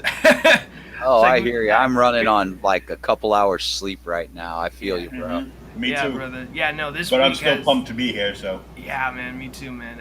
It's been such a crazy week. It's been a super busy week, and even outside of comics, even with my real life, it's busy as well. So I'm just trying to keep a balance. So with the inside of JRPG, I'm working on it. So far, I did 3 pages thumbnailing. I've finished page 1. I'm about to finish page 2, and as well as the 3rd page, which is going to be a splash page to see the gators. This is not the splash page. This is just a proof of concept of what I want the gators to look like, and you guys know what they are in a sense. And this is pretty much just developing these gators as this is like a team book, except this is now a well-established team. The ones that is pretty much the glue of this whole team is Sandy himself, and pretty much that he's the glue, so he's a vital source of the gators. And naturally gators are not meant to be in packs, and it's just a mere fact that these four have to be together and try to work things out. I'm just so excited to work with these characters.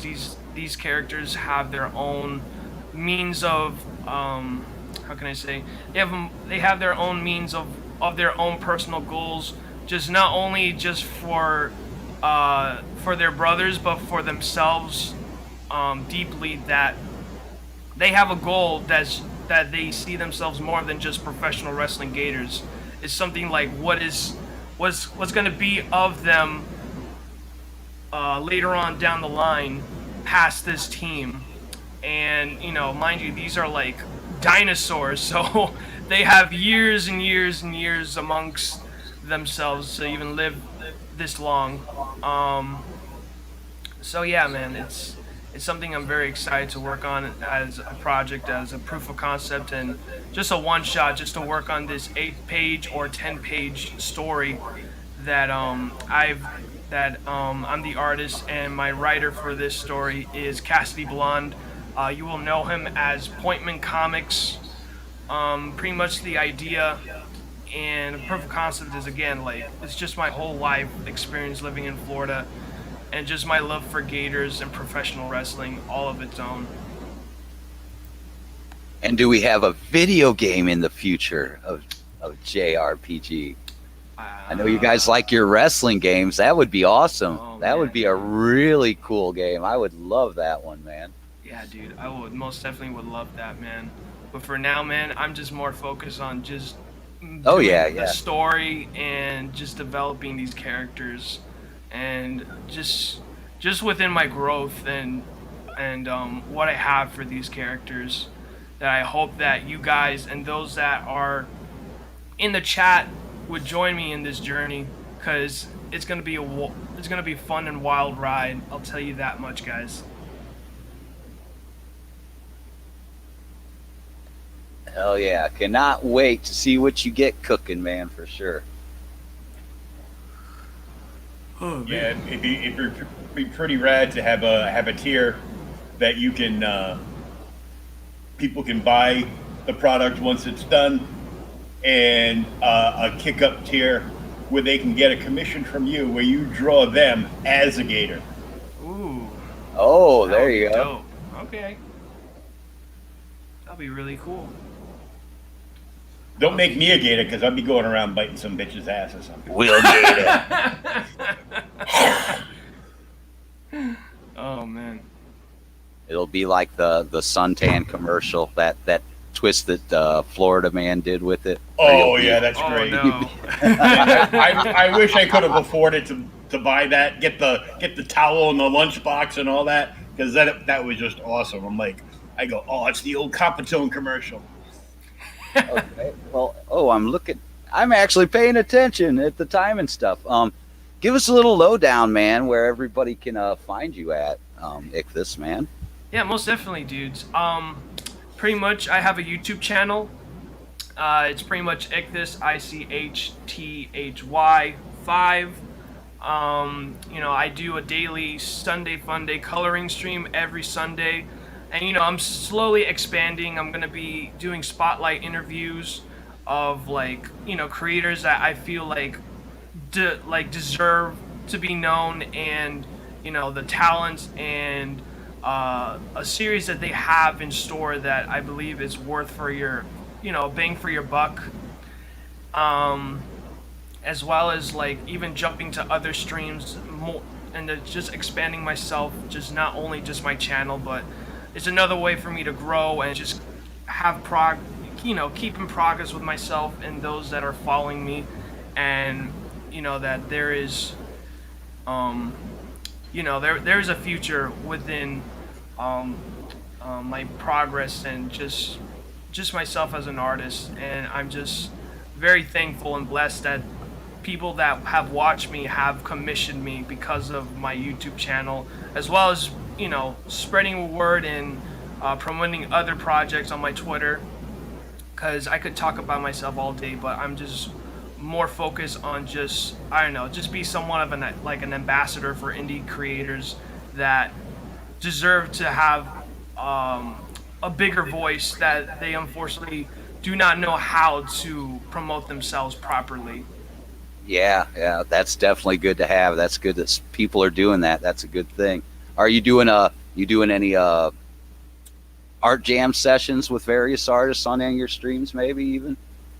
I'm thinking of doing an art jam, but most of the art jams that I've been jumping on would be AKA Pad, and he would have a thing called Draw and Claw, or was it called, yeah, like Draw and Claw, and you know, like I'll just draw like one of his characters to, you know, promote him and stuff. But you know, we would just talk and jam and, you know, have a good time, and, you know, just, I don't know, it's kind of like I just feel like it's more than an art jam. It's kind of like a studio time, and we just draw just for fun, and just pretty much like add into the fun of drawing than just, oh well, it's this, like, here's my book, buy it, thanks. Well, cool. That's a good thing to hear. You know, you guys know where to find this man, and I guess we do like the usual. Even I guess I'll do it like Pops does it, and even though it's like, look, we've taken over, Will. It's the Will and Phil show. Will and Phil, I love. It's so catchy too. Will and Phil shill, but I don't know. I think you do know. Do you know Shinobi? Hello, Mr. Shinobi. Hey, how's it going? What's up, Shinobi? Is this Shinobi Raccoon? No, 8-bit Shinobi, like Naruto. Oh, okay. Naruto. Awesome, dude. Nice to meet you, dude. Thank you. Oh yeah, well, tell us a little bit about yourself. So, I started this business about 2 years ago. I've been writing comics my whole life, and I like gaming. So we decided, because I was making money selling my collectibles. So then I started going to conventions, setting up the game system. So I have the pinball over here. I have my VR game over here. So we would go to conventions, and that's how we'd make our money. So I'm like, okay, we're making money. Let's start a business. And then this pandemic hit, and now we're in like I like to call purgatory. So we were stuck. Oh, you're in California? Money, and I'm getting all this new equipment and paying for all the services I need, and it wasn't working. So I found this new online platform. It's called Remo Conference. Sorry, my little one's there. So if I'm yeah. So anyways, I found this online platform that it was like a Comic-Con. It was virtual, and you can move between tables, and it was really great. So we did that. We did one last year, and we had about 50 people show up. So right now we're, hey, how you doing, brother? I'm just like. So right now we're doing the large one, Ottawa VCon 2021. We have special guests from Dragon Ball Z, Vic Mignogna, Broly himself. We're giving away one of these to whoever purchases a ticket. So if they purchase a ticket, you can win one of these. You could also win one of these signed by Vic. We got one of these. And we also have Stephanie Nadolny, the voice of Gohan, coming. Chuck Huber, the voice of Android 17. And if we get enough money, if we get like between 10,000 to 15,000, we're going to give away an arcade with decals of Dragon Ball Z with them signed. They're going to sign. I'm going to try to get them to sign the decals. So someone's going to win an arcade system, a custom-made arcade system with over 5,000 games. So anyone that purchases, every $10 gets you an entry. So the more stuff you get, the higher your chances of winning. But in the long run, I think everyone wins. Oh yeah. That's so rad, dude. I'm so excited. I love DBZ, man. I'm just, wow. That is awesome, dude. Holy cow. Where's this con at, man? It's a virtual convention. Okay. So anyone could go join it. So once we get the link and someone purchases a ticket, I send them the link to it. This was a little demo that I ran because I was trying to see how the board games would work live. Right. So I rigged up my my camera here, so I'd get a downwards view, and we played zombie dice. Ooh. Okay, I'm digging it. So at the event, people could play games and stuff. Yeah, so they could play games, and there'll be free tables open so people could play their games. Ileana, can you pass me that? Yeah, that big one. The plus sides of having your little one, they can be your assistant. That's awesome. So anyone that gets the meet and greet, they will get one of these games, and if we get it out in time, they can play it at the event. We'll have a big board game thing going on. So you get this, a signature, and some personal time with the guests. So it won't be like a 15 minutes. It'll be like a 2-hour event. So they'll get that, and they'll get entry into the convention. So it's pretty good value. And then they can also get, they could also buy the Funkos. So we have different types of Funkos for sale too. So they can get those signed. So hopefully we get it all out in time. So that's what I've been working on for the past year. I've been working on this event, and we're also working on a comic book at the same time. So what's up with that? Go ahead, tell us about the book. It's called Paranormal Academy. We just got the cover, and it's a story about an elven prince and his girlfriend, the fox spirit. He's because he's a prince and he's gone through some trauma. He doesn't want to be a warrior anymore. He just wants to party and drink to like just get away from it all. But he's a prince, so his dad's like, you either go to this military school, the academy where they'll train you, or I'm gonna exile you and cut you off. So it follows his adventure, making friends, and him trying to find a way to make money so he doesn't have to go to school anymore. Oh, I like So that like those- idea. So like those treasure side quest type things. And then there's a whole bunch of other adventures that they go on. Awesome. I'm messing with Phil. I'm messing with Phil in the background. Don't mind. Oh man. Children will play. It's over 9,000. And I don't even see it because I've got 50 million windows open, and Oh my gosh. I'm not looking at the messenger right now. Oh no, Phil. Dudes, I'm gonna out now. It's nice meeting you, Shinobi. I'm super excited for your virtual con, dude. Thank you. I hope to see you there. Just click on the events link. And to remind everyone, the prices are in Canadian. Okay. And for anything you purchase, like the autographs, I included like a shipping. But if it's over or anything, I cover the difference. And my little one wants to show you guys. It's beautiful. Nice. All right, dudes. I'm going to back out now. Thank you, Pops, and everyone here. Thank you guys so much for inviting me to this show. I love CRoM Con. Don't thank me yet. I'm following you now. Check it out, man. You got another stand, Itchy. Yeah, man. So you know you are always welcome to hang out with us, Total Excellence.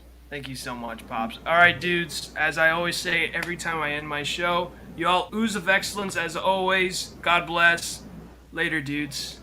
Take it Later. easy, man. I like that guy. He's something else. So much love. So how you doing, John? I'm doing good. I did my first little demo. So since I set up the platform with another email, I could actually run the program for 2 weeks leading up to the con, so people could try out the platform. Thanks, Critical Blast. Nice. Yeah, I've been I got knocked down the stairs this morning by one of the dogs. And my legs messed up, and my ankles messed up, and it's like, yeah, I'm just trying to get through this today. Yeah, he knows. Oh, man. I'm just trying to get through it. So why don't you guys tell us about some of the guests you have for sure lined up? So we got, like I said, we got the Dragon Ball Z cast. Vic Mignogna, Broly. We got Chuck Huber, Android 17. Stephanie Nadolny, Gohan, and Kid Goku.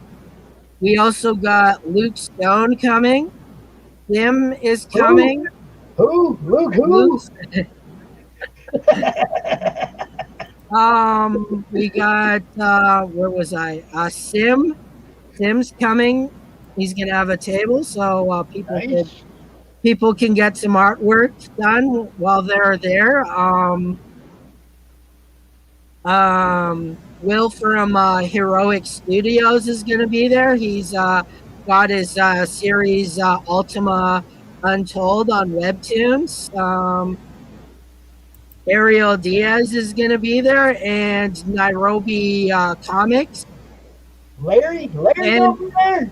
Yeah, and we got more people that are always messaging us saying they want to sign up. So anyone that wants to sign up can just message me, and I'll bring you on as a guest, no charge. Oh yeah. There you go, man. I have to take you up on that, man. Yeah. Sounds pretty rocking, man. Yeah. I'm glad things are like starting to work out for you. I know you were catching some flack, and screw that. And you know, I like to see everybody be successful, and I like to see everybody support everybody. You know, and what you're doing, it's unique to this kind of con. Mm-hmm. Okay? You went after a certain genre. You went after that Naruto group.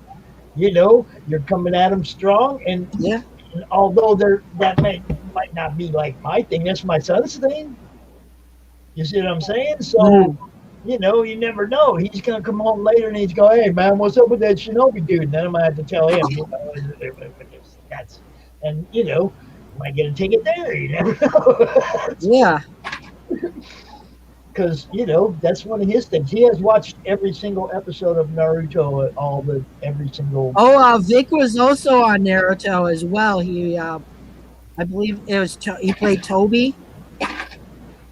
Mm-hmm. He's been in almost. He was even in Street Fighter. He did Vega.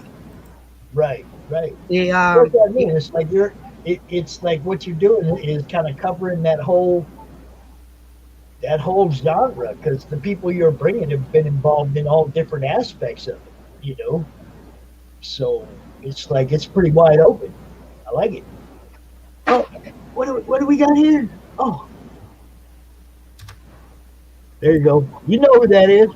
That's Joe. Thanks. There you Thanks, go. Joe. There's Joe. He's coming in strong with support. You know what I'm talking about. And in case of doubt, Shinobi, in case there's any doubt or anything, just blame Steve. Because everything is Steve's fault. Damn, Steve. Steve's not here, man. Steve's not here. And we're not talking about Steve Rogers either. Just so we make sure nobody gets any. We like Cap. Okay. Will you quit with the knee thing, dude? No. We don't want the trolls to come at you, sweetie. Unless they're named CRoM. It's okay. Yeah, that's okay. Yeah, you have a free pass. It's okay when CRoM comes calling because, that's what he does. He's a troll. But he's a comic troll, right? He's got to hang. I'm going to let him hang out for a while. What do we got here, Phil? Are you playing in the background? Yeah, that's Phil playing in the background. You give the guy the keys and he just goes crazy. I was getting in the Nuratu kind of feel, man. Did you look into the 4 different brands and are you going to make your own brand on here? What's that? In the brands, we got Monday Madness, we got comic related unboxings, we got Monday Madness After Hours. Oh, I might have a little something else. I might have a little something in there. That's what I'm saying. We need a new brand that's Phil's that you can put your stuff in. Oh, I know. I've been in the works talking with that. How do you think I got the keys, man? Well, I told him to give you the keys because I could never get a hold of you. He's been doing the same thing. It's like get your show rolling, man. I told him last night. I said, "Man, I'm going to bed. Will you make sure dude gets keys?"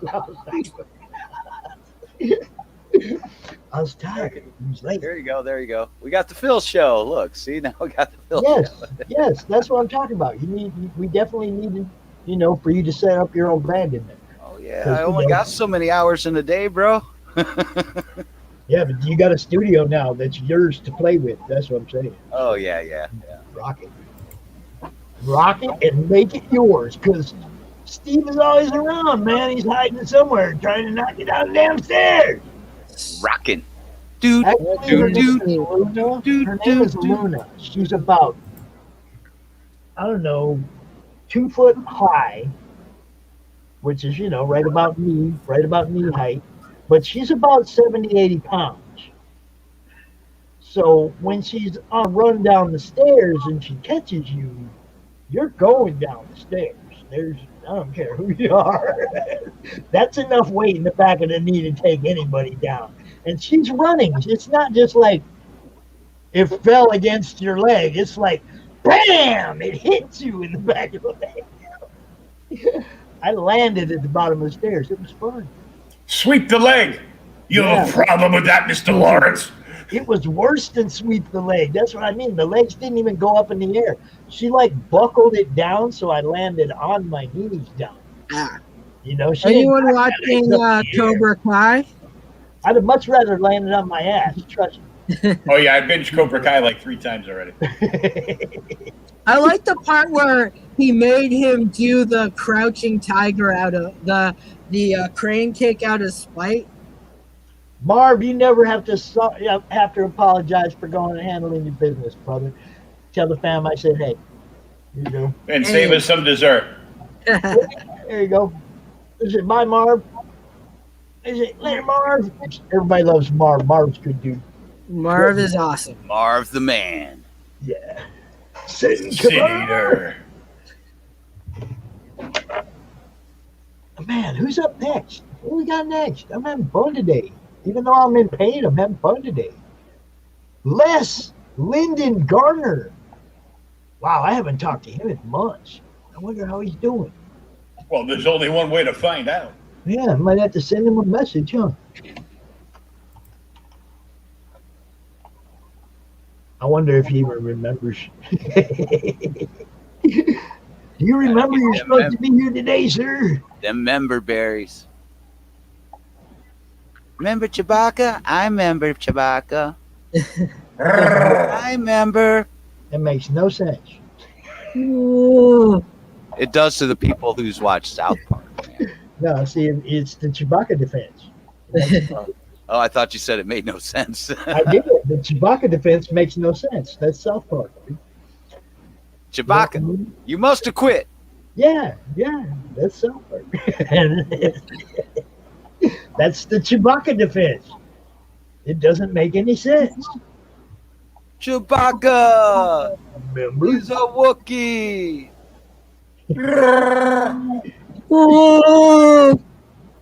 My favorite song from Clerks. New backers. I want to thank all my new subscribers over there on Comic Talk. We're up to 245 and kicking it, and I love you guys, man.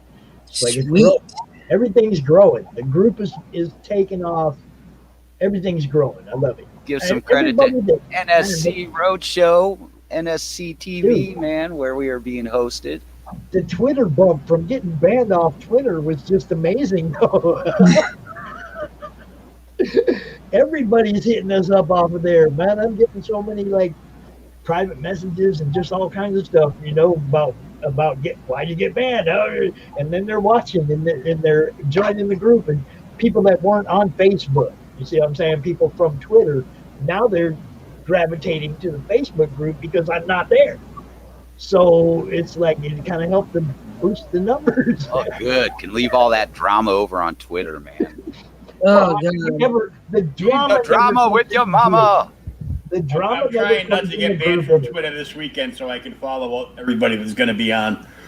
The drama never comes in the group anyway. I don't worry about it. We nip that in the bud every time. On the rare occasions that somebody posts. Oh, that's what I'm saying. It's just Twitter is such a drama pool over there. I barely even go over there. I go and check messages occasionally, but that's about it.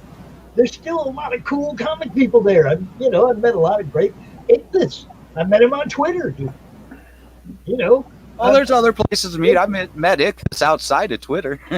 But I'm saying that's where I met him, was on Twitter. That's where I met a lot of these guys. Like I say, with comic creators or anybody that's doing art and stuff, it's always good to get yourself out on as many platforms as possible, man. Yeah, because a lot of them don't do Facebook, and now it's like it's kind of neat because some of them come back to Facebook just because of what we're doing. Beep bop boop. Oh, come on. Let's not go there. I know where that can go. We won't do that on today's stream, man. No, that's tomorrow night's stream. Oh, God. I don't even want to. That must be the after party tomorrow. Yeah, after hours tomorrow night, you never know what could happen. There's invites out to some guests. When the sun goes down at CRoM Con, you never know what's going to happen. Where's that banner at? Welcome to the after party. No pants required. After hours. Yes, after hours. We're going to have an after hours overlay. How come? Got overlays for everybody else's stuff, but not our own. Because you got to start working on some of them, man. Dude, I don't know how to do that shit. Me and Kevin only got so many hands and a million projects to work on. I mean, come on. Come on, guys. Come on. I'm just waiting for somebody to teach me how to do it so I can make my own, damn it. I asked for very little. I did a whole bunch. I asked for very little. Maybe that's what I'll do. I'll offer training courses for you boomers, man. Oh, are you plugging my Thursday night show right now? Okay, boomer. The podcast every Thursday night where we look at old comic books. Mr. Blast, what you're doing behind your camera is your business. What pants? I didn't think anybody wore pants on live cast, man. I mean, oh man, I thought that was a given. I haven't worn pants in 5 years. Oh yeah, that feels real good. She got a tendon in the back of my knee too. Oh man. Oh, it's all tightened up, yeah. Oh no, here we go again. As long as the webcam does not drop down, sir, you're fine. Yeah. Every time, Pops, you're gonna get that one, man. There you go. You want to look at it? Oh, how does that look? Look at that. That don't look very I good. need Will pull some levers and switches and stuff. Boom. I can't. I don't have the keys.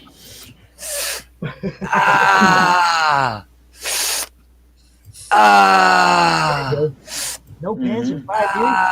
Kilts all the way. Damn right. Kilts all the way. Shinobi, what's up, dude? Give us one more rundown where they can find your stuff at. I mean, All I got the demo going right there. Let me get the other one up too, and then talk about it real quick.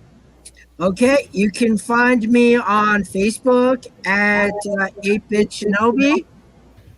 You can also find the event page, Ottawa VCon 2021.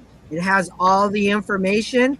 It has the events link in the description. I'm on Twitter at 8Shinobi.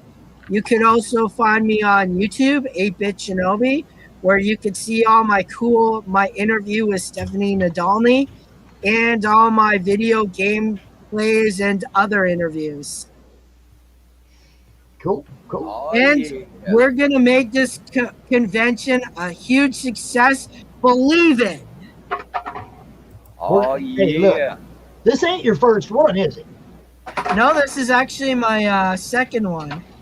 So give him a little credit for having dove into this pool once before and come out with some knowledge, and he's going to dive back in again and give you a better show.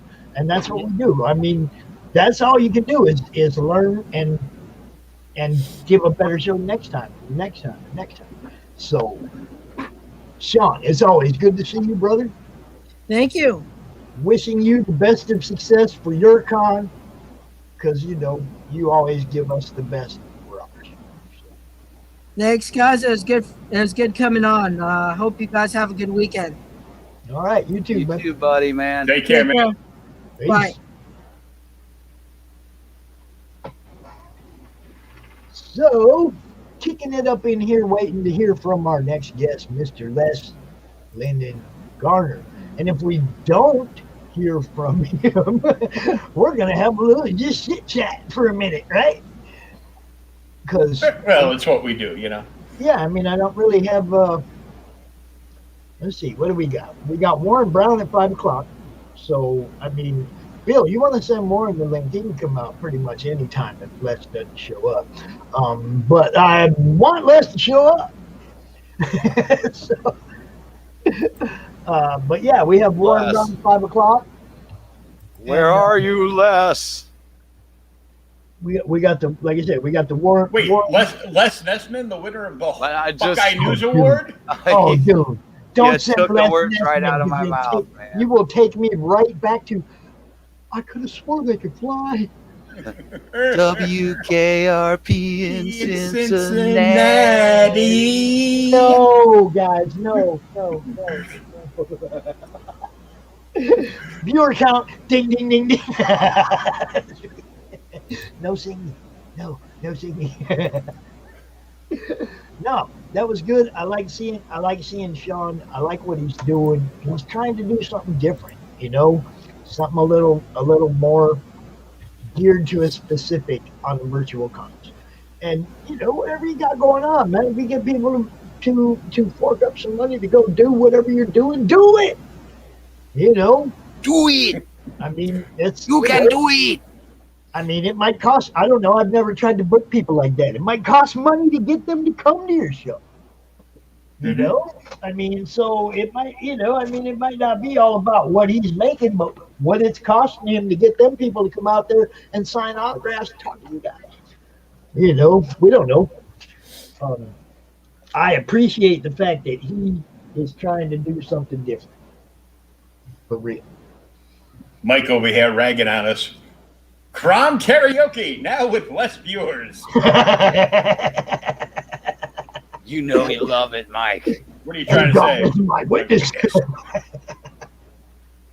That was it. As God is my witness, I could have sworn they could fly. Mr. Carlson, would you like me to get you a cup of coffee?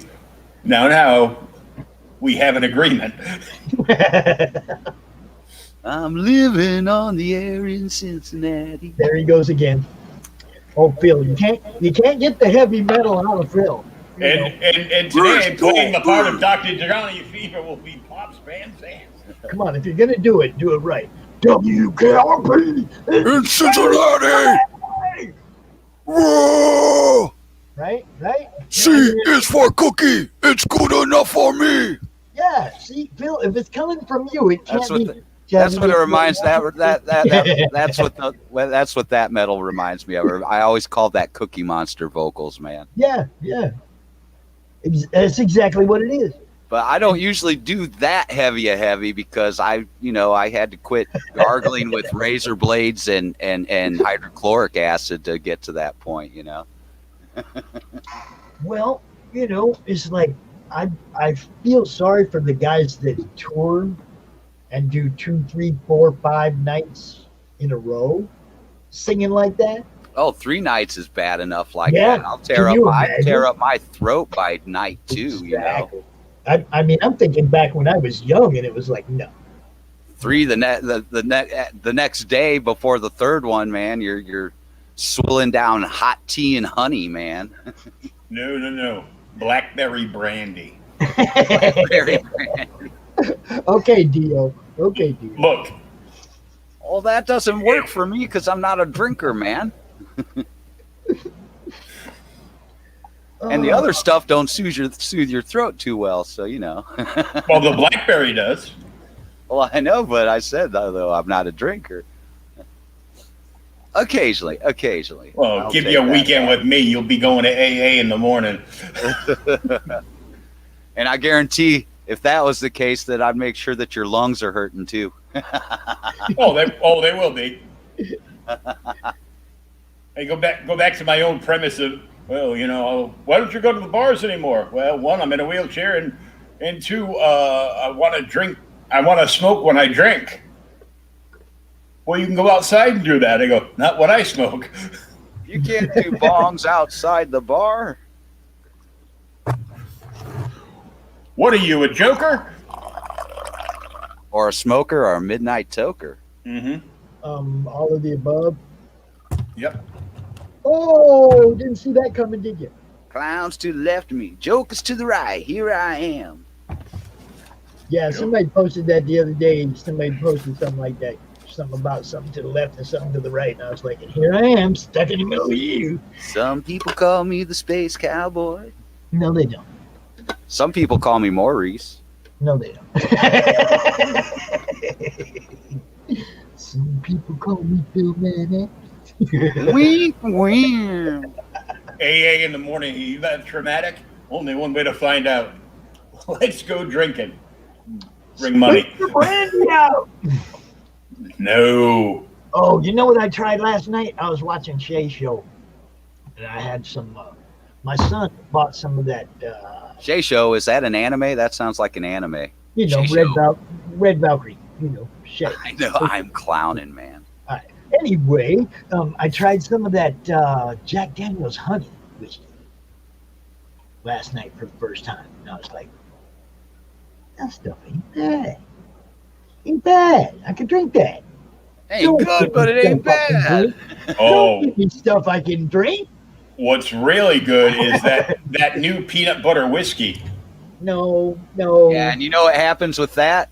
No. That's what happens when you do that, man. Yeah. Yeah, it was, Mike. I was impressed. They couldn't. The cops couldn't figure out how to give me a DUI ticket in a wheelchair. What do we got here? Was it AA in the morning? Yes, I'm that traumatic. Early in the morning. Yes, we are stalling for time. I think Les might have forgot that he had a day today, and that's cool. It happens sometimes because we do book out a little bit in advance, but that's so we can promote everybody. I mean, sometimes it happens. And not only that, but he could have been looking for me on Twitter, which obviously I'm not there. I did send him a message on Facebook, but I don't know how often he opens that thing. I mean, some people like the one platform, some people like the other platform. It's just, I'm trying to get everybody everywhere. Speaking of which, while we have this moment, I'm looking for CRoM Con ambassadors. I'm looking for people who are frequent on a different platform that'll maybe help us promote this con once a month, for like the week before the con on those other platforms. I need a Twitter ambassador. I need an Instagram ambassador, a Twitch ambassador, people that'll do those other platforms and make sure that we're getting seen out there. Make sure that our guests are getting exposure on those platforms too. I'm kind of lost when it comes to some of the other ones, and Twitter won't let me play. So, exposure. I expose myself all the time.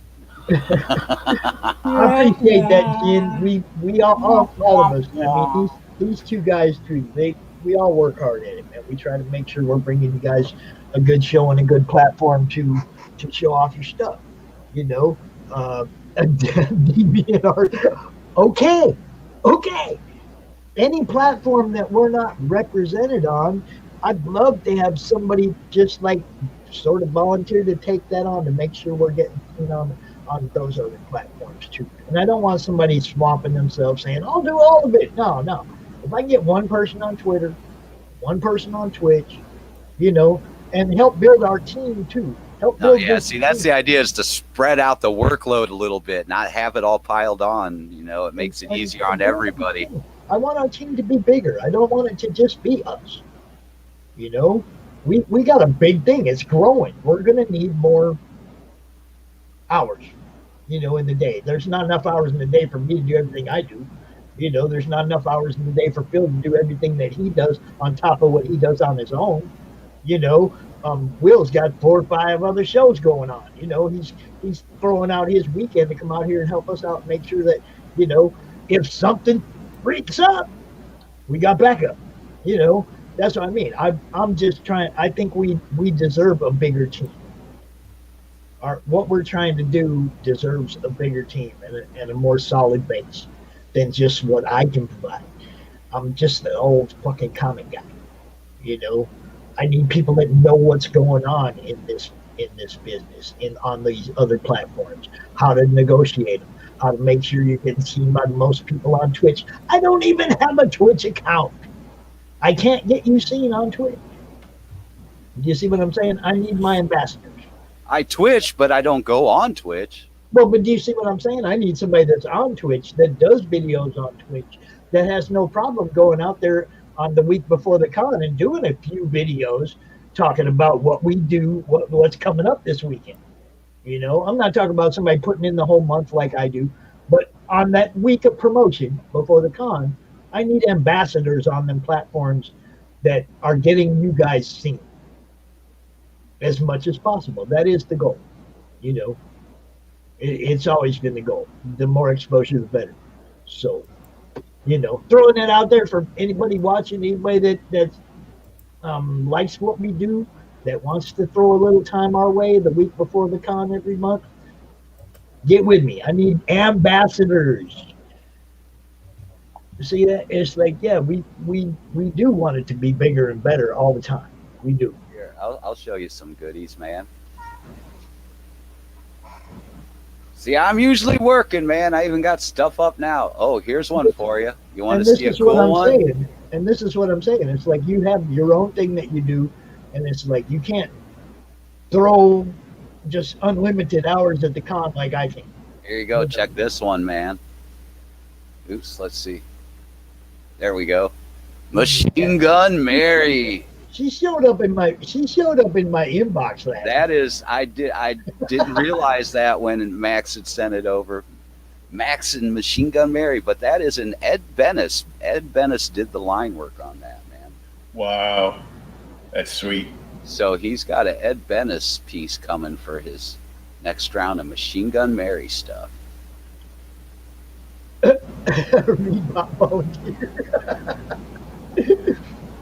No, I just need people that are involved with what we do to just go out there and help me out on those platforms where I'm not at. Okay. Hold on, what's a reed pop? A reed pop. Go ahead, Joe. Tell them what a reed pop is. Excuse me, Miss Lewinsky. Oh. Yeah, there you go. Look what I have in the backstage area. Yeah, there he is. Hey, how's it going? It's a Warren Brown. How is everybody? Man. I was trying to get the camera to work, but for some reason it is not. So you just get to stare at the logo. I and saw hear you my there. beautiful voice.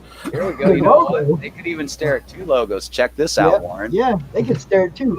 Oh, nice, very nice. 3. We don't have any overlays of our guys, but we got overlays of yours. If you want an overlay, man, I'll definitely get with you guys. Yeah, I'll definitely get with you guys on that. Then there's always this one. That one's a good one right there. Oh, look at that handsome devil. Yeah, we need CRoM down there. But then there's like this guy. Ah, yes. But that guy's everywhere. That guy's everywhere. Where's me? Look, see this guy? He could be down there. I didn't have an avatar. Or that guy, he could be down there. I got a whole bunch of stuff I'll send you, Phil. And you can have all the When fun. I eventually get to, like I said, I was just working in the PNGs for the overlays. Kevin just clued me into a few things and sent me over a template, so it made it a lot easier on me. But there's only so many hours in a night, and I barely got sleep the way it was. So sorry, Will, man. I wasn't even sure you're going to be on today or not, man. Neither was I, because my daughter was supposed to be here, but of course. Let me guess. Pops is like, I can't get hold of Phil. Dude's freaking sleeping, man. I was sleeping too. I was like grogging, like in and out at like 11:30 with Next Generation on. Let me jump in here. Hold up. Let me jump in here. I sent Will a message and I said, I think Phil's asleep. I sent him the link and I said, if your daughter's not there. Which she wasn't. See, so I mean, I totally took into consideration his whole thing, and it was like, yeah, I understand your daughter might be there and you won't be able to do this, but if you're bored and you want to come out and help me out until Phil shows up, here you go. So. Well, even if she was here, I could pop in and out because, she'd hang out with me for like about an hour and a half if I was lucky, and then she'd go lock herself in her room with her iPad and her Twitch. So, Switch or whatever the hell the video game's called. You guys are gonna do this? I'm gonna do it too.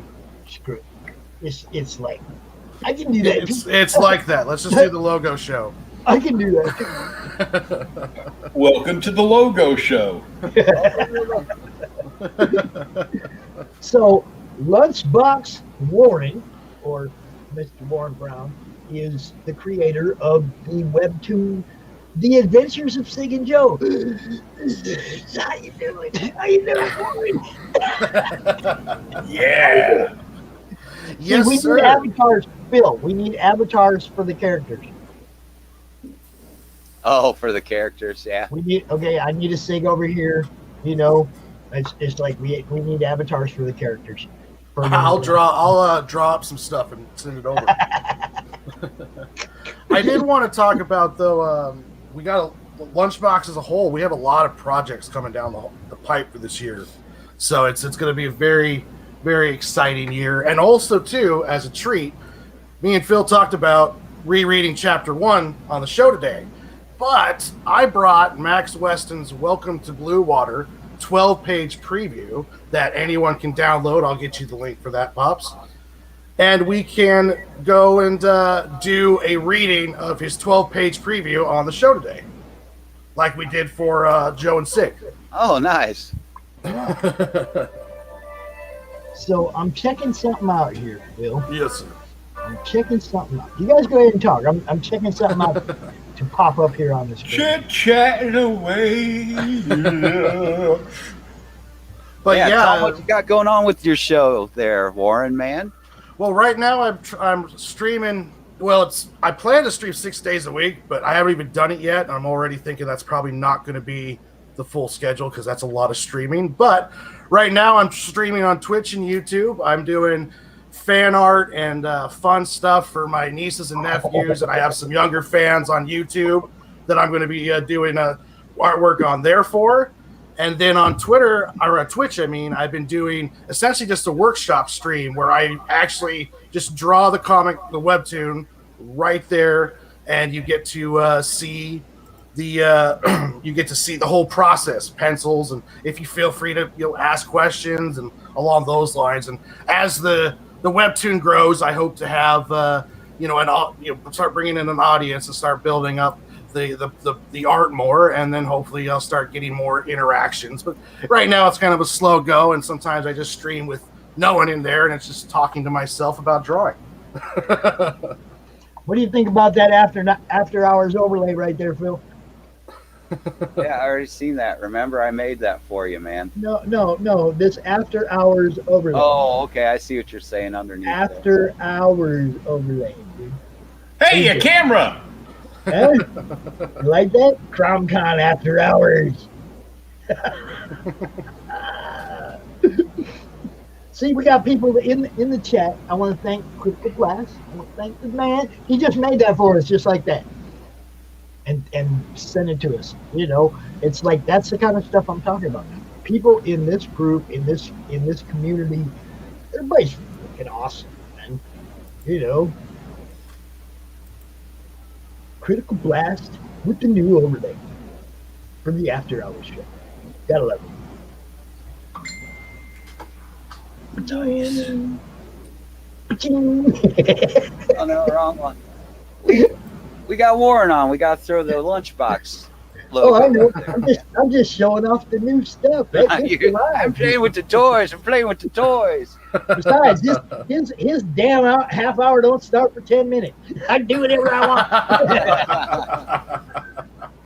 Push the button. Want to go down the hole. I'm still on my time. See, we can play. Look, we can play games. We can play the Road to Sin right now. We can go to the Vampire Versus and just be crazy because we got this time right now. Wait, Golden Age gone, coming soon to Kickstarter. Oh, look at that one, fully funded. Yeah, we know because we love that one. They're everywhere. Journey of the Shadow. We got all kinds of cool stuff going on.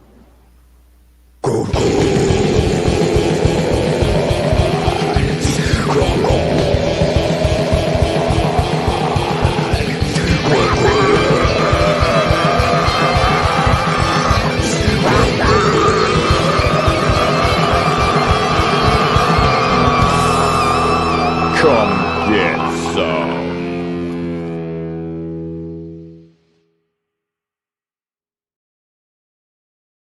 Father Horn. I love Father Horns there at the end. Courtesy of Lee Reese, our video. Warren, are you in there? Yes, sir. So, dude, how many eyes on the project and subscribers you up to on Sig and Joe now? I'm at 18 subscribers and I'm over 200 views, I believe. Just passed, I think, last night. Nice. Oh, come on, guys. This is if you looked at it, subscribe. Come on. Well, it's a process on webtoons. Like there's some people that they want to see 5, 6, sometimes even 20 chapters out to see the commitment before they start really. Yeah. Before they're worthy of before you're worthy of the notification. Look, it's gonna be great. It's worthy of the notification now. That's what I'm saying. I want a notification. I want a notification now. I want my $2. Look, should we just bring Joe out so he can pop his cherry on this and get it over with? His nerves are messing with him. You'll be okay, Joe. You'll be fine, bro. It's gonna be all right. It's all okay, man. It will be good. Yeah. I mean, look. Has anything looked like we're like overly serious about? We're having fun, man. That's why people watch. Hey, don't worry about it. Once you get past that anal probe, you got it licked. They're surprisingly gentle. I thought that was going to be the worst part. Well, as long as you hear a first, you're all set. Uh-oh. You always got to take that extra step, Will. Well,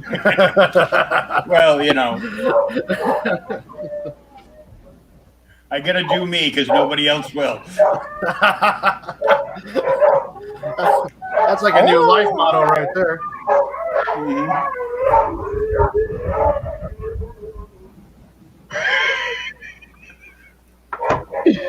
I think somebody's home.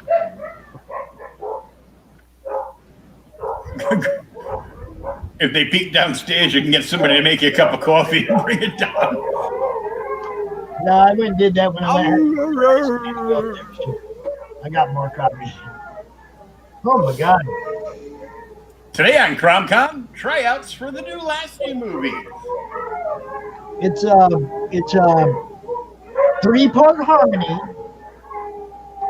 and we'll just call it Wawoof. Wawoof. Wawoof. They woof woof. Yeah, I mean, you know, they think they're damn wolves. Hello. Hello, Facebook user. You gotta back out and click the little blue bar above so we can see who you are. Yeah, we don't know who you are. Who are you? Man, they're loud. Listen to them. They're just going crazy right now. Oh. Who could it be? Who invaded our chat? Who could it be knocking at the door? Bum, bum, bum. It's Maxx Weston! Oh, awesome. You know that guy, Warren. Yeah, I do. Why isn't he in here? Oh, He's internet issues, man. He's in Texas. Still recovering from that storm. He'll do it in Texas.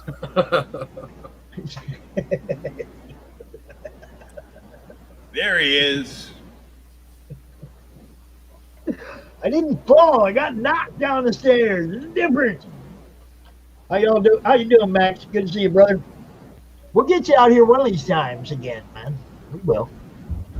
Have you what's really going on now? We got next Friday night. We're going to do another reading, right? Next Friday night, we'll do a reading of Chapter 2 of The Adventures of Sig and Joe. It'll be launching that day on 6 p.m. Pacific Standard Time. And then we'll just, hang out and have a good time. I mean, it's going to be a big show, so I imagine it'll be squeeze at the end and then let other people go and all that too, because there's going to be a plethora of guests Friday for the 100th episode of Creators Outlet. Ooh, a plethora. Look at those big fancy words. And if it becomes I had too to much, say Bill, I had to say it slow so it didn't come out. and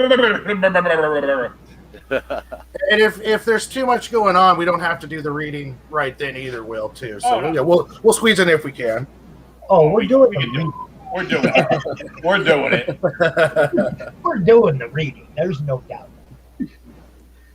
We're gonna have podcasters on. We're gonna have writers and artists and maybe a few colorists. Wink, wink, Phil. What? Who? Where? What? And you can go back and you can watch the first when we did the reading of the first chapter of the Adventures of Sig and Joe. You can go back and watch that, see, and realize that we're going to try to make this entertaining, guys. We're going to do every time he releases a new chapter. We're going to go out and we're going to read in character. Yep. So Warren is the Creators Outlet house guest. Every 2 weeks on a Friday, we're reading another chapter.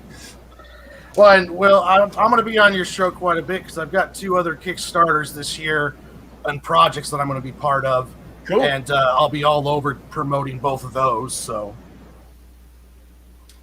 cool. It's good. It's good for me. It's like you get a built-in guest. Okay, every 2 weeks, Warren Brown will be on from Lunchbox Comics, and we'll be getting over dramatic, worse than WKRP, and reading some Sig and Joe stuff and having a blast. We'll have to get a little intro. We will try to make it as entertaining as possible. Worse than WKRP, worse than WWE. We're gonna have to like a little entrance video, like "Welcome to Creators Outlet Open Theater." There you go. In a world of Sig and Joe. Yeah. Now, you've all heard me do the part of sick many times. It didn't just happen last weekend. You've all heard me wheeze and cough through a sentence more than once. Sounds like you've been practicing for this part most of your life. That emphysema getting you, man. That's kind of it. I've been practicing. You know.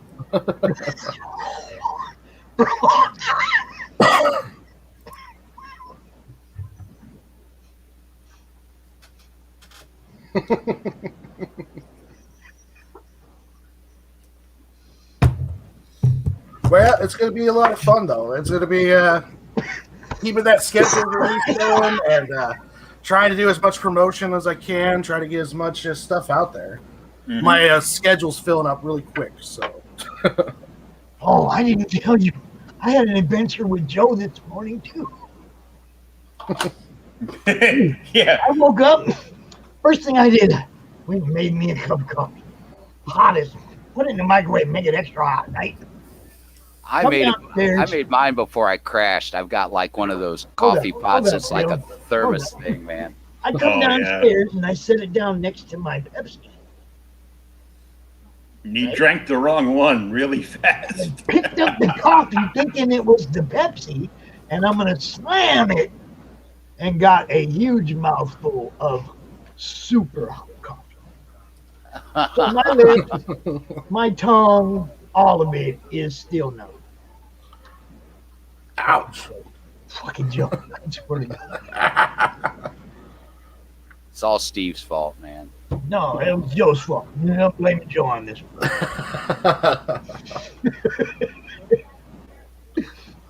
So what are we watching here? This is from when? When did you This is from Thursday on YouTube. Phil came on and we just were working on, he was doing some coloring and I was working on a piece of Sonic the Hedgehog fan art. Okay. Yeah. And this is what I'm going to try to do on YouTube. I might get down to the point where I'm only doing this maybe Saturday and then we're doing a work stream the rest of the time. And I might get to the point where I'm only streaming on YouTube. I don't know. It's kind of hard to balance both platforms. Do you hear me talking? You got to have an ambassador to transmit you to the other platforms. You get it. Yeah. Well, you know, with StreamYard, you can throw it out there to Twitch and YouTube and even Facebook, man. So yeah, that's true too. All at once, one-stop shop, man. See, and that's just yeah, that's just too much for me, man. You know, I'll keep building the group and I'll keep building the YouTube channel, and I will hope that other people will help build our presence in other places, because it's just too much. This is plenty. I'm doing the weekly show. I'm doing the CRoM Con, you know, and yeah. You gotta keep creating and getting out there in order to build up that audience. So, you know. I'm all for exposure is king, but damn, I gotta sleep sometimes.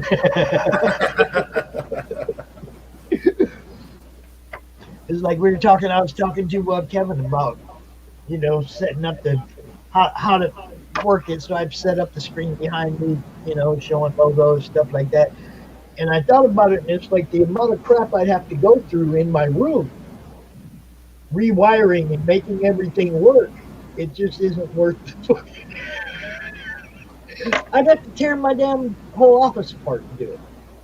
You know, all the wirings are behind the desk and behind dressers and all over the, you know, it's like it would just be like a total, it'd be a full day fiasco just trying to get it set up. I wouldn't be able to leave it that way because of the kids, so I'd have to do it, you know.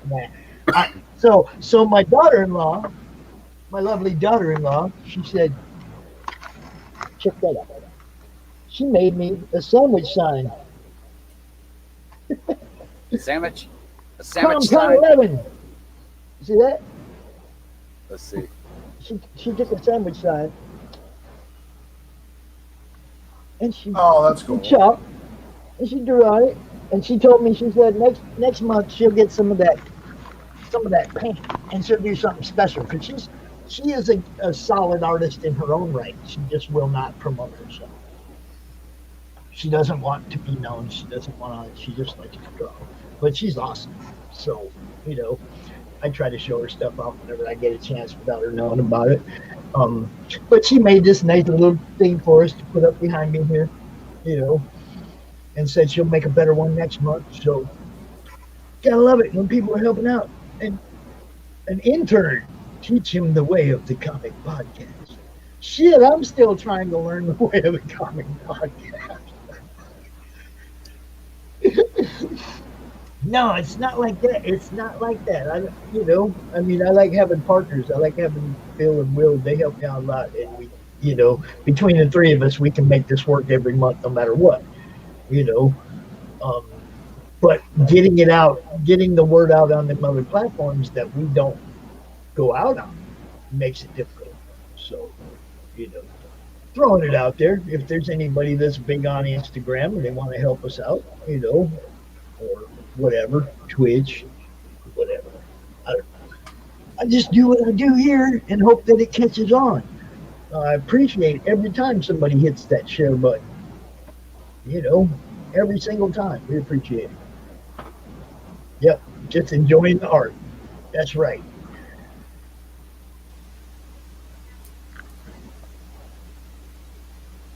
We got people wanting to join the group.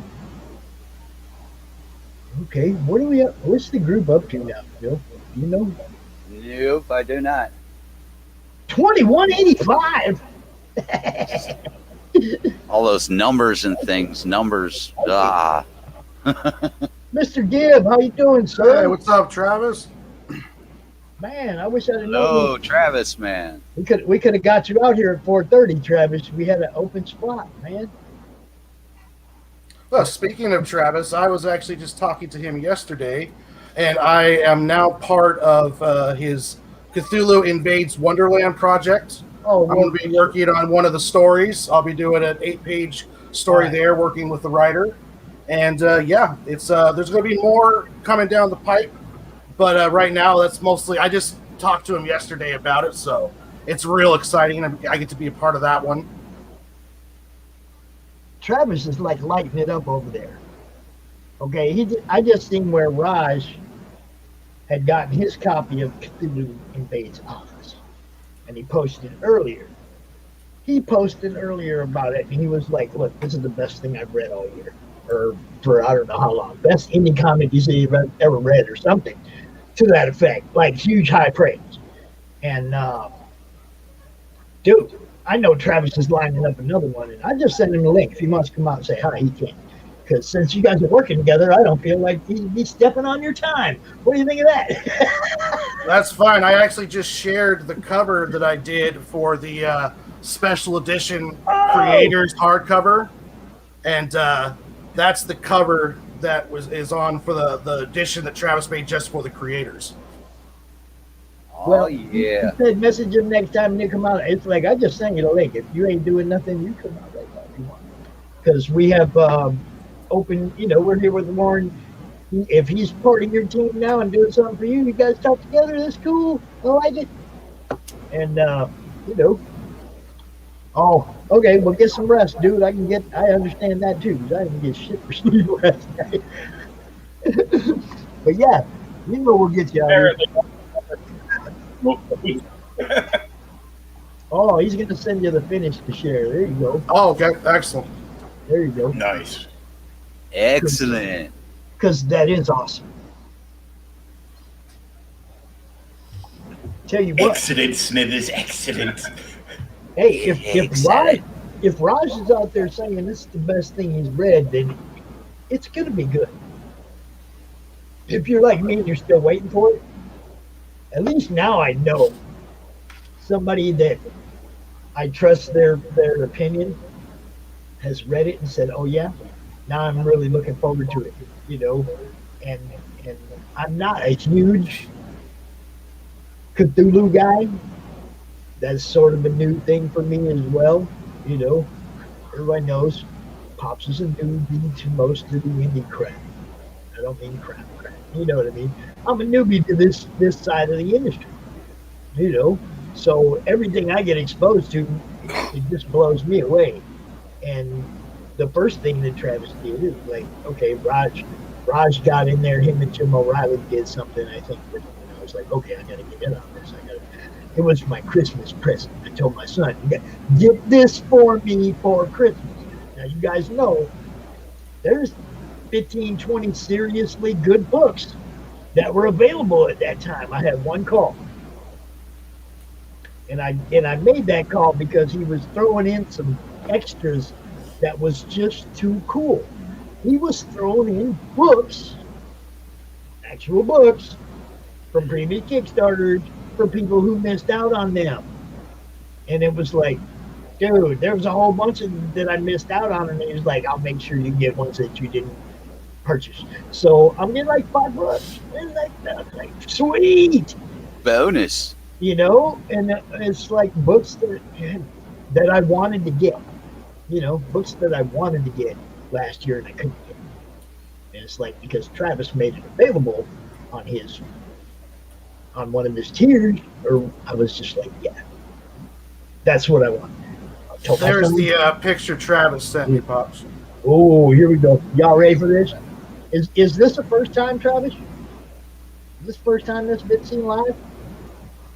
I think that's just on Facebook. Freaking gorgeous. Oh, it came out absolutely beautiful. Absolutely beautiful. Oh, it's the first one. Okay, I thought it might be the new book you had to come. Oh no, the new book is going to be Invades Wonderland. This is just for the Oz, yeah.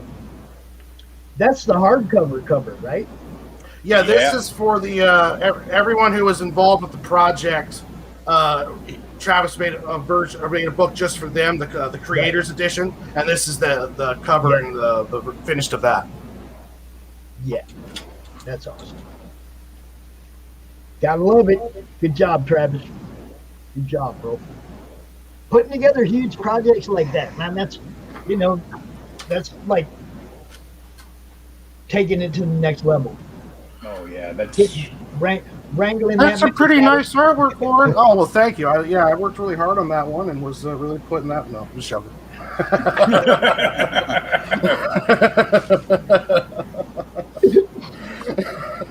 What else you got? You got some extras outside of your stuff. You also got some other stuff going on, right?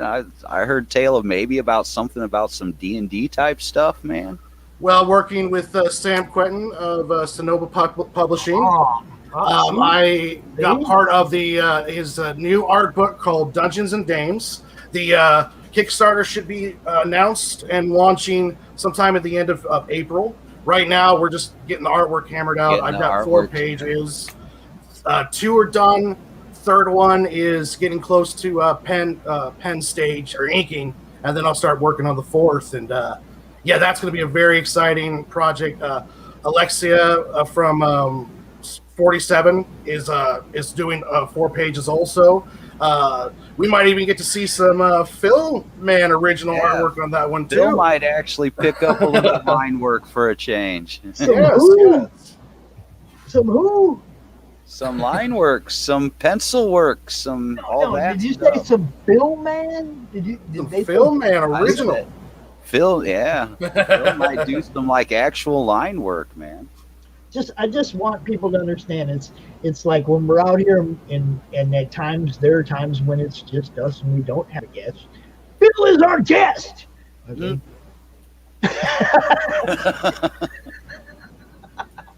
Because he's always got stuff going on, man.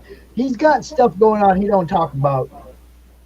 You have to drag it out of him. He's editing this, he's doing that. If you don't drag it out of him, he won't tell you. Well, yeah, I like to wait till I get it closer to that stage of where it's ready to be putting out there for people and stuff a lot of the times, So so that's why. But yeah, there's I got like we come down here and we blow his horn for him because he don't blow it enough. Well, that's all you, Pops. Nothing. Hey, that's not what you said the other night, Will. You left 100 on my dresser. I figured, what the fuck?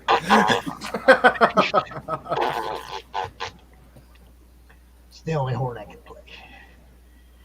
So yeah, I'll be working on that project with Sam. I'm going to be doing some voice actor work. I left a link in the private chat there, Pops. It's a Loki a Loki fiction series about the life of Loki, retelling his origins and putting a different spin on it. And she's putting together an audio drama on the book series, and which is right now the book series is available on Amazon and also at her website. And it's going to be a full audio drama of each volumes of the books. I'm just in the doorway on book number 1. It's going to be I'm just doing like 3 lines. I'm like the burly man, but I'm going to do in all of the other volumes going forward. And yeah, that's an exciting project to be part of. I'll be telling you guys more about that as it goes along too. And I'm looking at it right now. I see Loki of Midgard, the making of a magician.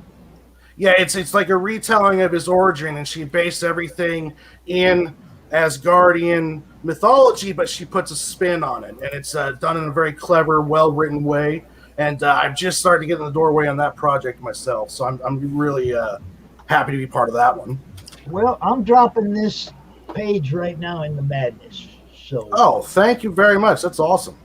There you go. We got sign up for the newsletter, but it's her page, the JenniferMaking.com page. So, everybody go check it out, man. Yeah, if you're a Kindle Unlimited subscriber, you can actually read that book for free. And even if you're not, you get to read a little bit of it, man. Look at that. Yeah. And it's on sale. It's marked down on sale from $18.99 to $6.99 right now. 63% off if you buy it on Kindle. You get out there and check it out. It's a fun story, and then hopefully 2021 we're going to be bringing you the full audio drama. You get 4 chapters to check out, so you know that you want it, man. Look at that stuff. Mm-hmm. And you should click on that and follow Jennifer over on Amazon. There you go. Like I just did. See? There you go. So we got 15 minutes left. How would you guys like to do a live reading of the Welcome to Blue Water 12-page preview by Maxx Weston and Joe Wong and myself? Yeah. Oh, I'm down. Yeah, son. I'm down. Let me just share the screen for you here. Let's see. Oh, no, not that one. This one.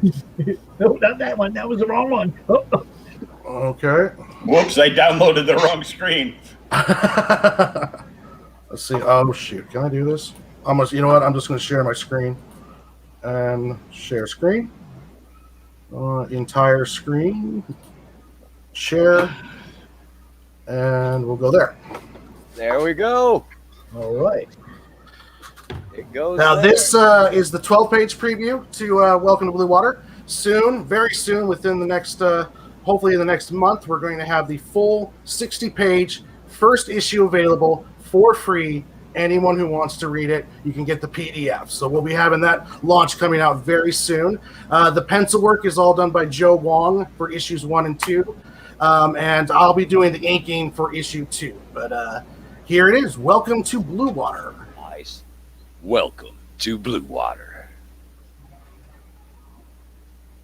Featuring the artwork. Oh, go ahead. Yeah. Joe Wong. Blank page. Joe Wong, pencils, inks, layouts, character design, and lettering. Warren Brown, character design, pencils, inks, layouts, editing, and lettering. Maxx Weston, the story, the lettering, the layouts, the character design, and the script has been proofed and edited by Professor Robert Masterson. Professor. Welcome to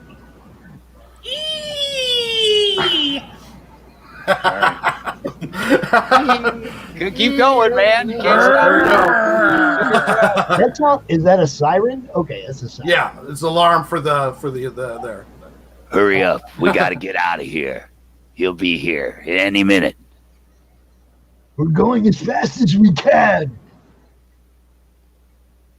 All right, that's it. Let's go.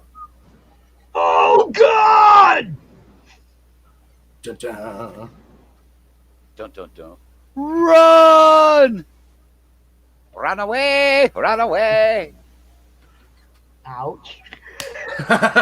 Smack. Wham! Slam, biff, pow. Stabby, stabby. Curse word. Fuck you. Flick you. Whoa.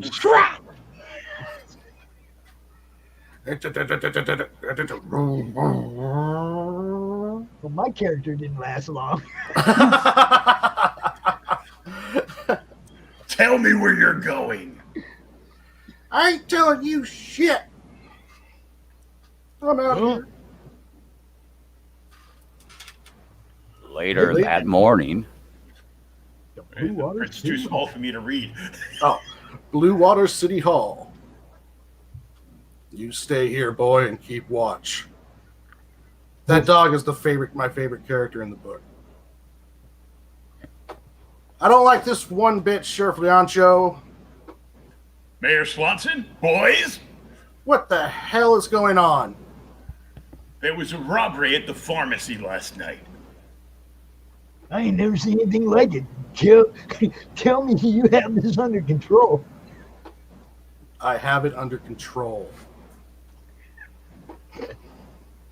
Just like that, huh?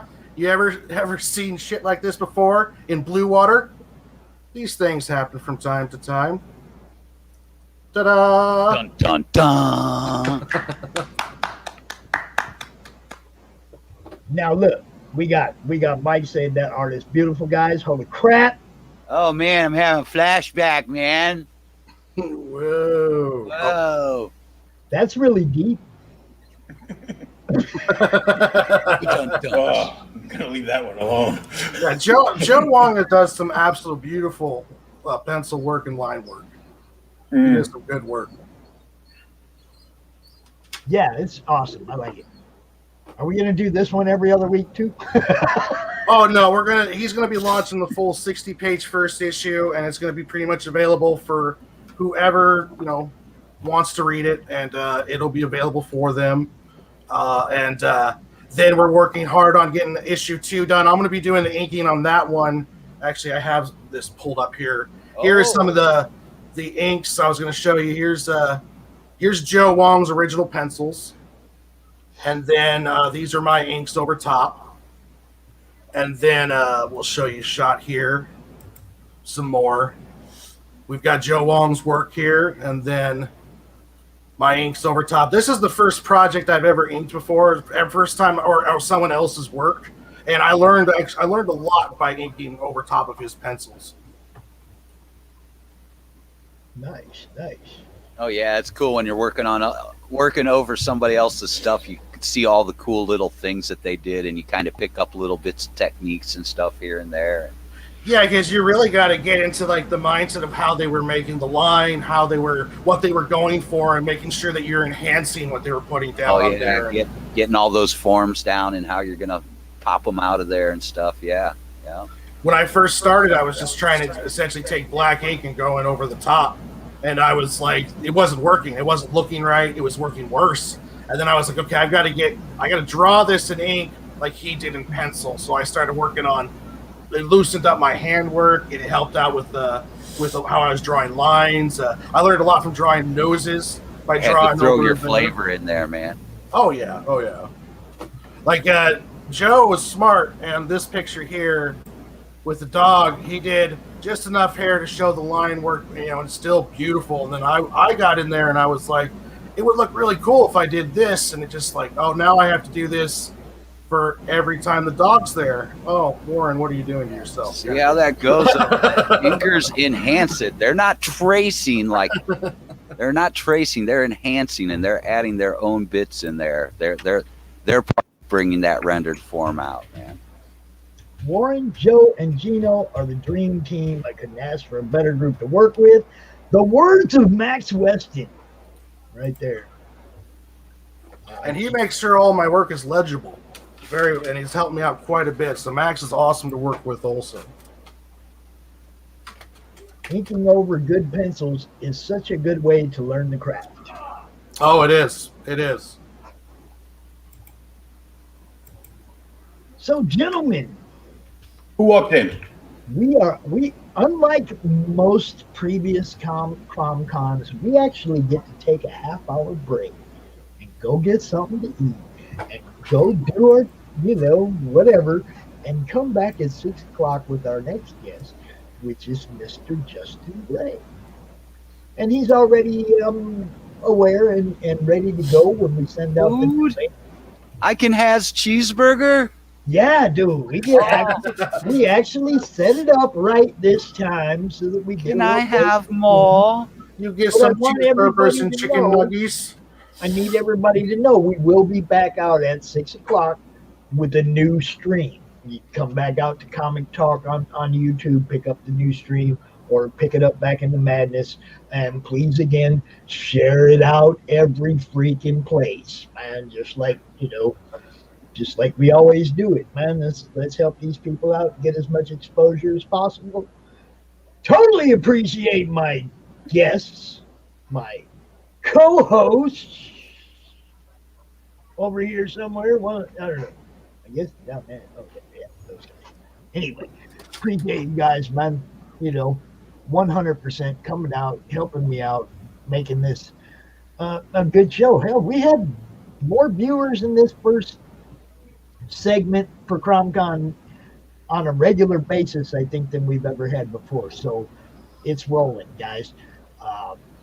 Rolling. Keep those comics rolling. I'm serious. Keep all of it going. We got the first. Every time you roll my comics, I have to self-press them. Stop that crap.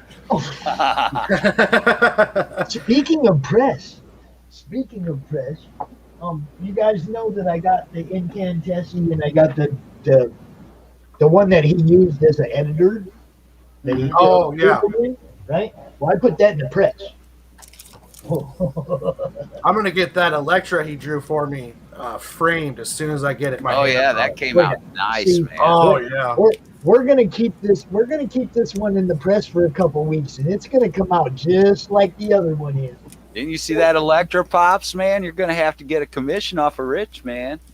Say what? Did you watch the Electra one? Yes, I saw it. I was watching. That's why I said you're gonna have to get you a commission of one, man. Right down your alley. Everybody knows she's on my wall more than anybody. I told him too. I was like, I'd love Electra Frank Miller era if I could. Yep. And that's and he's like done. And I was like, oh, it just came out beautiful. Oh yeah. Yeah, he kills it. He does. And like I said, everybody knows she's on my wall more than anybody. I got this Sean Hill back there, and Marseille Phillips, and JT Malloy, and Jonathan Brooks, and Pops Van Zant. Oh yeah. Yeah, I drew her once too. Yeah, she's all over my wall, man. Electra's my girl. Love her. I just found 2 more Electra Marvel's Legends figures. One was a Marvel Legends figures, and one was Marvel Legends, and one was Diamond Select. Always, Max. Always got you guys, man. You know it. Oh yeah. Always. Hey, this is only the first segment of the show, Mike. We're gonna be back at 6 o'clock, going till midnight, and then we got all day tomorrow. So, yep, we got miles yet to go. Yeah, miles to go before we sleep. It's been very successful. I just want to thank everybody who's watching and commenting, and it feels like we're making progress, guys. I love it. Yep. It's a lot of fun too. Thanks for doing this for us, till Brooklyn. All right, you guys go get something to eat, man. Take a break. Seeing you as always, Warren. You guys, thank you very much. You can find me just on any social media platform. Just look up Lunchbox Warren, and my name will pop up. And Warren will be with me next Friday and a bunch of other people for Creators Outlet 100th episode, where we'll be reading Chapter 2 of The Adventures of Sig and Joe. Yes. And without any further ado, guys, y'all go take a break. Peace and love. I'll see you in about a half hour. Okay, everybody. All right, peace, dude.